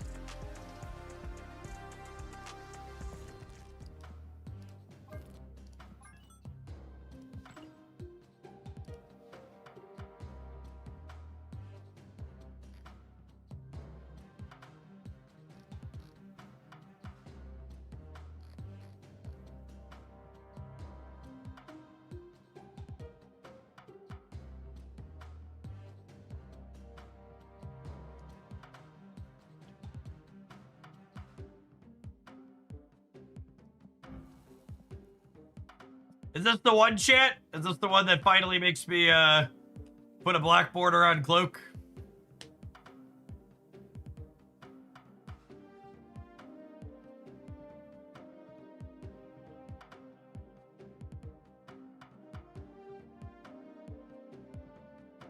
These are definitely trash. But look at him just sitting there. Yep. Alright, Black Cosmic it is. He deserves it. I mean, he has an S tier split. He deserves the border. Absolutely.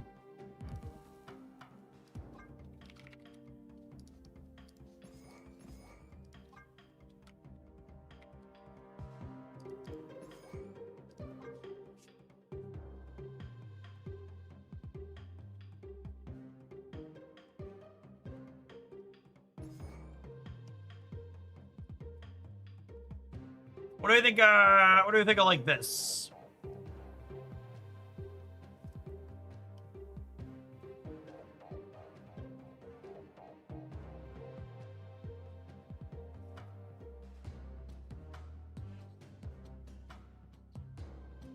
I think I'm into it. How do we win a second lane? Just like 2 move payoffs?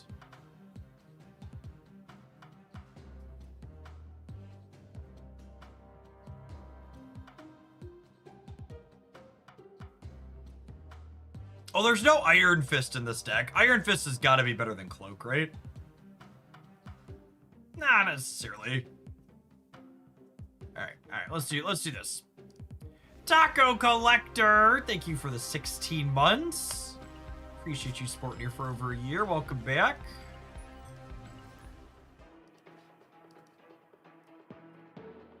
Yeah, November would be a good rework time for 2099. And so releasing other spider cards then, I agree.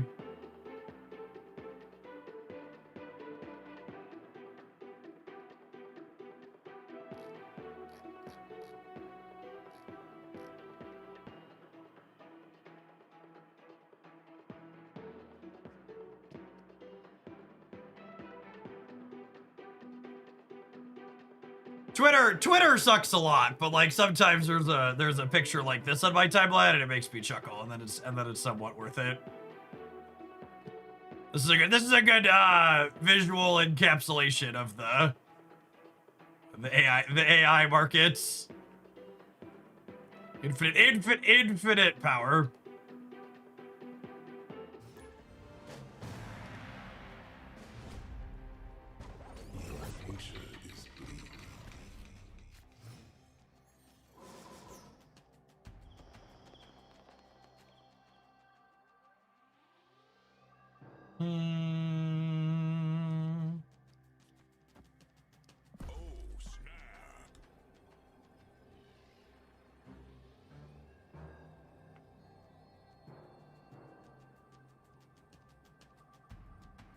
No border on Jocasta. I don't have a variant for Jocasta. I'm not spending $20 on gold to split her.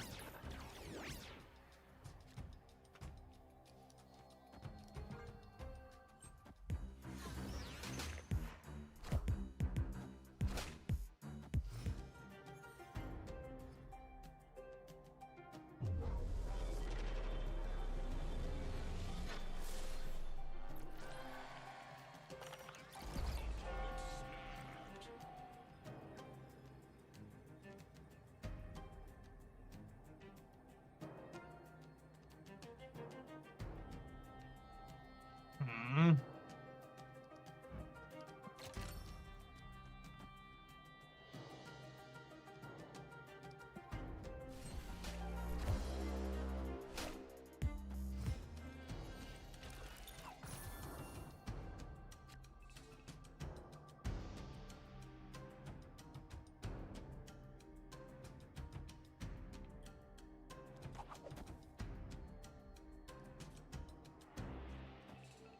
Yes, we are currently playing against Aeroshim. That is accurate.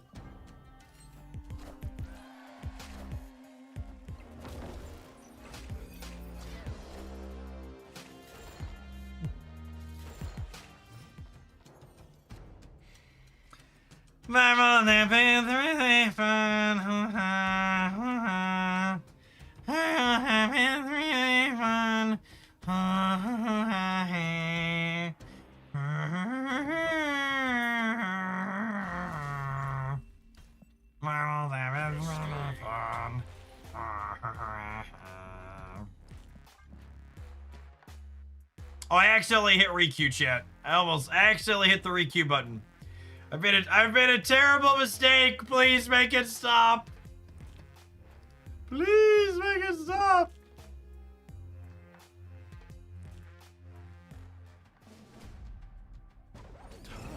Isn't what you think.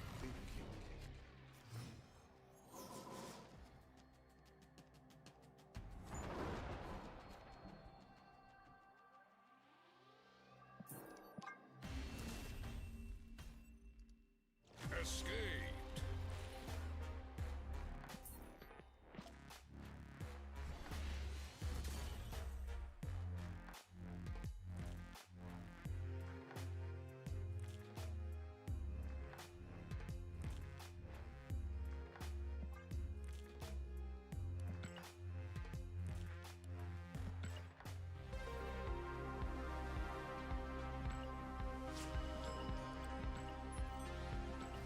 Is there a more peak Aeroship experience than them having the ideal tech card on turn 4?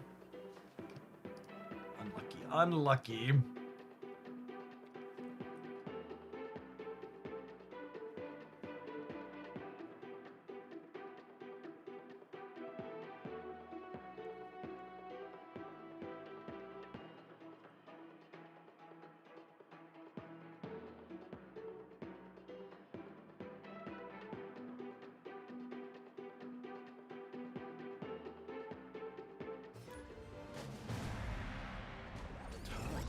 Isn't what you think.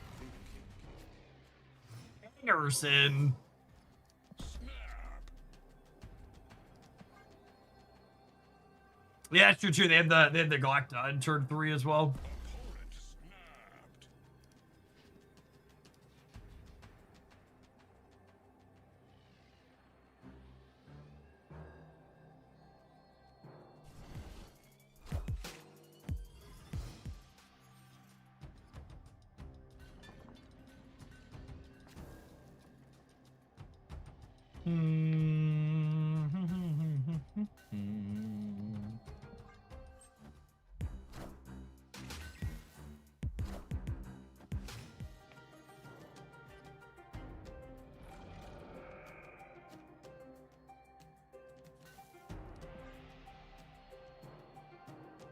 Thanos, no Kang.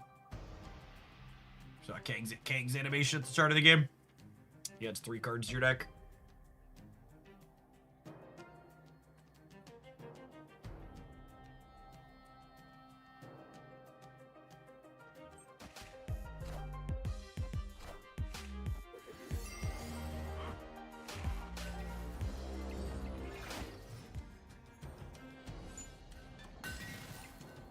take a free vulture here.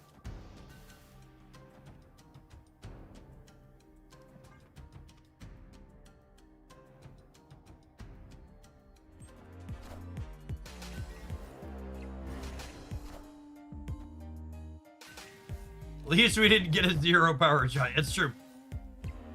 Accurate. Just the facts.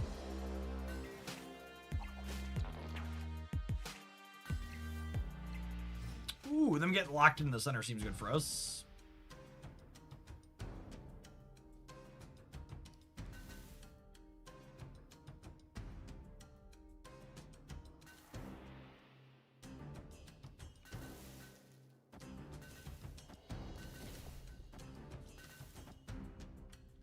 How does this work? Does it work how I want it to?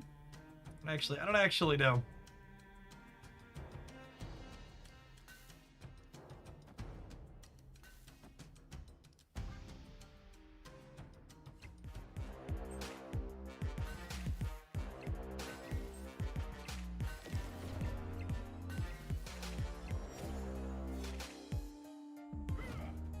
Look at him go! Look at him go!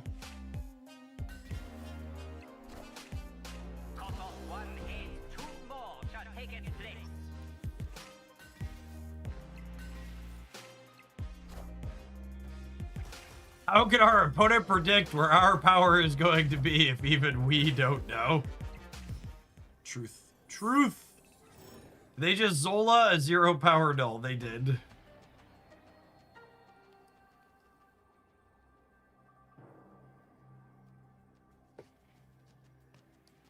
Excited to get like Killmonger or Shang-Chi or something here. Something excruciating is about to happen to the home team. No? We're good? We got him? Lucky.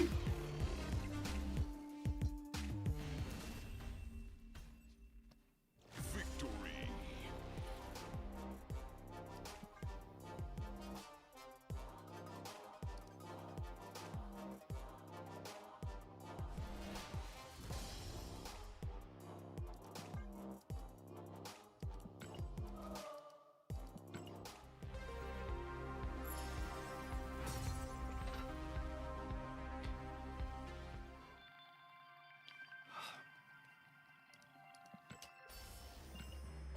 Man, gamers, I had a good weekend, but I am dragging a bit today.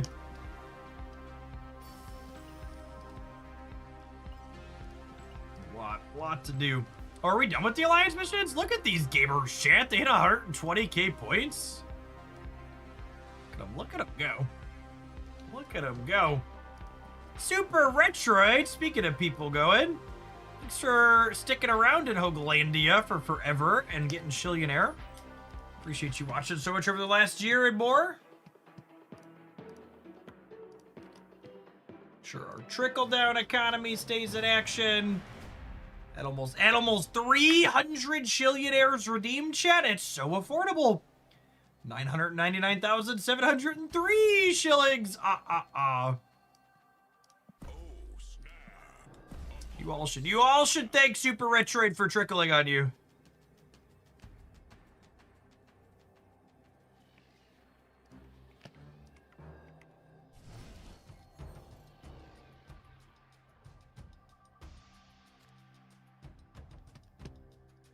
Excuse me? I said what I said. Come again? Only if you ask me nicely.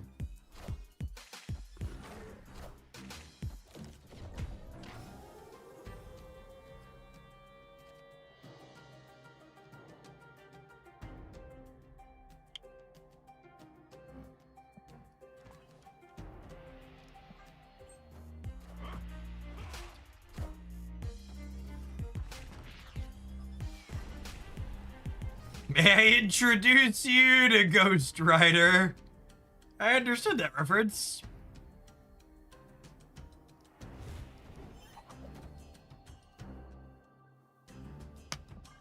Alright, and then Hercules punts the torch back into the center every time, yes?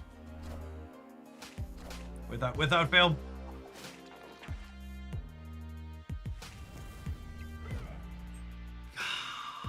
What a skillful What a skillful game we play.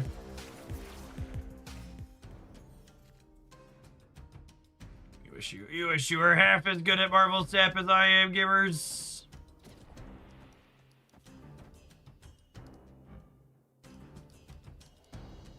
Oh, Omega Sentinel doesn't have text here, huh? Big sad, big sad, big sad.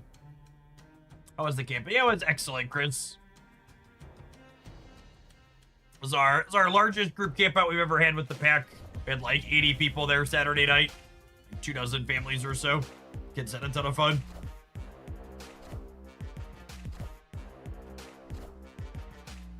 I am Iron Man.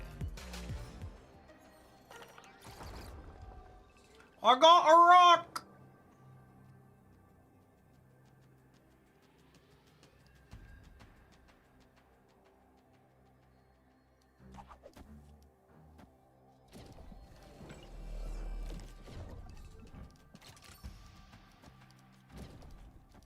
Alright, I assume we're cooked.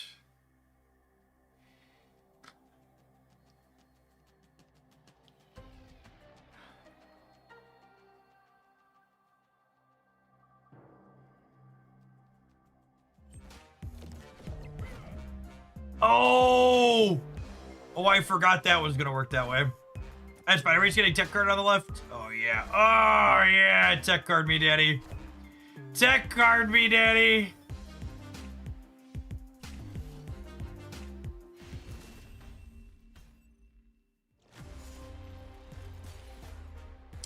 Womp, womp, womp.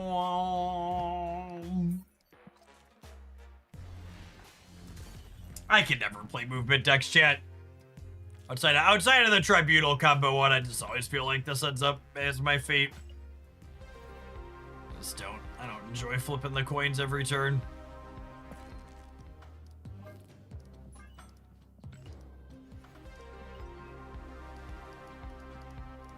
Alright, let's use some end of turn stuff. Gotta get 3 wins with the old Jocasta.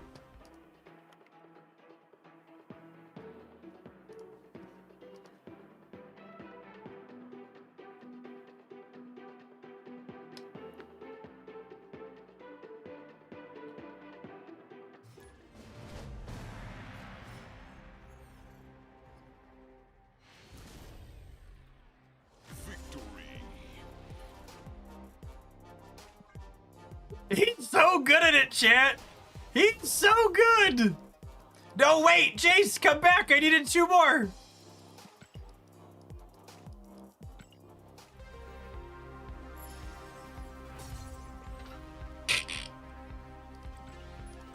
Oh, man. Cued right and then got by the muscle memory.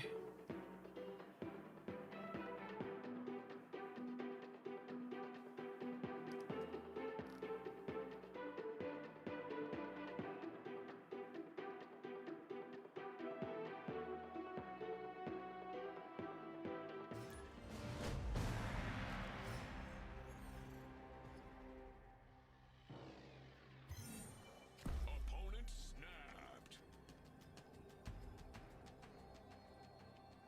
Oh, snap.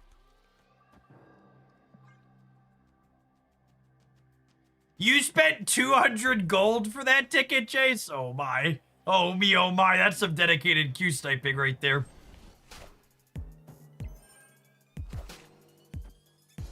That is some big Q sniping dedication.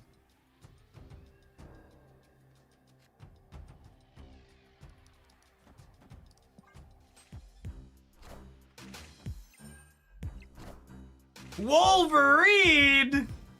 I'm in danger.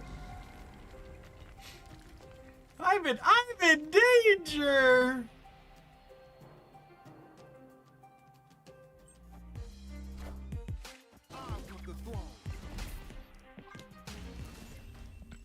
Just tap that old mute button right there before we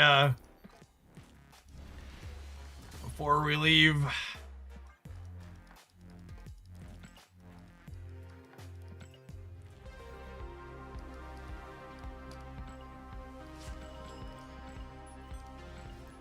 I'm glad we never have to do Viv Vision chores again. I'm kind of surprised her bump to 3 power didn't end up giving her any legs anywhere.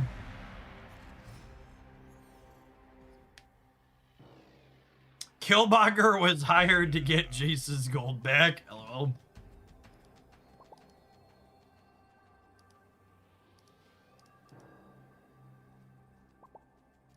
Opponent snapped.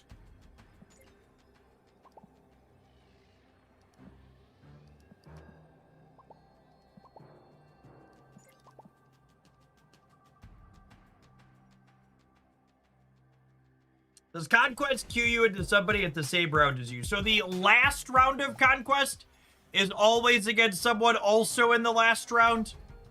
The earlier rounds try to pair you into someone else at the same round, but if they can't, they prioritize pairing you quickly more than anything.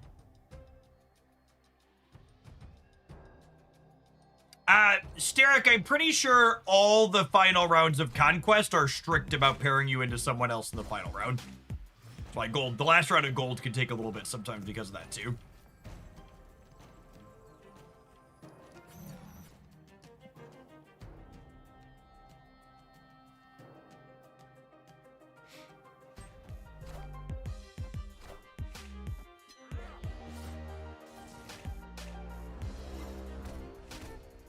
Ping pong, ping pong. Driving in my car, beep beep. Hope no one wrecks into me. Alright, looking for a Marvel Boy and a Havoc here in our next 2 draws. I was drafting this morning. It's pretty good. We put the supporters through the ringer with some viewer lobbies.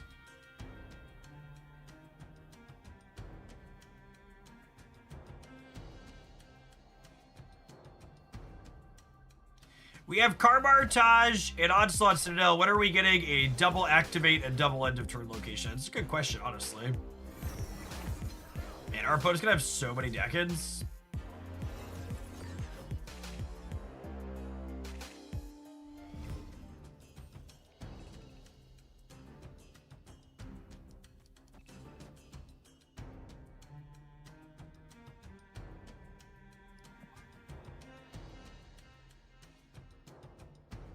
I got activates, they're multiplying. And the end of turns out of control. And the fantastic car Joe Cast is driving. It's electrifying. Do-do-do-do. Be-do-do-do-do. Oh my goodness. They have at least one more deck in. Oh, that was a good draw. That was a good draw, gamers. That was a good draw, gamers.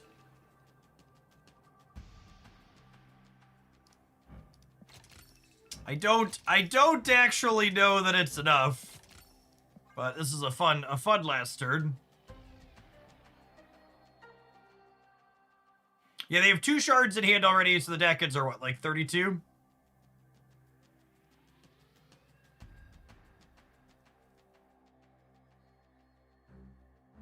It's fantastic car greased light in this instance, absolutely. The Decans are 64? Are they 64? No, they don't have 2 Decans in hand, they only have 1 Decan in hand.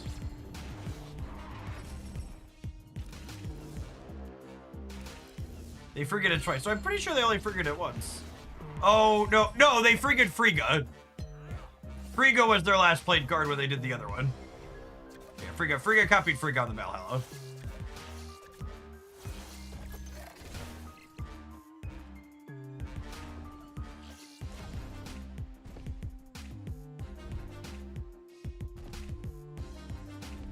Alright, we want 1 location at least. Alas. End of turn stuff is very mediocre into things like negative and discard. Their linear numbers are just markedly more better than ours. More better than ours. And why Boa? Thank you for the membership on the YouTube side. Appreciate that bit of direct support. Folks like you are a big part of why I'm able to do what I do as a job. Thanks for keeping me around. I just use Viv Vision to power up Batroc since I always lose her lane. That's thinking with portals right there. Thinking with portals.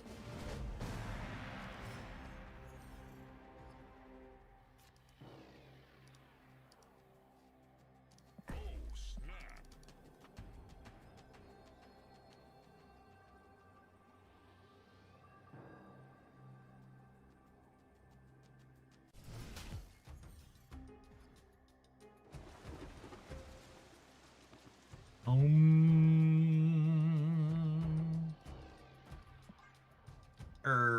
Beep. Beep.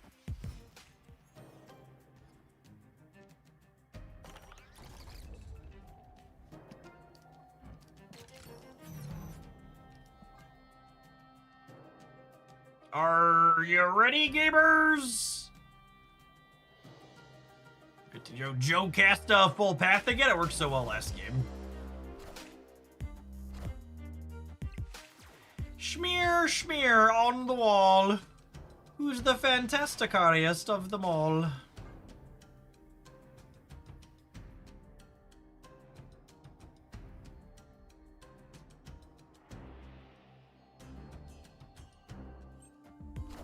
What are they gonna do? Check card me?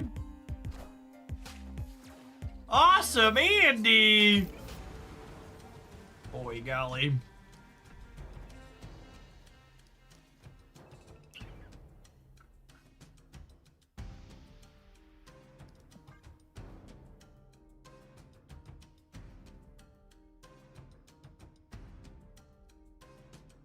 I guess I can technically play into the right, yeah.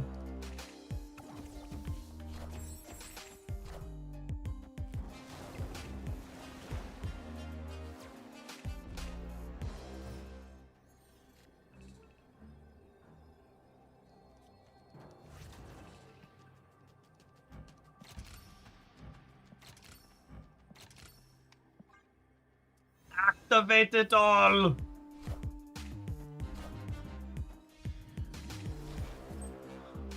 Little bit casserole. Who doesn't love a little casserole, gamers? So look at us all on the struggle for these end of turn missions. Is there a specific order in which you activate Jocasta? In this deck, not really. It all shakes out to be exactly the same. In some other decks with other activates, yeah, the sequencing can really matter. I got Jocasta, but I think First Steps for end of turn deck, which is a good sub. I mean, we're playing an end of turn deck without Thing First Steps right now, Moa. In general, just shoving in a tech card of your choice is typically reasonable. I'm not sure that Thing. If I'm honest, I'm not sure Thing First Steps is optimal in any of the end of turn decks. It's just so expensive in terms of resources.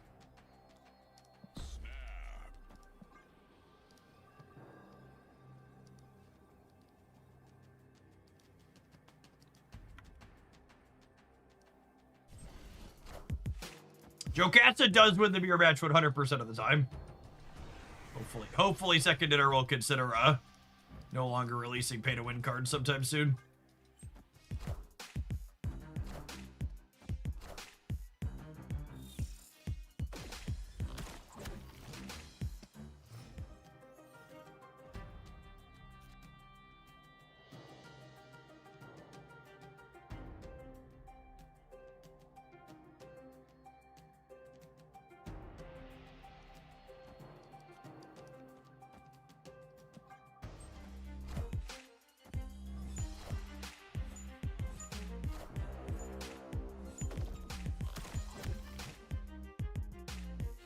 I see a bunch of people raving about a new Digimon game.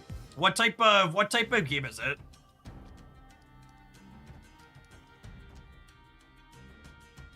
Is it an open world RPG or a linear RPG?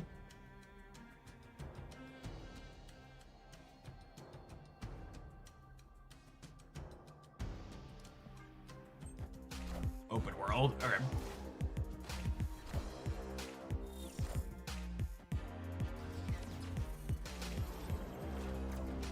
Wow!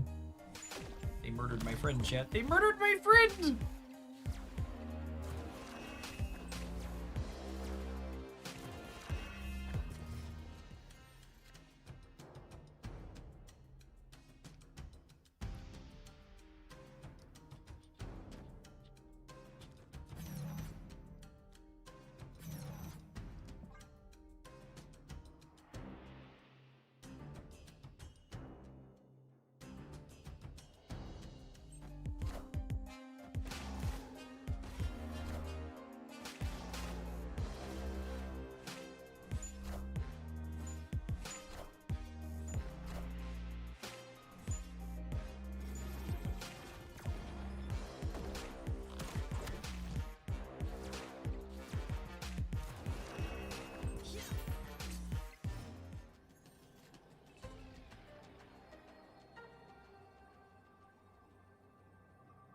Are we dead? I can't tell if we're dead.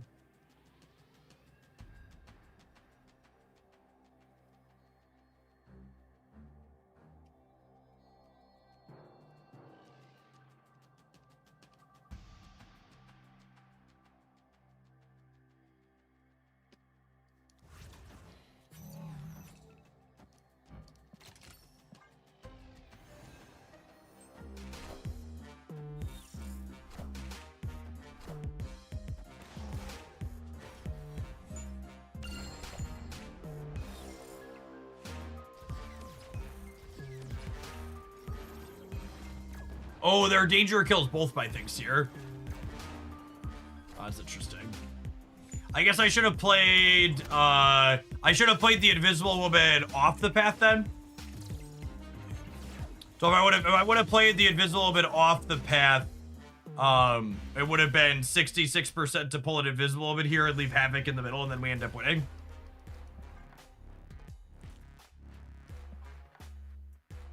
Is the takeaway there?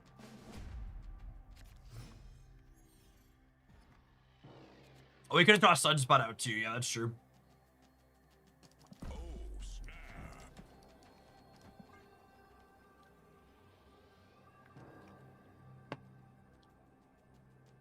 I was a flip to win the game there at the end, but I could have had odds better than that. But I played differently.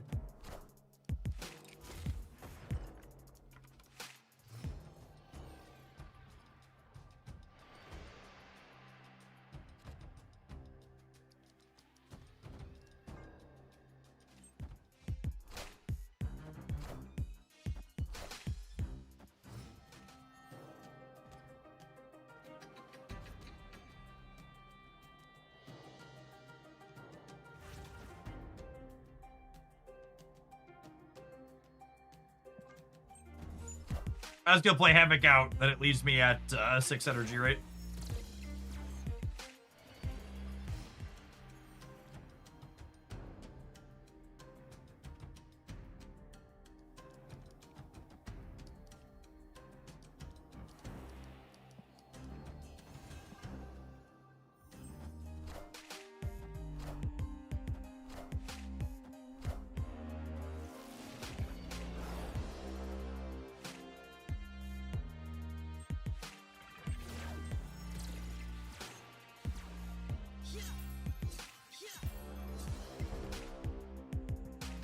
For Invisible Woman here.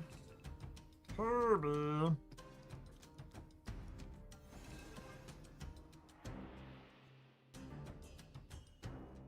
Was Ghost Rider considered a good counter to the end of turn decks? I mean, it's a counter.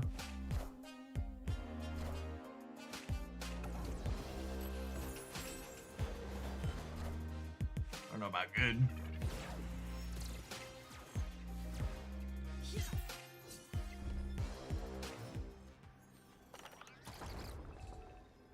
I got a rock! Actually, it doesn't do anything for me, right? Because I don't have a second card to trigger the Theta.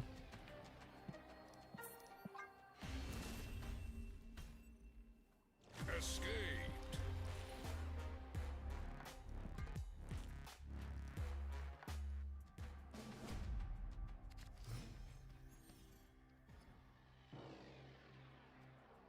Snap.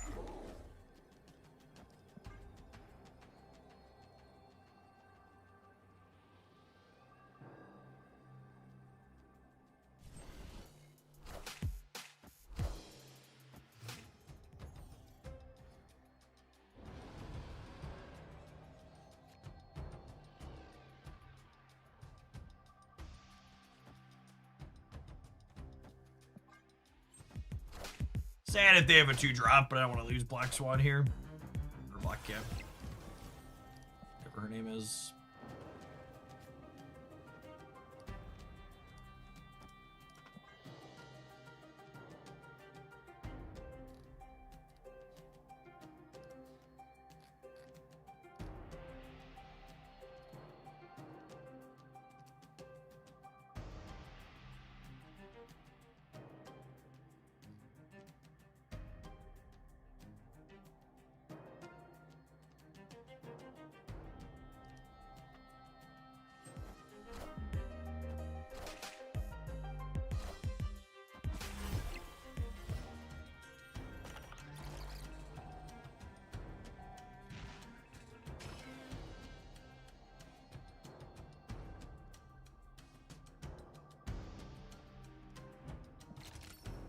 Do I energy here so that way I can play these 2 next turn? I think so.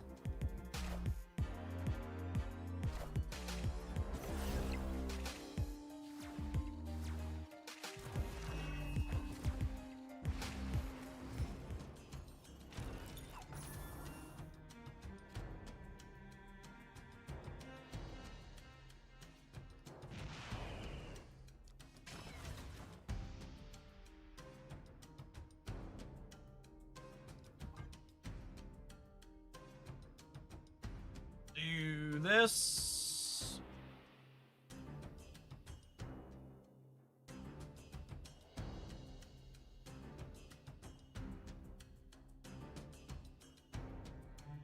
Oh, I'm very aware that ICE is elected Chicago as the newest place that's going to wage war on people living in America.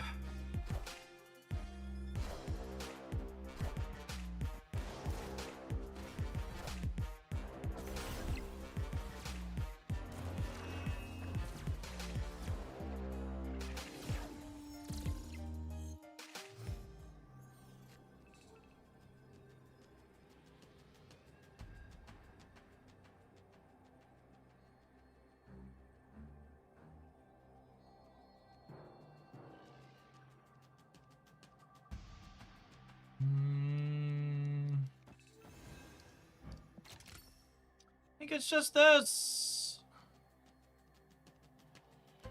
Probably dead.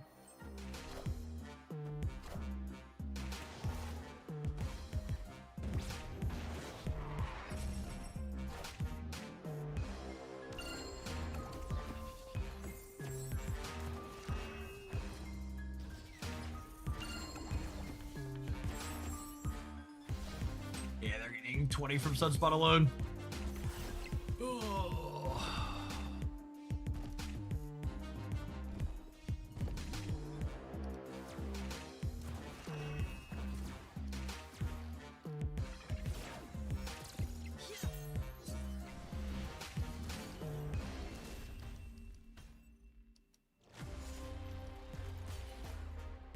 Man, I'm pretty used to gamers posting nonsense comments that don't really make sense, but you hate Alioth, but you use this deck is a deeply strange thing to say when I'm playing a deck that's like almost entirely keeps to itself.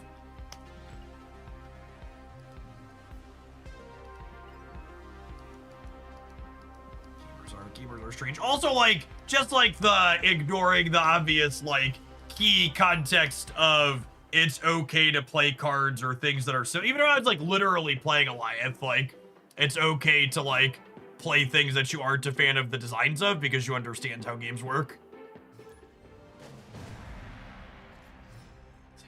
You say we should improve society somewhat, yet you participate in it. Very curious. Very curious. Please, Derek, mercy! Mercy, Derek! Free me from this hell! I think I only needed 1, yeah? Did I only need 1? I needed 2 at most. I needed 2 at most. Alright, 1 more, Derek.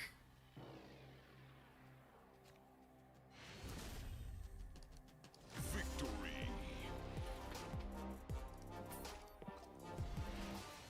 I heard ICE is going to be at the Super Bowl because undocumented immigrants are just loads of spare cash to buy Super Bowl tickets. So again, it's really important to understand how much of what the Trump administration is doing is detached from reality and not based in what's actually going on.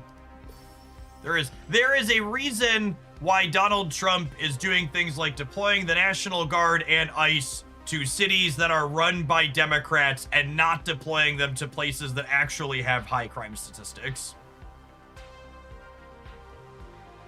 And there's a reason why when they talk about crime stats in places like Chicago, they're not actually quoting reality almost every single time.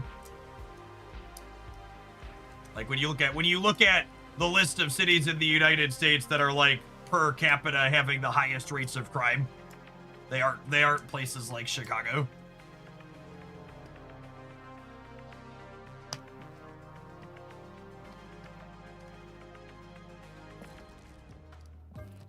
For all the we're gonna turn down the rhetoric stuff, he's literally just waging war on Democrats. Shout out to WAPO for fact-checking Harris and saying when she said Trump's gonna send the army after you. They're like, that's not true. Yes, crime is a code word. They don't mean it literally. Yep. Absolutely.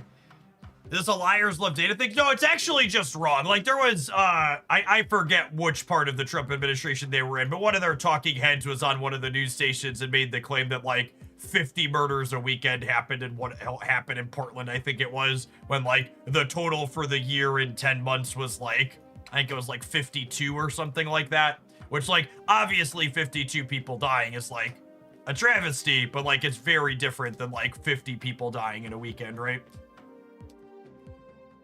Like magnitude's different.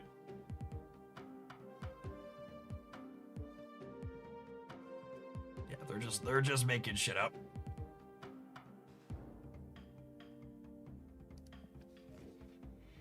All right, I have been freed from Viv Vision and other missions.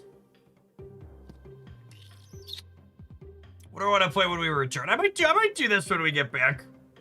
Speaking of hating Goliath, this had some metrics that was in my my Dex roundup this weekend, so I'd like to kick the tires on it. I'm gonna run an ad. I'm gonna run and grab a caffeine because I'm dragging a little bit this morning. When we get back, we're gonna Darkhawk Supergiant some nerds. BRB.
Oh, man, there's a big old thing of diced onions in my fridge. Just like getting punched in the face when I open the door.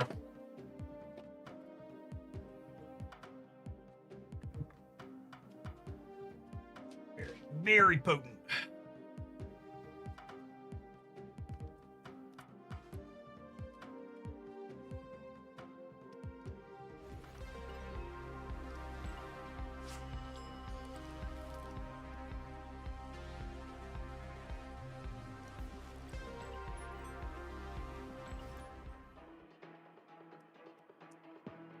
My son likes eating onions raw. He's 3. Kids are weird, man. Kids are strange.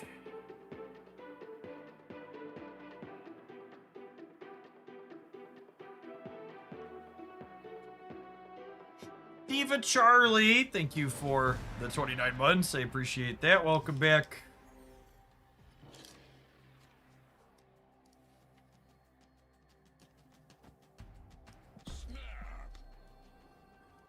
Opponent snapped.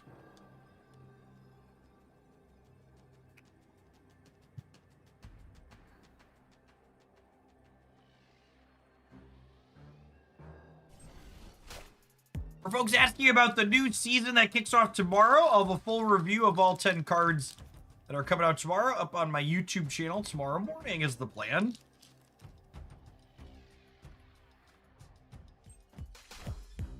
Hey, you found a rook.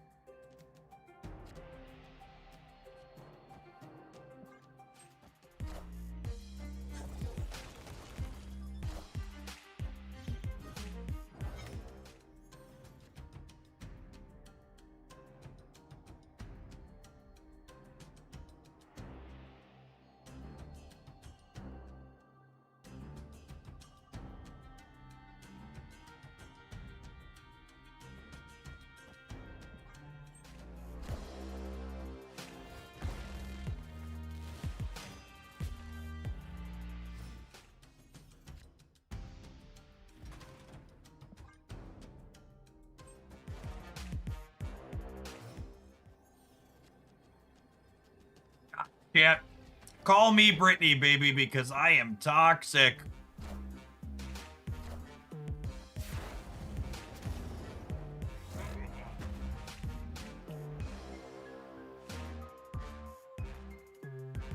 This interaction with Supergiant is so gross.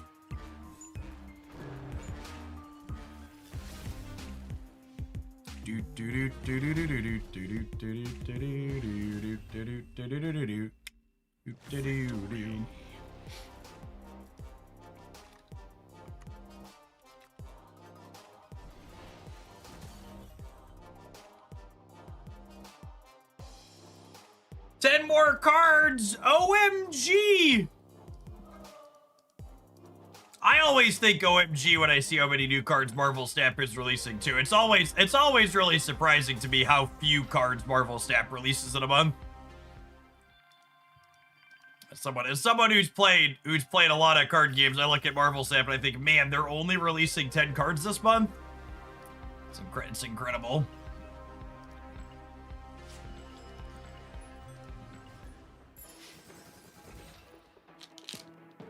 For folks who, I know Marvel Snap is the first card game for a lot of people, but just like as point of references, games like Hearthstone and Pokemon, they release hundreds of cards per year, and Magic the Gathering releases thousands of cards per year. Or like numero uno when it comes to new cards.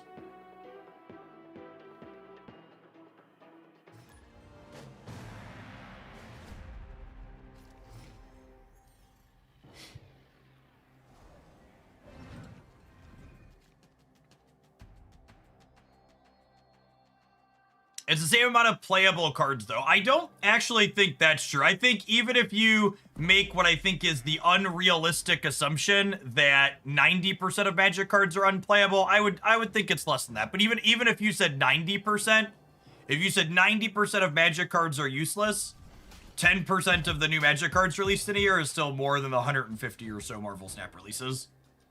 130 or so, 140. I don't even think Sap does 150.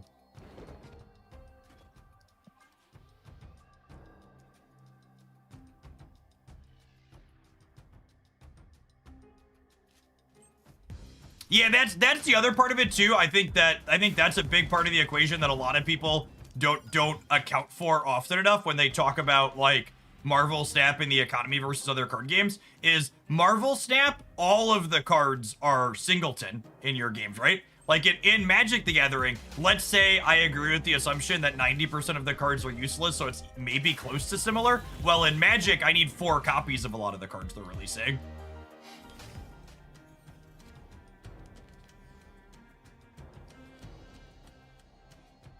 In Marvel Snap, I need 1.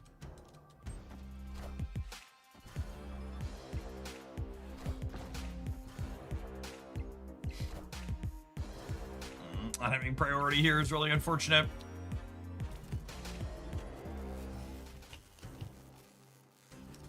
Anyone know if Series 4 cards are due to drop to Series 3? They are not doing Series drops consistently anymore, no. Just like not a thing that's happening. Victory.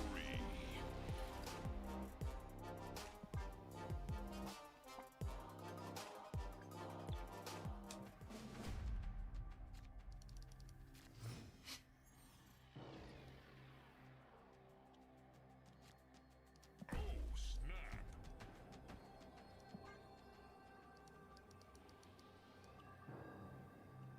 You need more than 1 copy of cards in Marvel Snap, you need a sweet variant. Yeah, but the variants aren't priced like cards are priced, yeah.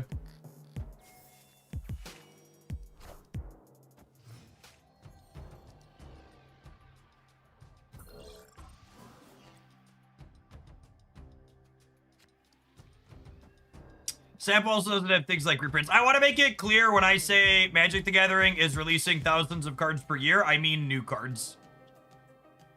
If you count all the reprints, it's even more. Just so we're abundantly clear and there's no confusion.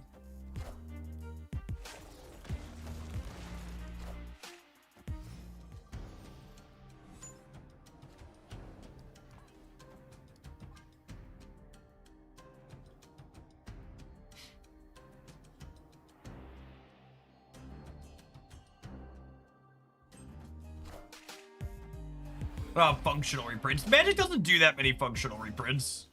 Usually they just reprint a card directly.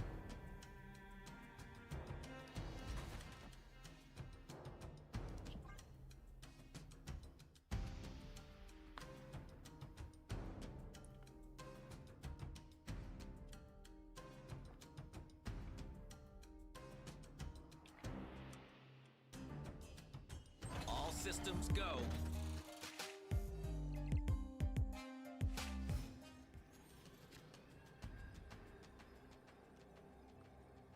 I think Korg into Cassandra Nova is better than Warheading, but see if we get punished for that.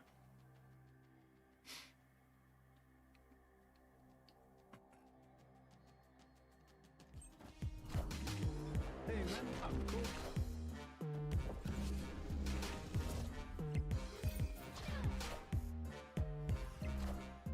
All right, so they're losing the center and the left.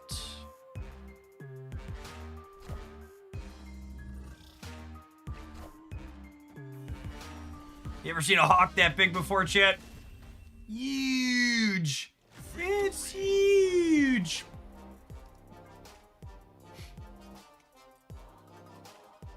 Would you like to continue playing games with your 34 card deck against my Cassandra Nova Darkhawk deck? You would? Alrighty.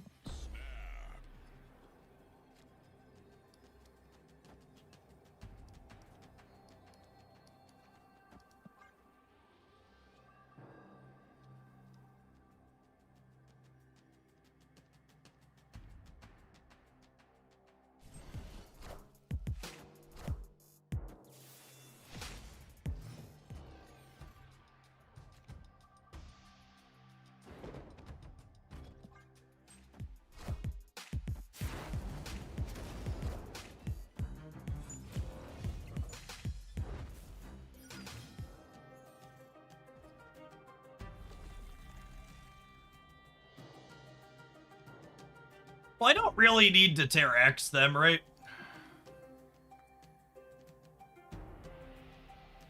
Because their deck is huge anyways. I want to put a rock in mine. Let's do this.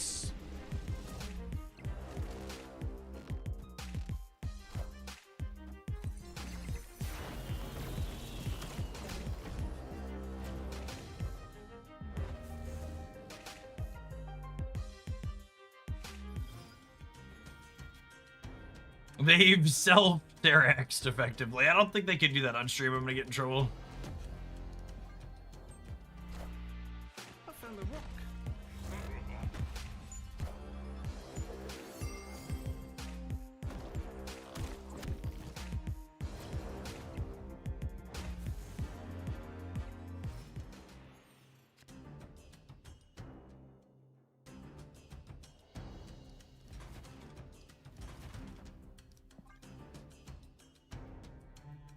Hey, Just Shaker. Thank you for the 12 months. I appreciate that. Welcome back. Good morning, good morning, good afternoon.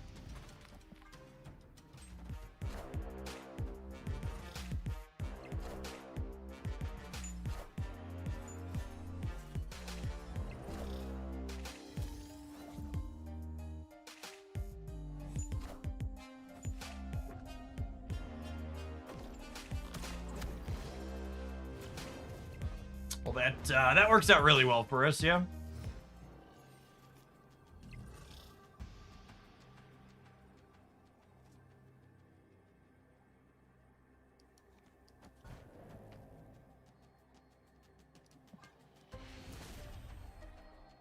Victory. We're now 2-10, and I would ask if they're gonna sweat it out, but they're playing Thanos Airship, so the answer to that question is obvious.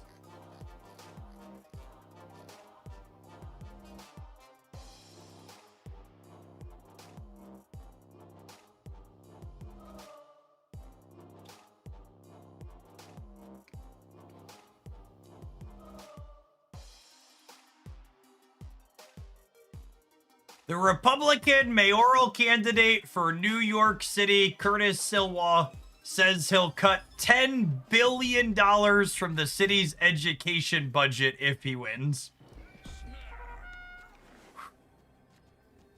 Never forget, chat. When people tell you who they are, make sure you listen.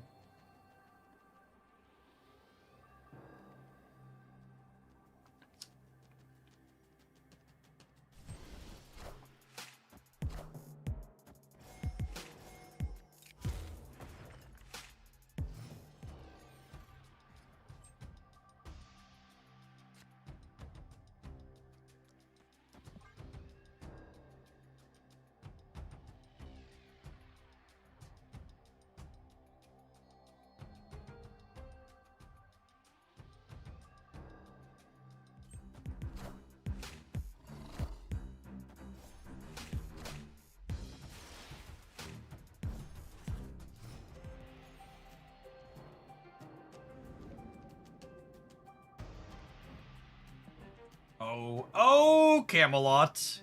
Tis a silly place. Tis a silly place.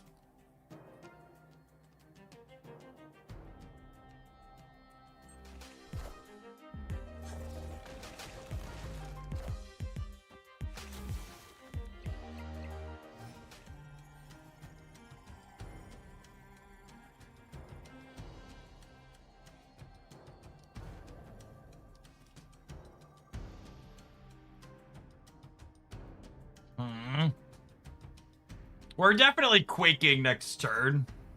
I think I'm doing this. Oh, me oh my! Oh, me oh my!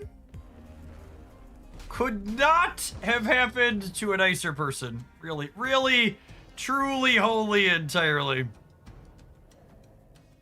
Could not have happened to a more deserving individual.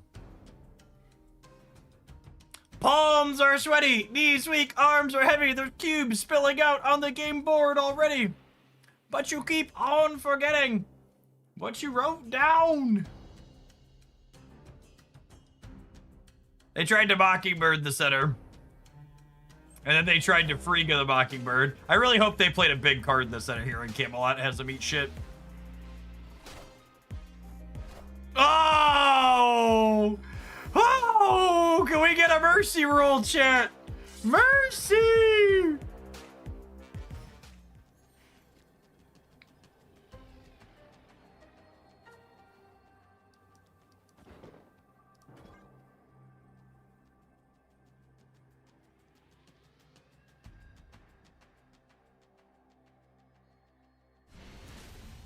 Oh, you couldn't win any cubes, opponent! Keep at it, you'll get there someday.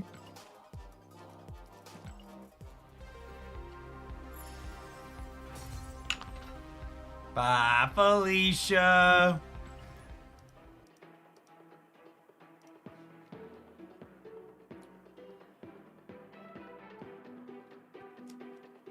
You are the weakest link. Goodbye. Goodbye.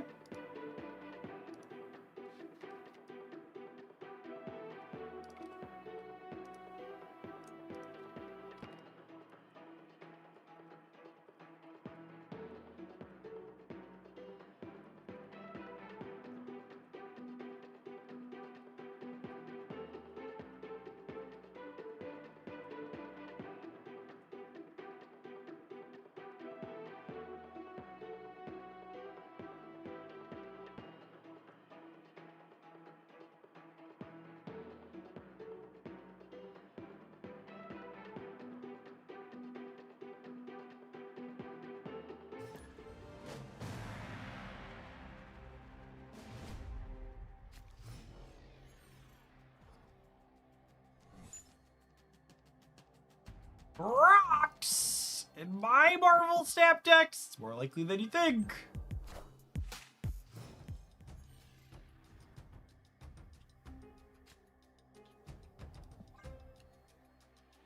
Oh, by the way, to my fellow DC Dark Legion enjoyers out there, they teased Donna Troy's silhouette this morning on the Nazi site. She should be coming to the app soon officially. She had been in some of their early artwork stuff. Is Terrax Rock Slide but better? Terrax is better Rock Slide with a deck building requirement. So he requires you to explicitly play to the board early.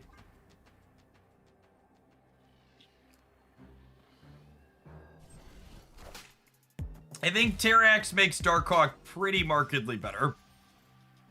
You also kind of build these decks in a way to maximize his effect.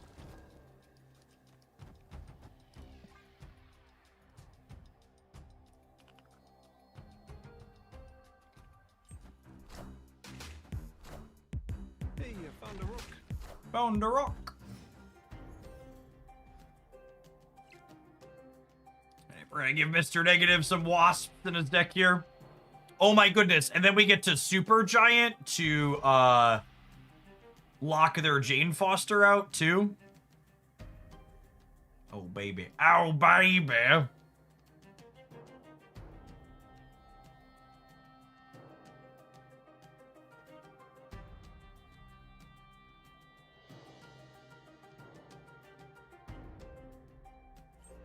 The Super Giant here to hide our Darkhawk. Well, I do like to play Hide the Hawk. It's also a good disruptive element too.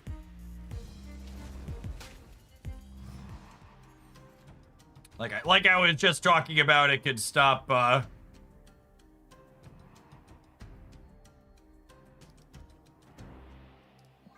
can stop your opponent like Jane Foster or MODOK or activate things, etc.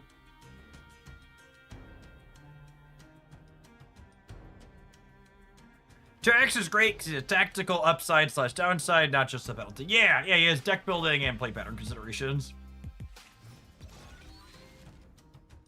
I like him a lot.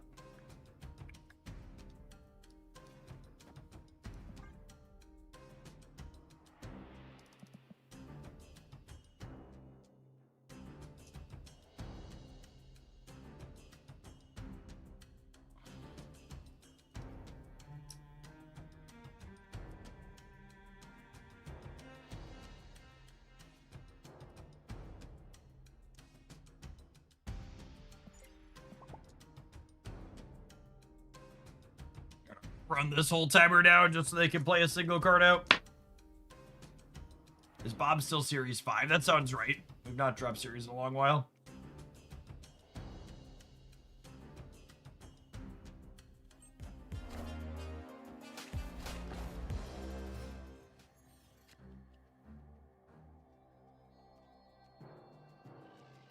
They're setting up a Zola. Yeah, maybe.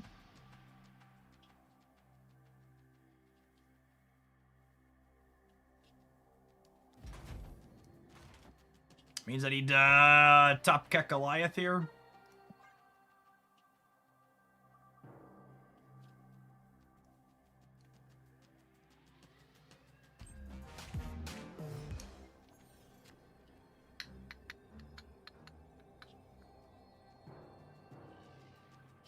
Oh, if we quaked, they wouldn't have been able to Zola.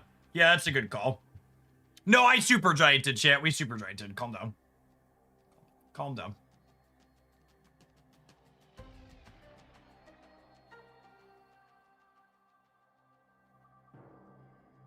Zola plus cat kind of gets us, right? If this is Zola face down.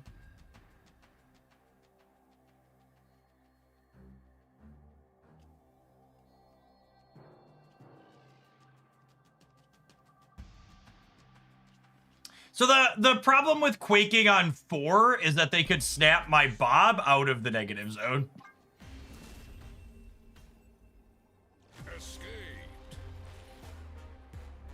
But maybe that was fine just because it would have screwed up their Zola lane.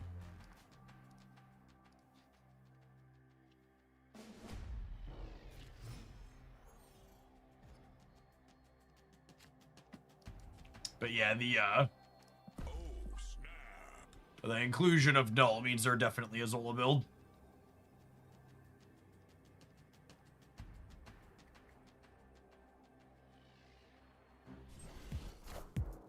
I found a rock. Found a rock.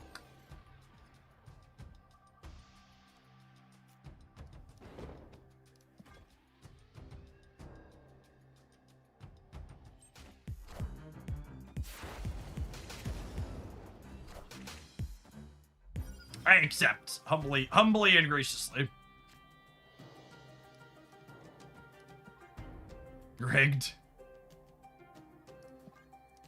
Gosh, do I do this and like get one less rock for the sake of getting this discounted?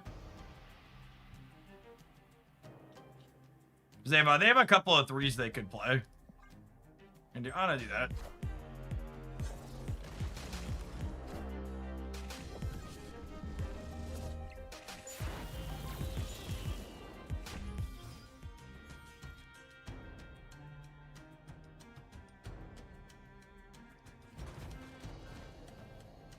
I'll flip this cloning badge so they can't clone Cassandra in it. Again.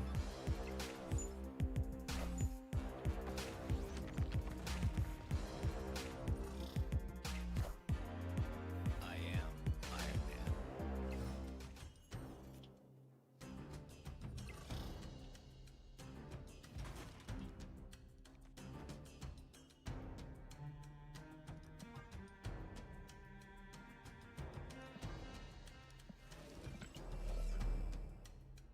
Can't copy Black Cat. Yeah, but I might want her center.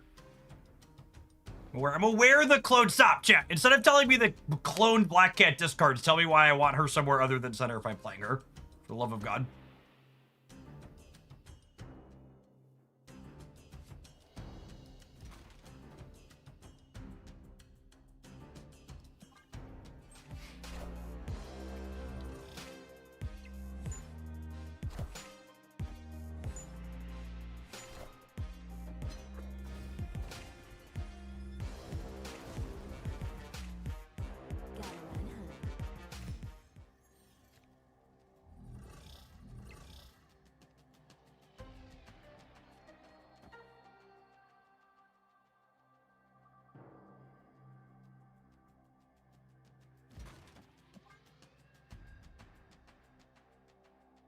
Like we just do this, so then next turn we have Warhead, Hawk, Bob.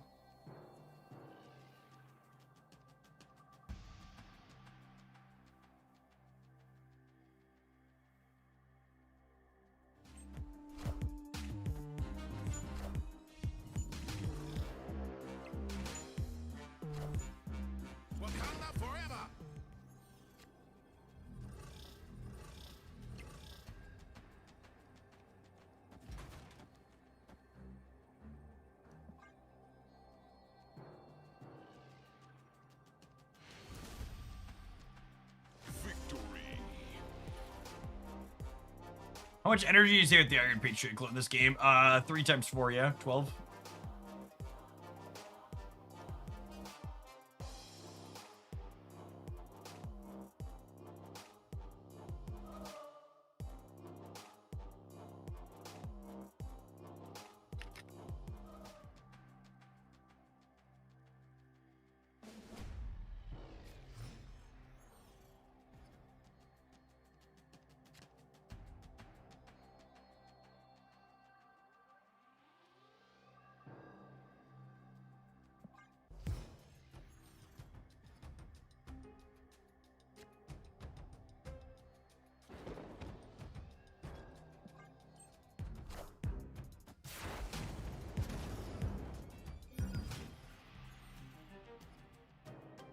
Doesn't really matter, I suppose. Now I want to save my snap to get Bob into the altar.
And then I think once we super giant here, they're basically in a can't win kind of spot, right? So I'm gonna snap them. Which means I can't get the Hydra Bob into the center necessarily, but I think that's fine. We're gonna be winning without that. If we snap, do we play Bob with this turn? I don't know that I want to play the Bob out. I guess I could have played Bob into the altar for the extra energy. I am Iron Man. All systems go.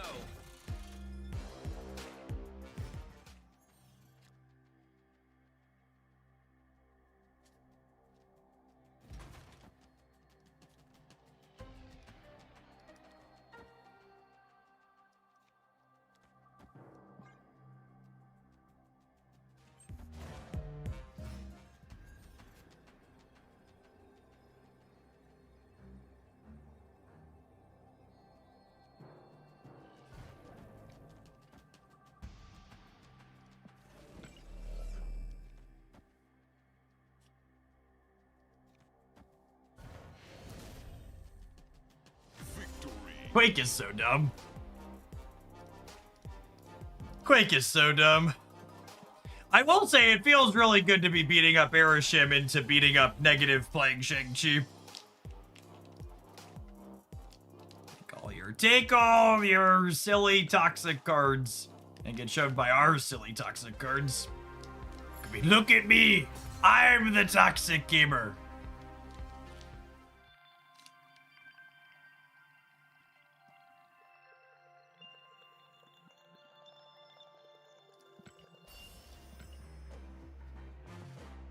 All right, let's go ahead and take a brief pause for the cards to let some adverts roll so they don't happen over the top of gameplay. When we get back, we're gonna beat some more people up with this one. It's been very solid this afternoon. If you haven't seen this deck before, it means you missed the best decks roundup on my Hoaglandia Stamp channel this past weekend. Weekly decks roundups there every week for Marvel Stat. We're going to continue checking this one out when we return from the break. If you're watching this on YouTube right now, make sure you tap the like button. It doesn't cost you anything and helps the content reach some more people. Appreciate the folks that have done that already.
Not going to be good, but can Valentina be swapped for Patriot? I think I'd be inclined to play like Mirage before Valentina, because you want more cheap things. Iron Patriot provides you with a lower cost payoff a lot of the time, and Mirage's payoff is different, but it's also lower cost. Iron Patriot also has synergy. In general, Terrax decks tend to like to play Iron Patriot because both these cards pay you off for playing out cards early as part of it.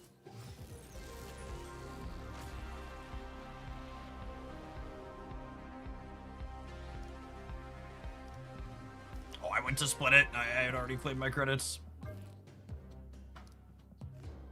Ooh.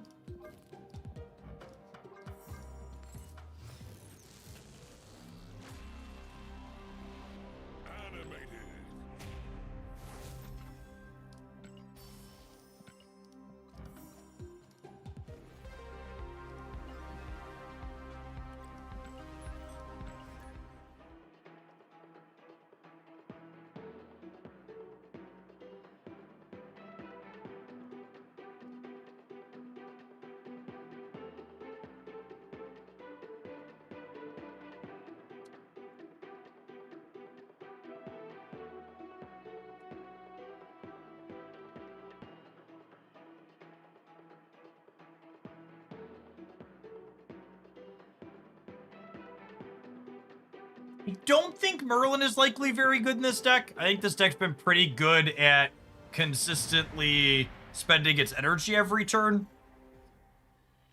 Like, I think if you're missing Iron Patriot, I would really recommend, I would really recommend Mirage.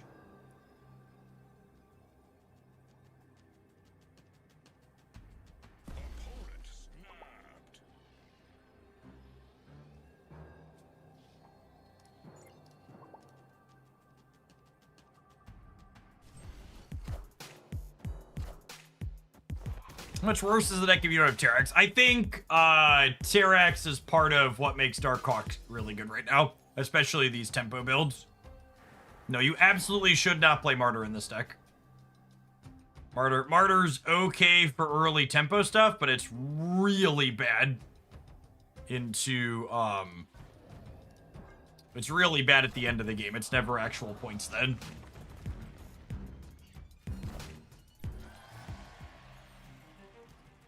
You're never mitigating Martyr's downside in this deck. That's the words my mouth is struggling to make.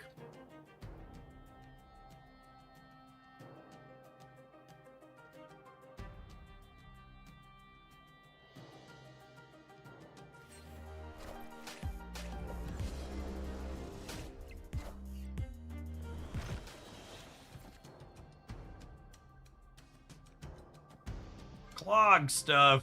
Supergiant's not bad into Clog either. Stops him from gumming us up on 5.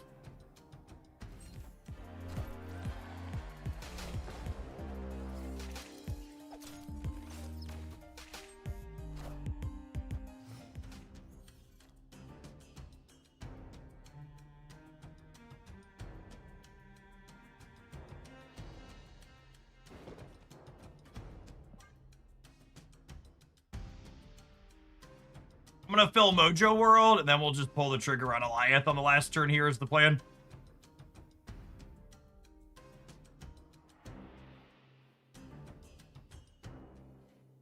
Made the mistake of using Martyr because I don't have Bob, and I switched to Agony after she lost 2 games. Yeah, if you're missing Bob, Agony actually sounds pretty okay. It's decent stats, and otherwise Iceman or America Chavez are both good places. You just want a good 1-drop you can play on 1.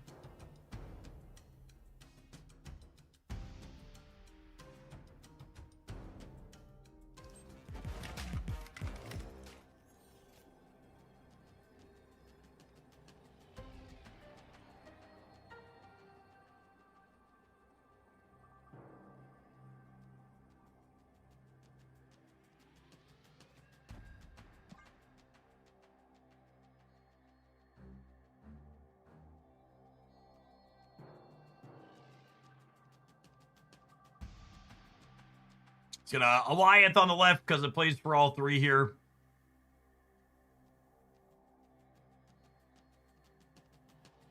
Get a little sad if they Viper in the middle, plus are able to win the right, but they played 3 cards last turn. hopefully that's fine.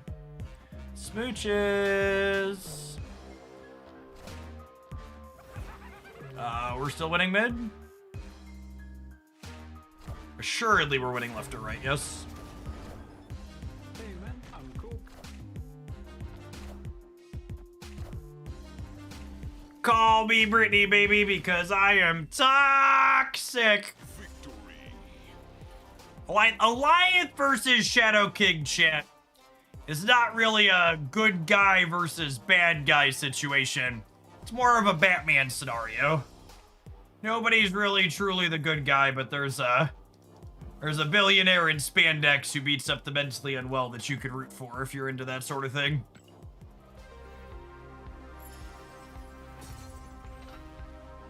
Rare case of a big happy alliance in the thing, exactly.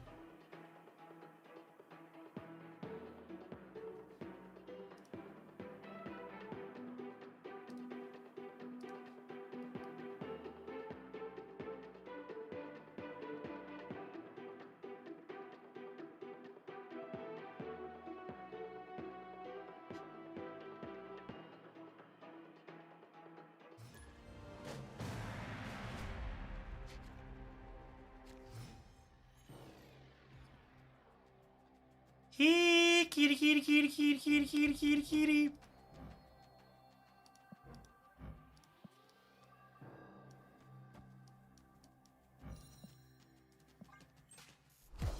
Oh, we about to get him, chat.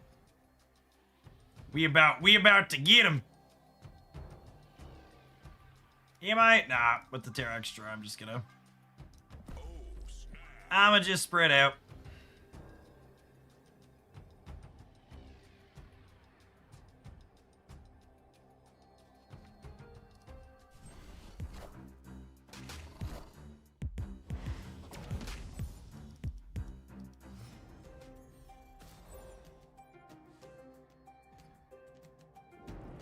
Gosh, our deck does kind of seem like it was designed in a lab to beat Mr. Negative, huh? Between the Darkhawk package and Super Giant and just like all of it. Their stat banks are putting Mr. Negative into Oscorp Tower, but like really that's fine. Have some wasps. I don't think it's worth giving them 4 points of power to put an extra rock in their deck, but it's close.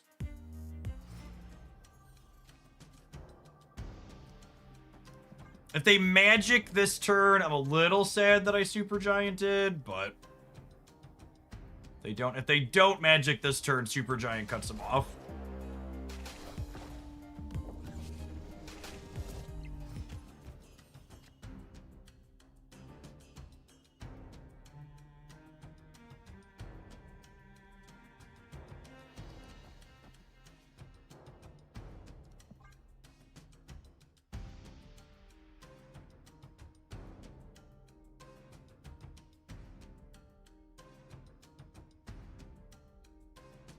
It's crazy how all of the EOT and Activate decks are being played and Ghost and Adaptoid are nowhere around. Gamer, if you look at the actual play rate stats, the most competitive slices, there's nothing that has more than a 5% play rate in Marvel Snap's current metagame. Why on God's green earth would you want to play a tech card that's literally dead in almost every other matchup for the sake of being slightly better against something that has like a 4% play rate?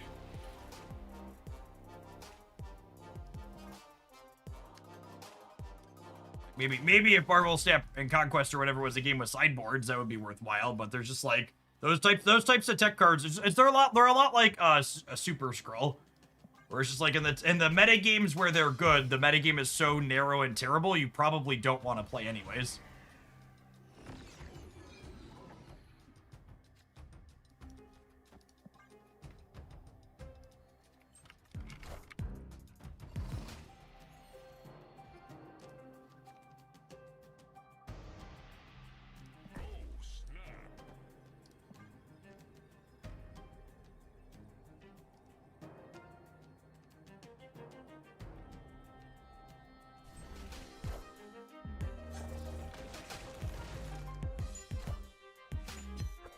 The recent returner stuck on the ladder, it does feel like EOT is everywhere. I mean, it is the best deck that last week's new card release went into.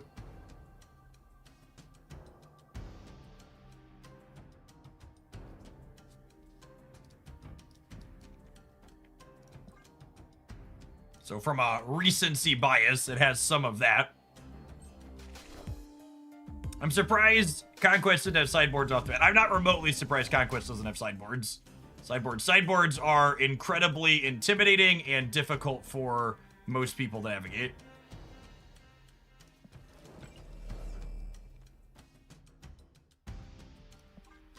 They are not a feature most average players enjoys.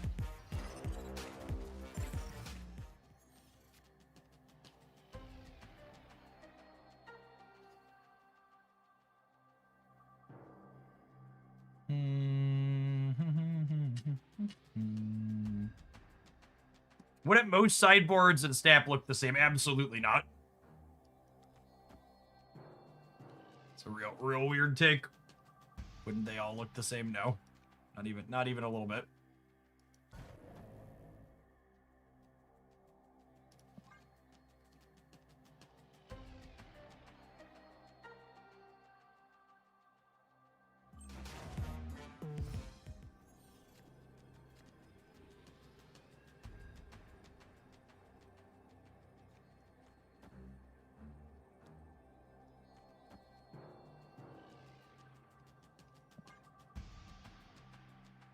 Yeah, sideboards almost always depended on the deck. So, like, a lot of sideboards would have interactive tech cards, but which interactive tech cards you had in your sideboard would depend on which matchups are bad for your deck.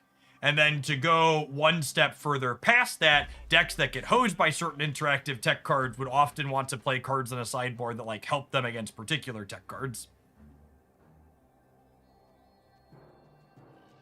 Do you have any Snap currency guide walkthrough since the Snap pack change? Yeah, I have a general econ video here. And then the big rule of thumb to know is the best thing to spend your gold on in the newest Snap economy is, oh wait, Bob's gonna jump here, yeah. So we'll put him here and let him jump to one of these other two.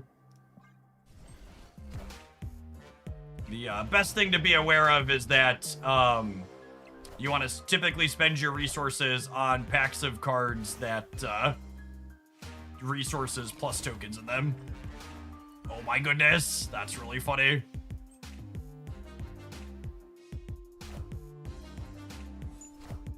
Did they really boomer snap this? Cool. Maybe they were just done with the matchup, huh? Mayhaps.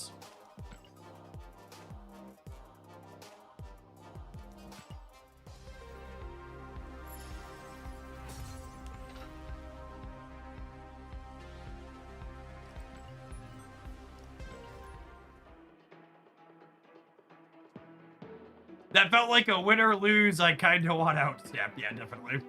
I think there's an unlikely chance they thought they were winning there.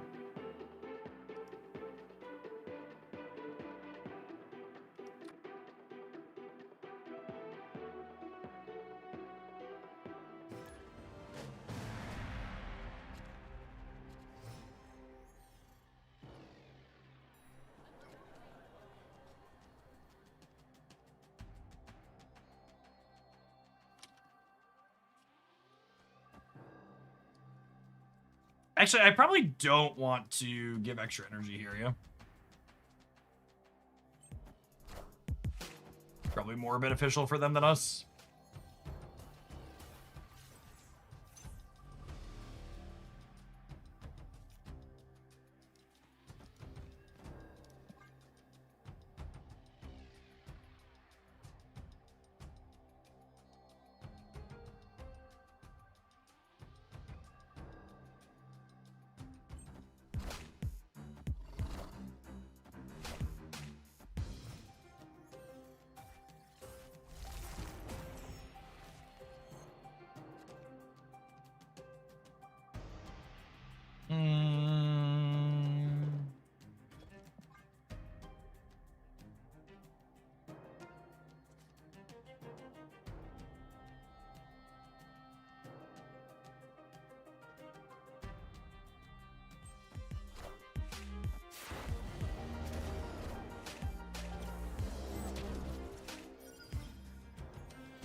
think it's this, and then we'll try and Terrax them next turn, hopefully. Is the game plan?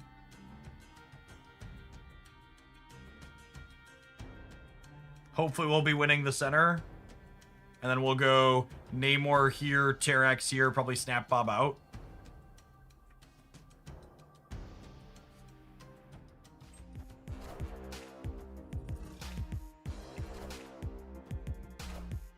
Not gonna have priority. It's unfortunate.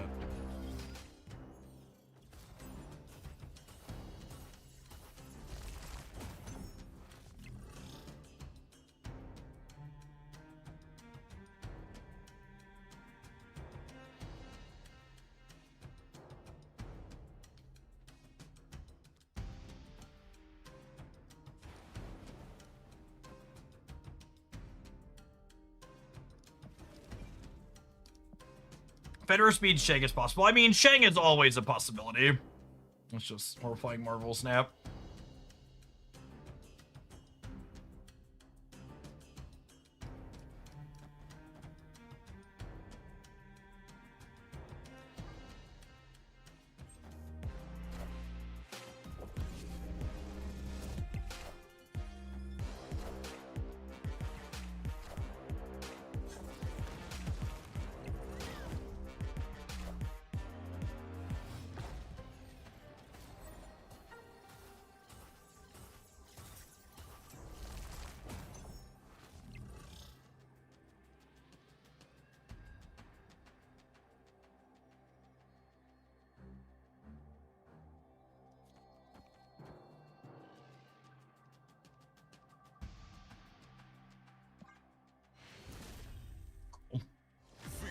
All those awkward games where I just like was never in a position to really snap.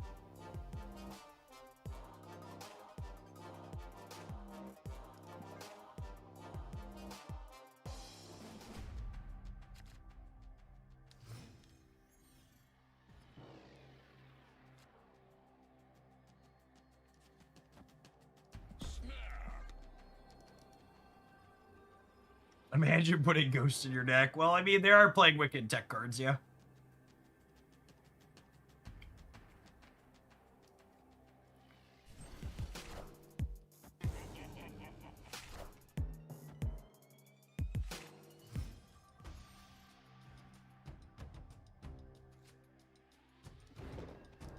I expect they're gonna domino here to keep their, what's it called, going, but I guess there's a small chance they domino here.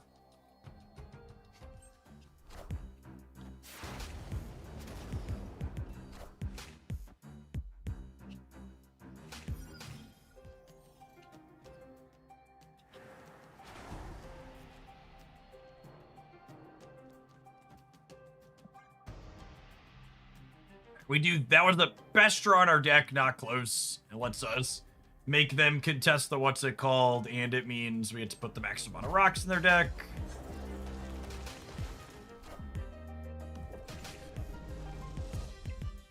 And then I still have priority here, so I get to go ahead and Warhead here. Which means if they try and contest the Asgard, we get to blow their thing up.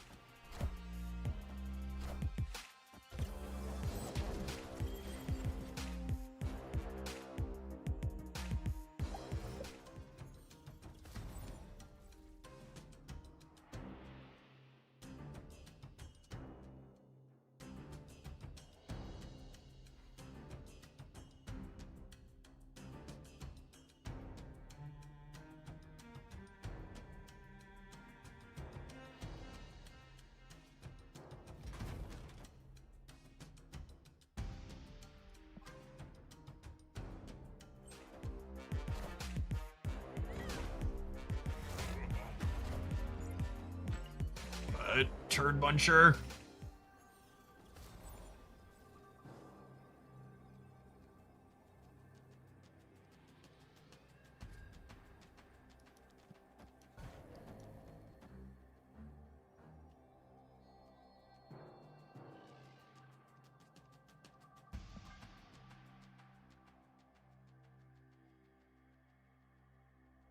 Opponent snap. I'll still play for all of it. I don't really want to play 800 games in this matchup. There's a chance we die center, but I think there's also a chance they just like don't have many numbers left.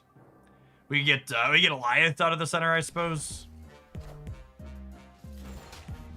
Oh, wonderful. I found a rock.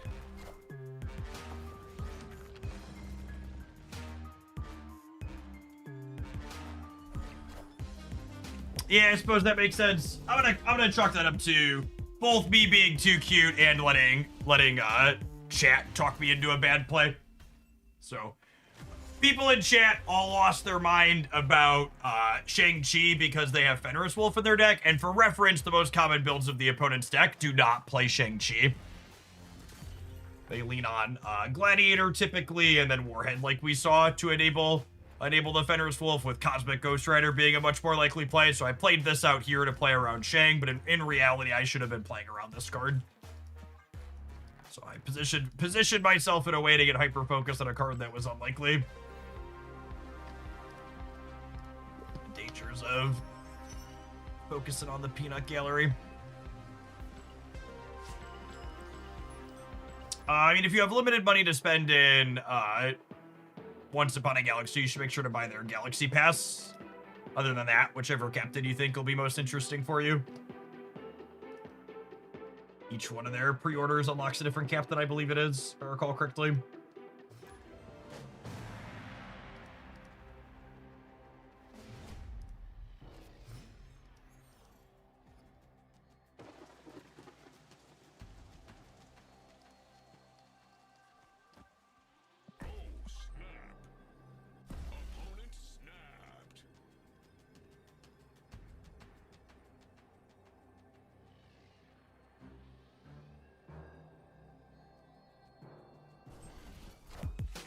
Hey, I found a rock.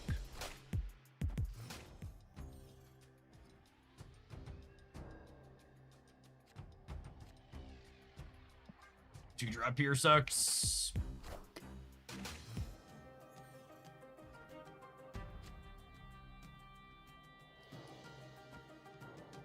I think I'm just gonna bail out of Kiln here.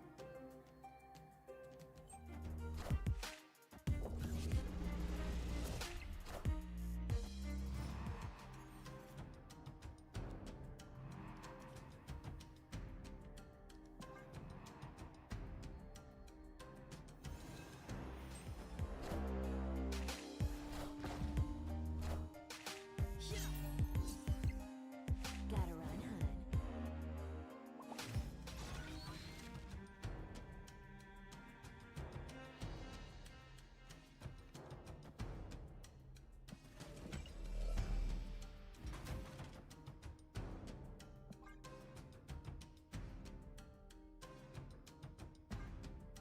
Actually, I should do this here because of Sunspot, probably, yeah.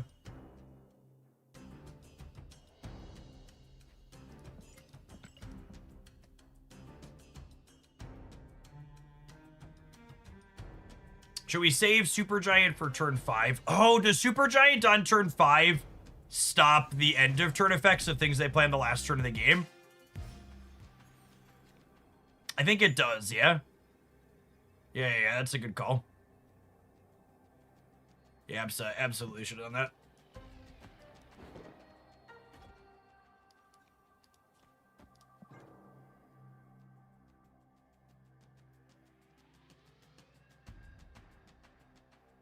That's a good call out. Are ye worthy? Unfortunately, we're just gonna die to Sunspot, charge it up a bunch. I don't think it realistically mattered, Steric, because of the Jocasta, Invisible Woman, Sunspot. I don't think we're just ever making enough numbers to compete with that, unfortunately.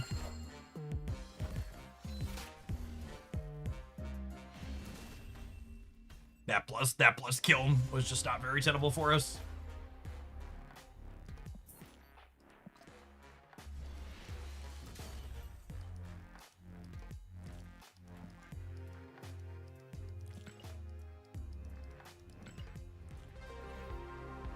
It's also possible I should have pressured them and killed more. like Cass into Supergiant there, maybe gets it done.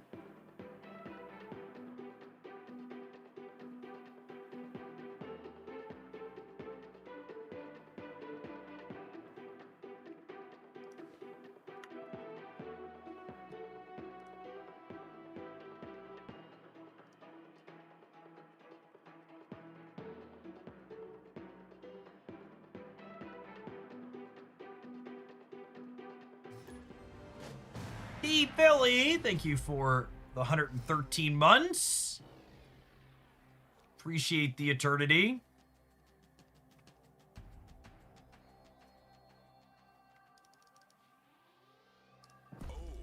Hey, Jeff, I thought you were going to play some Rivals. We played Rivals for an hour to end the stream on Friday. Do you want to watch me play some Cloak and Dagger? Yeah, it was the one-off sponsored thing from the Twitch bounty board. It is not a game that we will be doing regularly on stream. Not a big pull for my typical card game audience.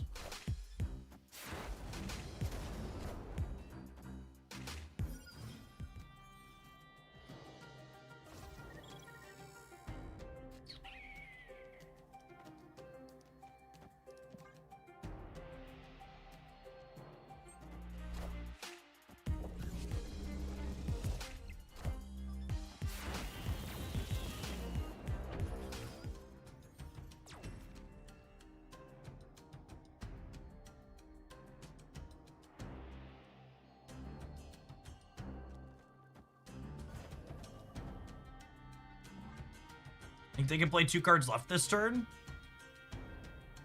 Maybe. Maybe. If not... Sneaky, sneaky.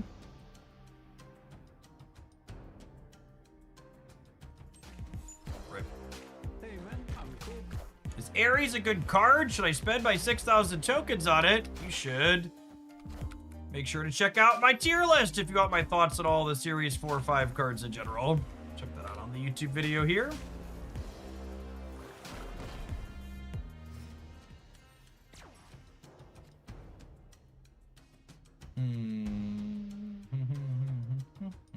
I think we're dead, unfortunately, now.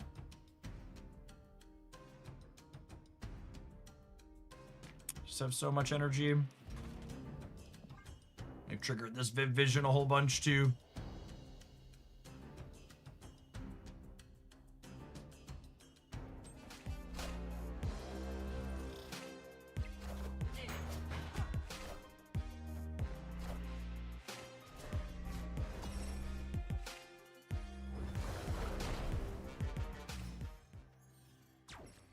Not too much. It's slowly murdering all of our friends on the left, on the right.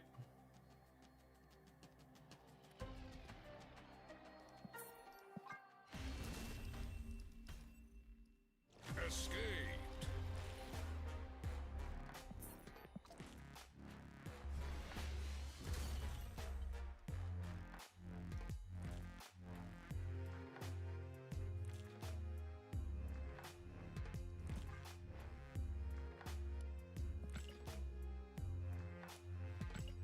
Supergiant is Miss Positive. So yeah, if you're someone that hates losing to Mr. Negative, and you don't really want to play Mobius, this deck's probably some of the best you could get into Mr. Negative stuff. Build felt very reasonable. Supergiant's doing a lot of things and do a lot of decks in the metagame. You've got good interactive bits with Warhead and Allianth, and then Quake is just like absolutely one of the top cube sealers in Marvel Snap, bar none. Just consistently able to jump up and take people's lunch money in a way like no other card in the game is able to in a lot of key spots.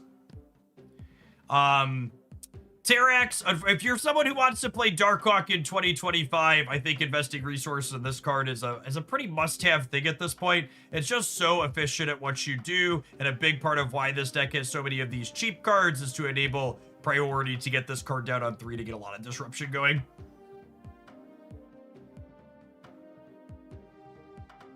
If you're missing some of these other higher series cards at the bottom end of the curve, key things to keep in mind are you want them to be things that you can play to the board early. So like Iron Patriot should be another 2-drop, something like a Medusa or a Mirage. Hydra Bomb should be another 1 energy play. Iceman or America Chavez or Agony, things like that come to mind.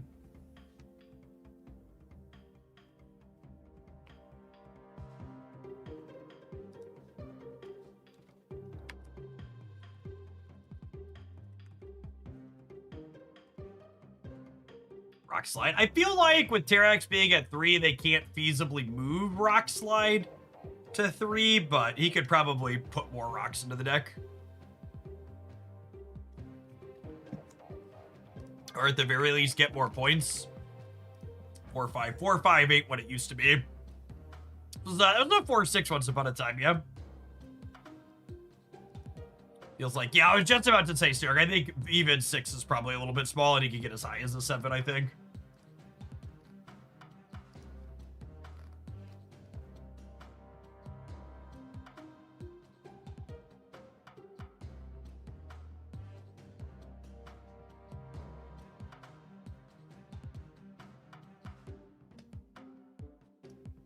All right, what are we gonna do? What are we gonna do next, schemers?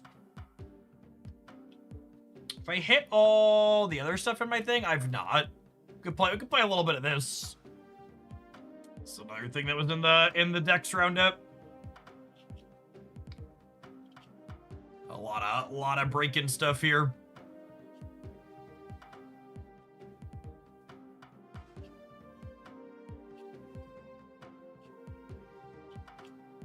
I got a rock.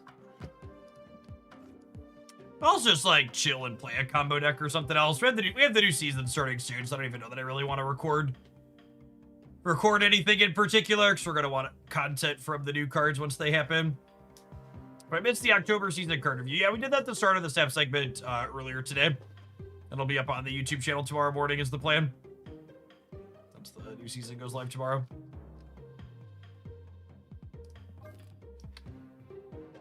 Let's tap an Admiral, and then we'll do some of this when we get back. I'll have the rollover here soon, too. Thanks, everybody, for hanging out. Don't go anywhere, gamers. For watching on the YouTube side, you enjoy the content I make here 7 days a week, make sure you tap the like button. Appreciate the folks that have done that already.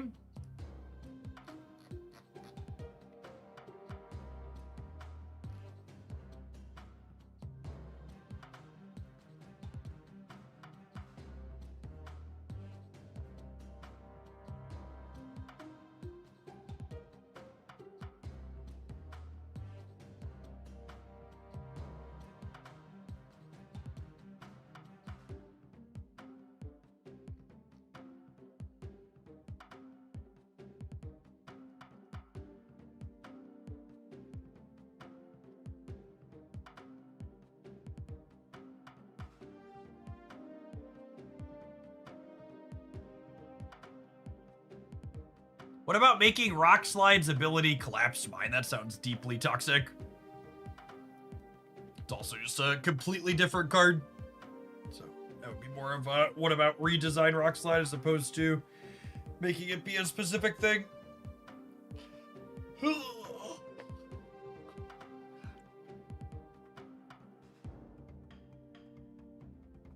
Yeah, the Amass Zombie should be interesting. Apparently, if you're able to finagle it so you can get multiple zombies into play, Amass will power them all up simultaneously.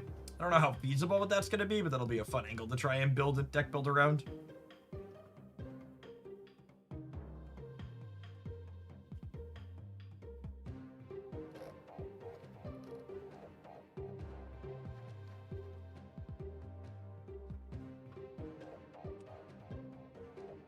Post Blank, thank you for the 19 months. Welcome back. Stephen Miller claims that in Portland, ICE officers are having street battles against Antifa in hand-to-hand combat every night, just to come and go from their building. I feel like these people really want to just write like a shitty D-tier action movie. Or just like trying to live it out in reality.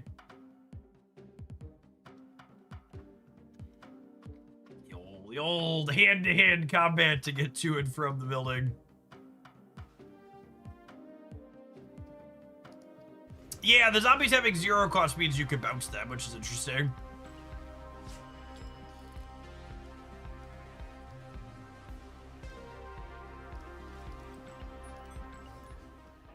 Show the receipts. There's no receipts, gamer. There aren't any receipts. Come on now. Come on now.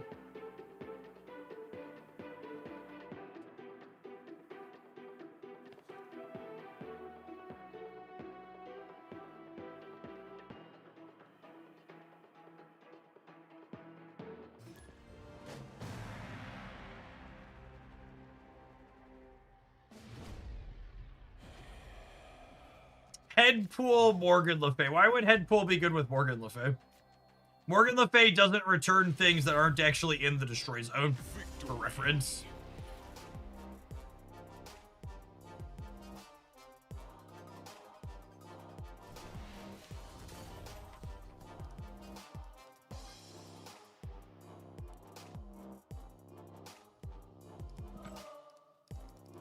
Oh, Grumble Dad, we can always play the game. You can just back out of the stream. It's not a big deal. I'm not doing missions. You don't need to feel the need to. Do that.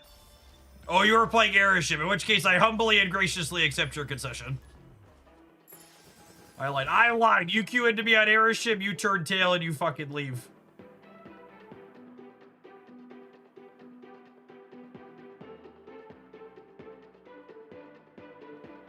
A truly heroic retreat, actually.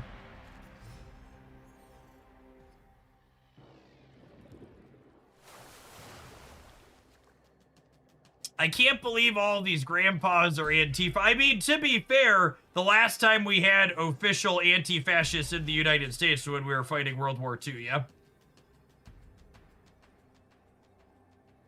So really, if they want to go after Antifa, it's probably just all the World War II vets that are still alive, yeah?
We want to set up Symbiote Spider-Man. Yeah, and there's a fallen one.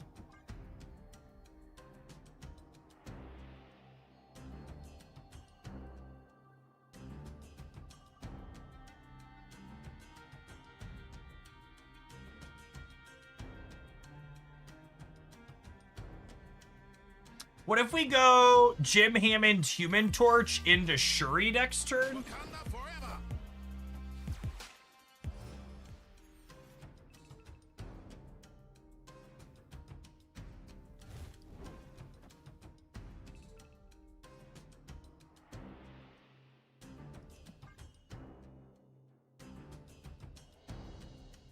And then we'll 20 power fallen one on the right.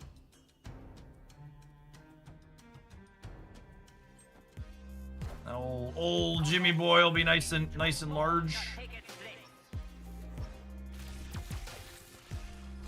Zoling the left instead of the Black Panther is adorable. I don't know if it's good, but it's adorable.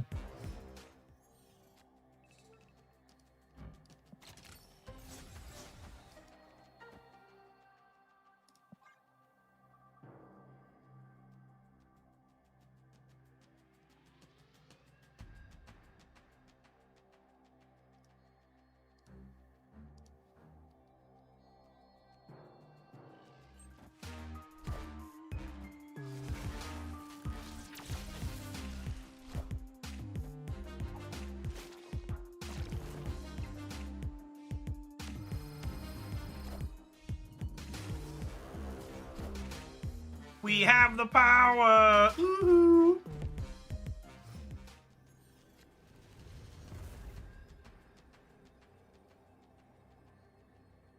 Charging laser.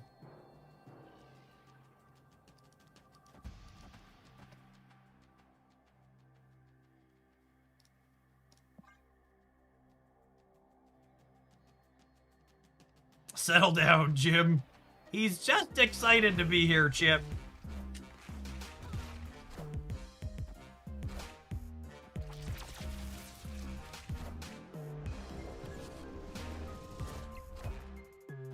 Got him.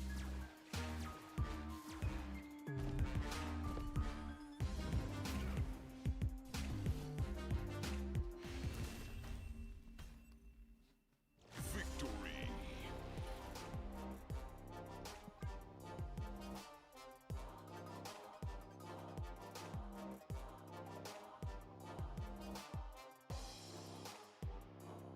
They managed to beat our one drop on the left. It took a whole fleet of their best characters, but they did manage to triumph on the left. Should have put Lunaso there for reinforcements. Poor Jim. Poor Jim left out all by his lonesome. Victory.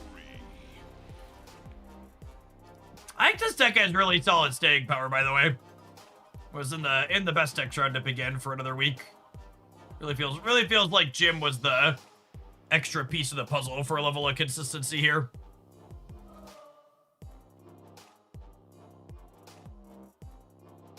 Surely the Hydra Stopper spotlight will finally be up. Surely, Copium.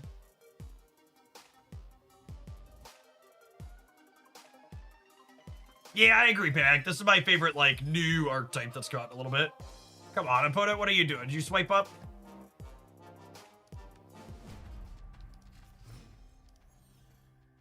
Hello?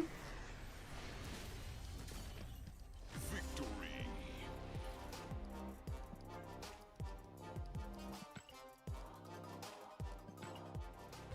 Wonder what could replace Taskmaster in this list. You absolutely should not replace Taskmaster. Taskmaster is very good in that deck we were just playing.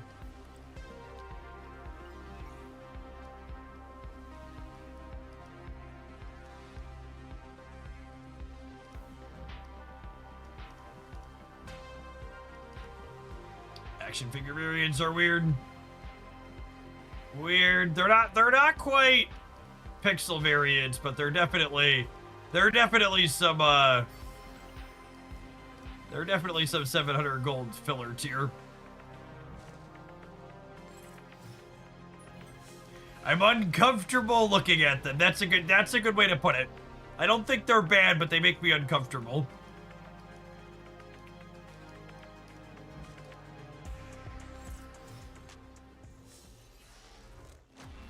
Infinity. Yeah, uncanny valley vibes. That's a good way to put it.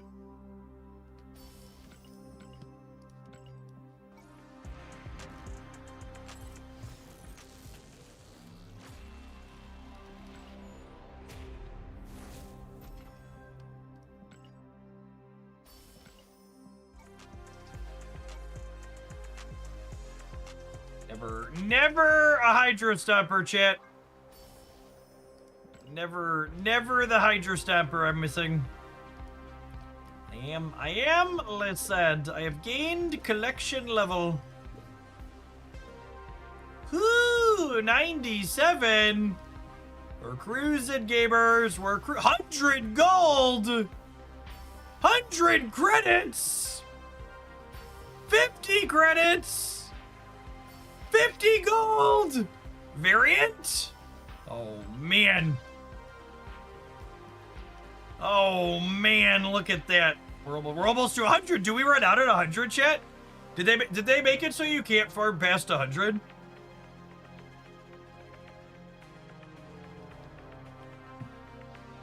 They capped it! Wow.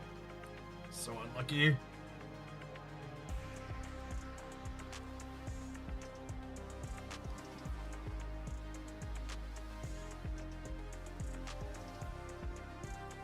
I am, Wilker. Yeah, I'm gonna go live a little bit early on Friday, and we're gonna do Hippolyta polls on stream for Dark Legion, and then we're gonna play the City Guardian starting at 9 o'clock, I think. Since it's during close to my normal stream slot, anyways. So we'll kick the stream off with that Friday morning.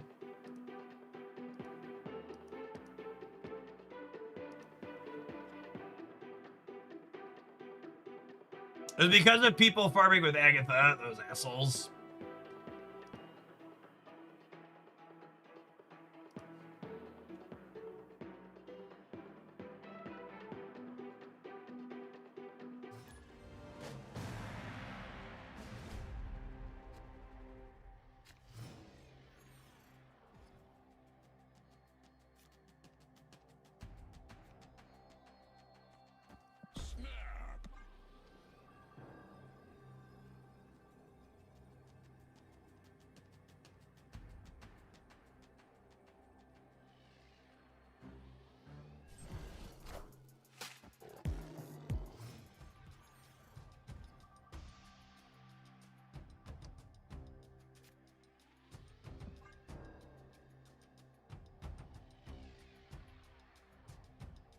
May I put Zabu here so this is a guaranteed clear path? God, this is a location that I can't play Symbiote Spider-Man into. I don't have a clean place to play him, and I could have played it here.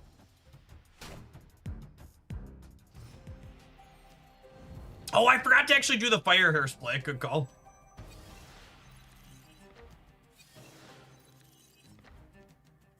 We'll do that after the game.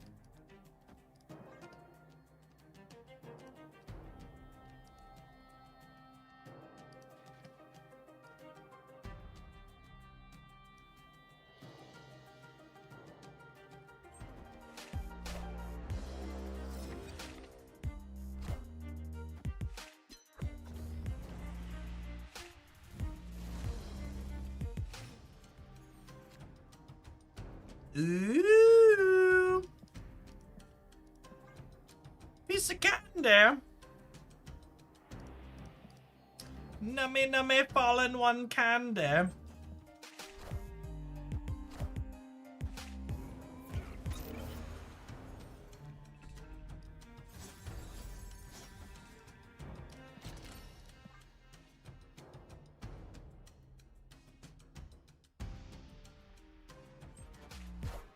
Now we'll get to go Shuri into Giganto into Taskmaster Giganto.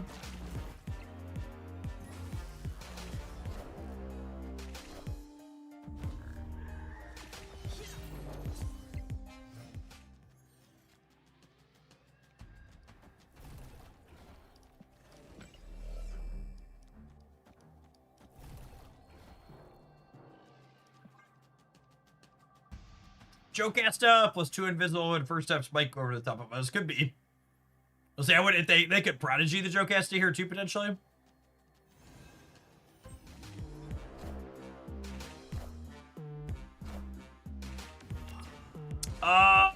So they're super locked on the right, yeah?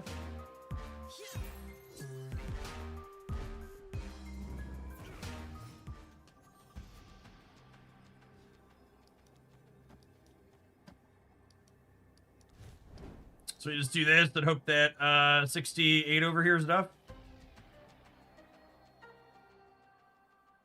It might not be, honestly. Let's hit it and see here.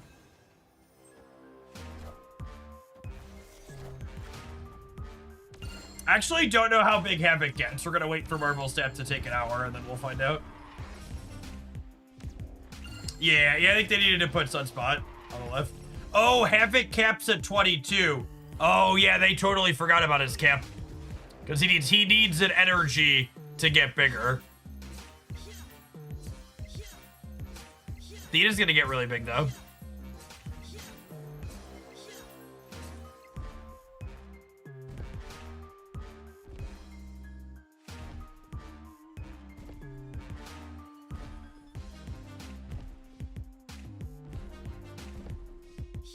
This is where I would put my fast forward if I had one, chat.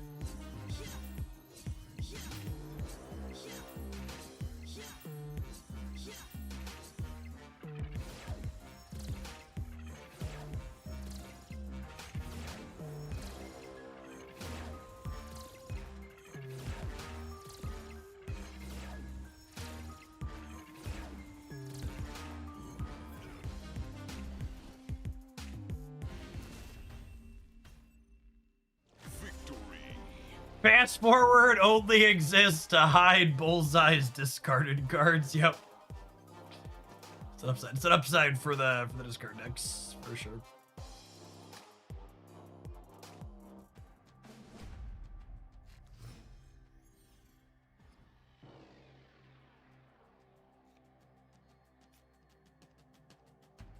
Oh, snap.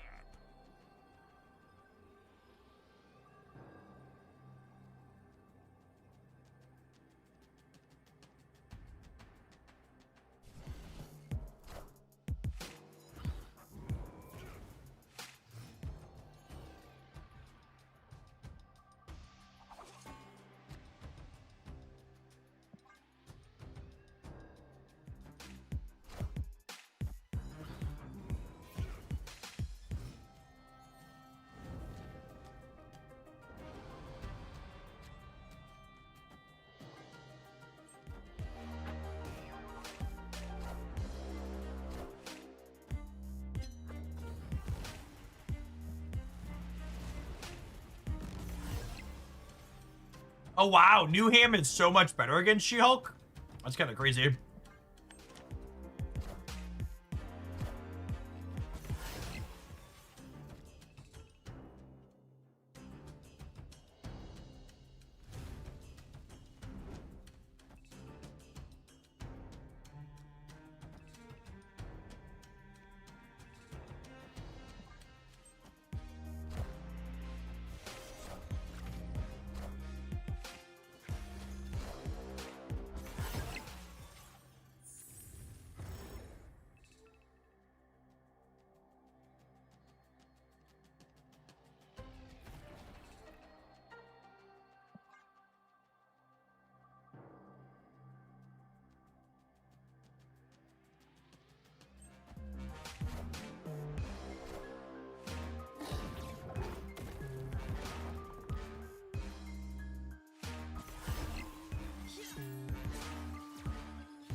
Assume we die to Havoc over here. The Marvel Boy's gonna get everything pretty big too, yeah?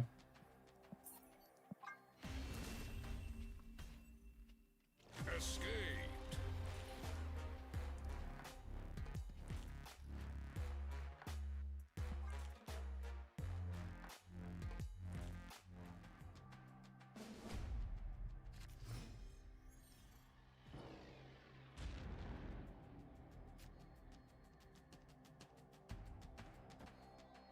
Snap.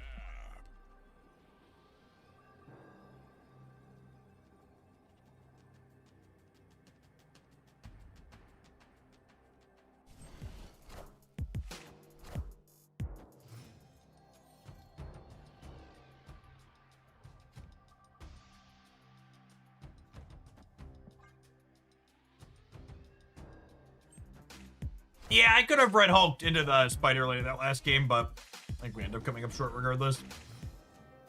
Spider Ham's a coin flip to ruin our day. Speaking of having our day ruined. Rip. Opponent snapped. Rip. Play for all of it here in a second. Escaped.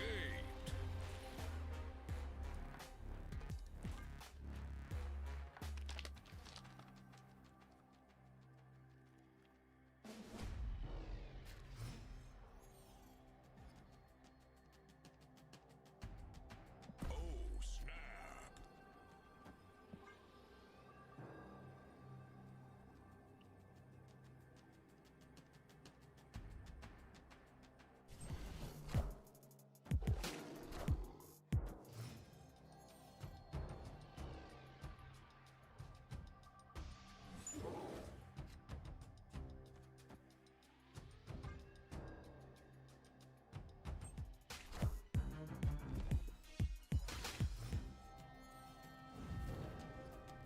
Waiting on a Shuri or a... Well, that's nice-ish. Shuri or Spider-Man next turn would be great. With the +2 from Condemnacy, they're actually both get us up to 14, which is sweet.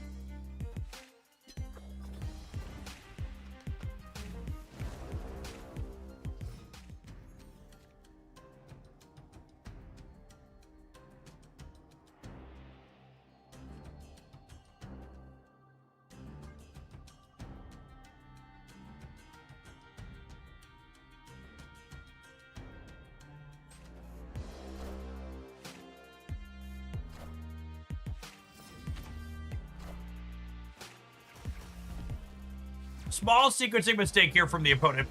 If they would have played Marvel Boy and then Nico, Nico would have had her 2x still pending. And then they could have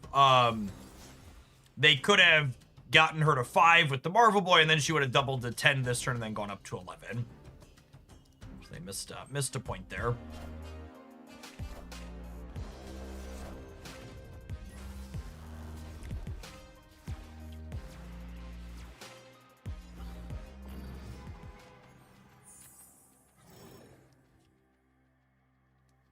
I don't think 1 point's going to matter. Yeah, that's probably true. Definitely playing for all of it, but I also think we're likely cooked here.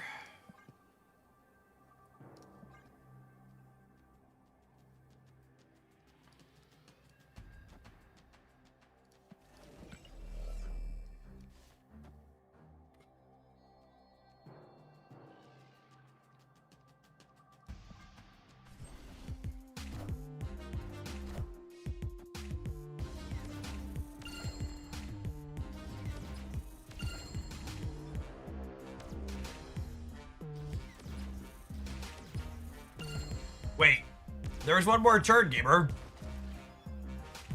And you have no energy for it now. I guess we get to see how big they get. They think you're rug pulling, yeah, maybe. I mean, I don't think we can actually win the game once Theta and Havoc charge up here, but we can think about it. Do some counting, maybe.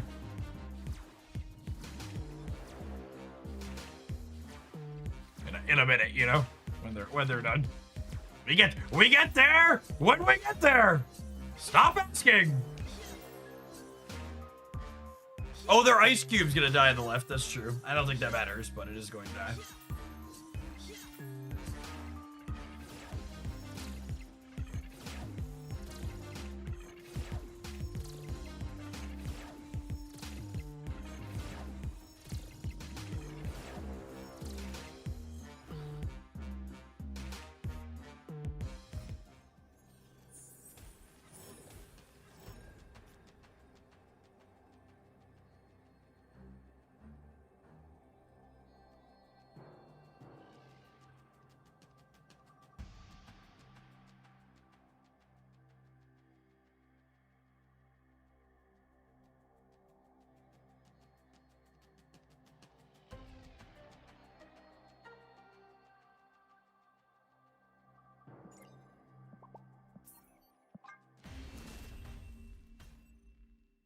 Escaped.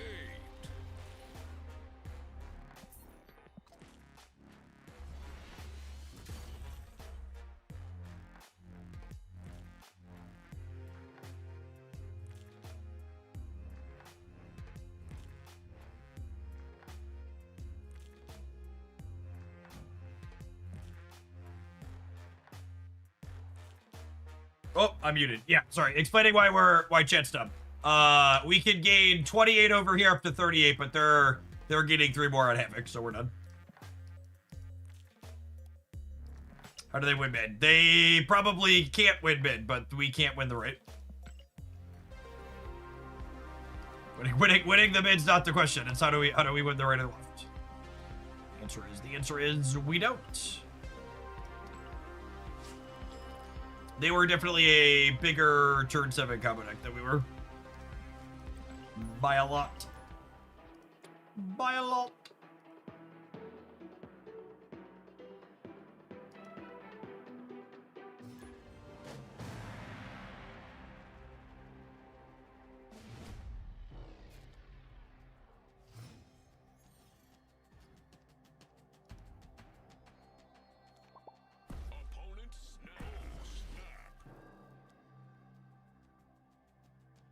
Oh no, they have a Wolverine avatar. My Anya's in danger, isn't she?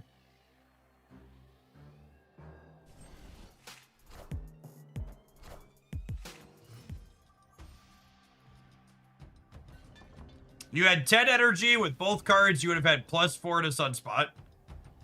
Yeah, so I could get up to 38 on the right. And they were going to 40 something. 40 exactly, I think.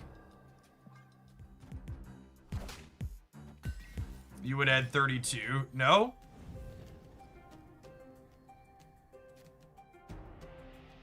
I did not have enough energy to Giganto and Taskmaster Giganto.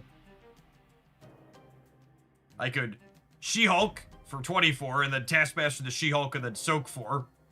Adding 28 to the right, taking me to 38.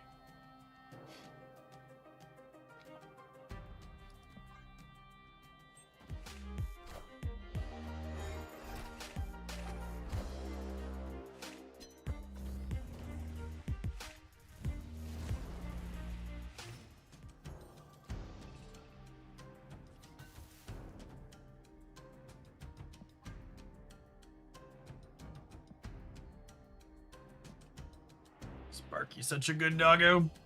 Sparky's such a good doggo.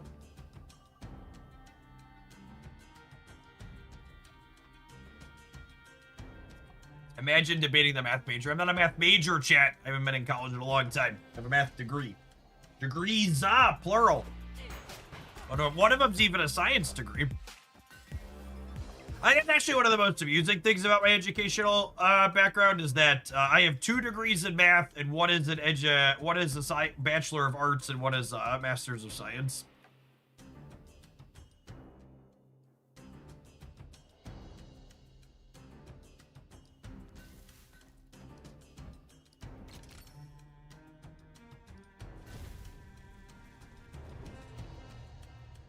Kick in, kick out. Pull over. Kick in, kick out, pull over. Doo-doo.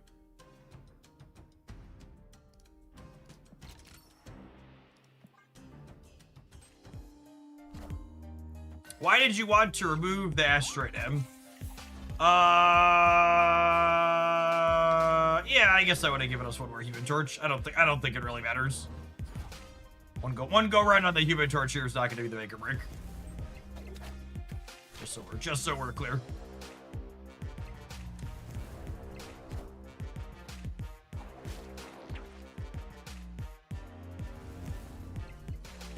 Probably could have Sparkied 1 point sooner to get a couple extra points.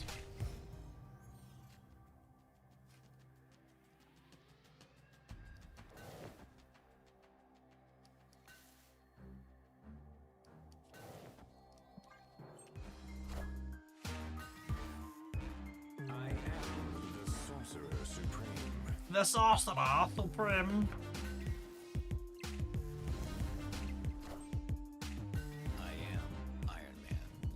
I am Iron Man. It's good to know. Good to know that we're all announcing who we are today. It's not often that Iron Man loses Nidavellir, but today is one of those days.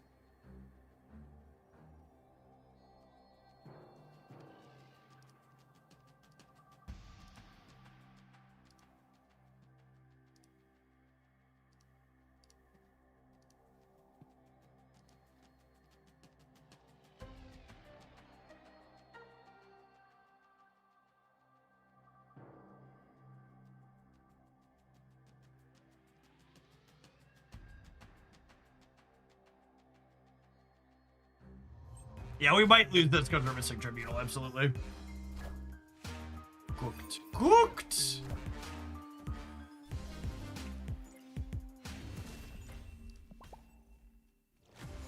We're so unlucky. We're so unlucky.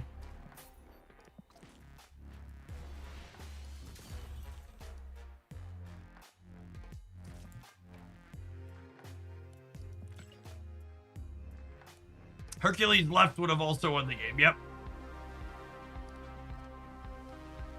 That's true. Literally either of the other cards.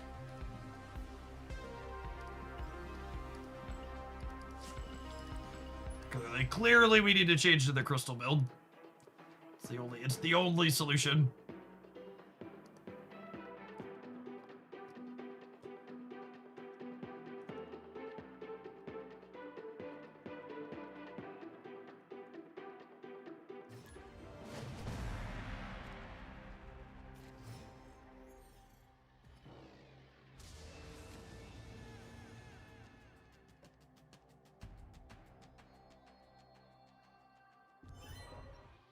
Oh, snap. Opponent snapped.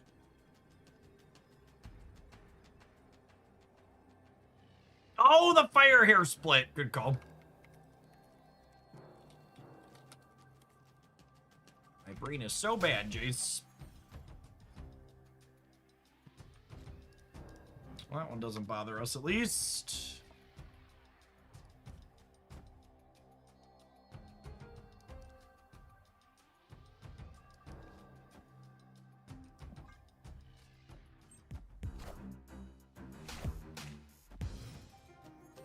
Lasher.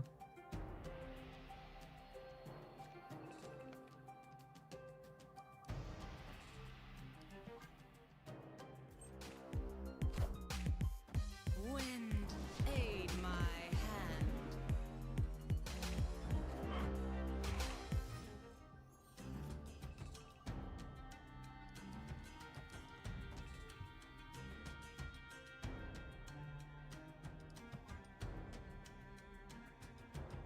That was a fun storm variant. She doesn't really have any bad pieces of art.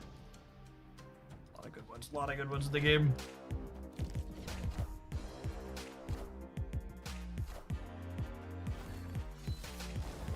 Oh, for fuck's sake.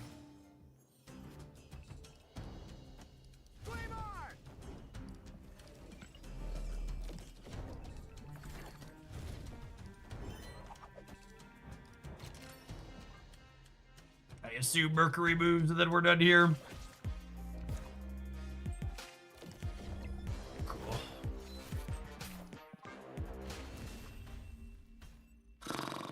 Escaped.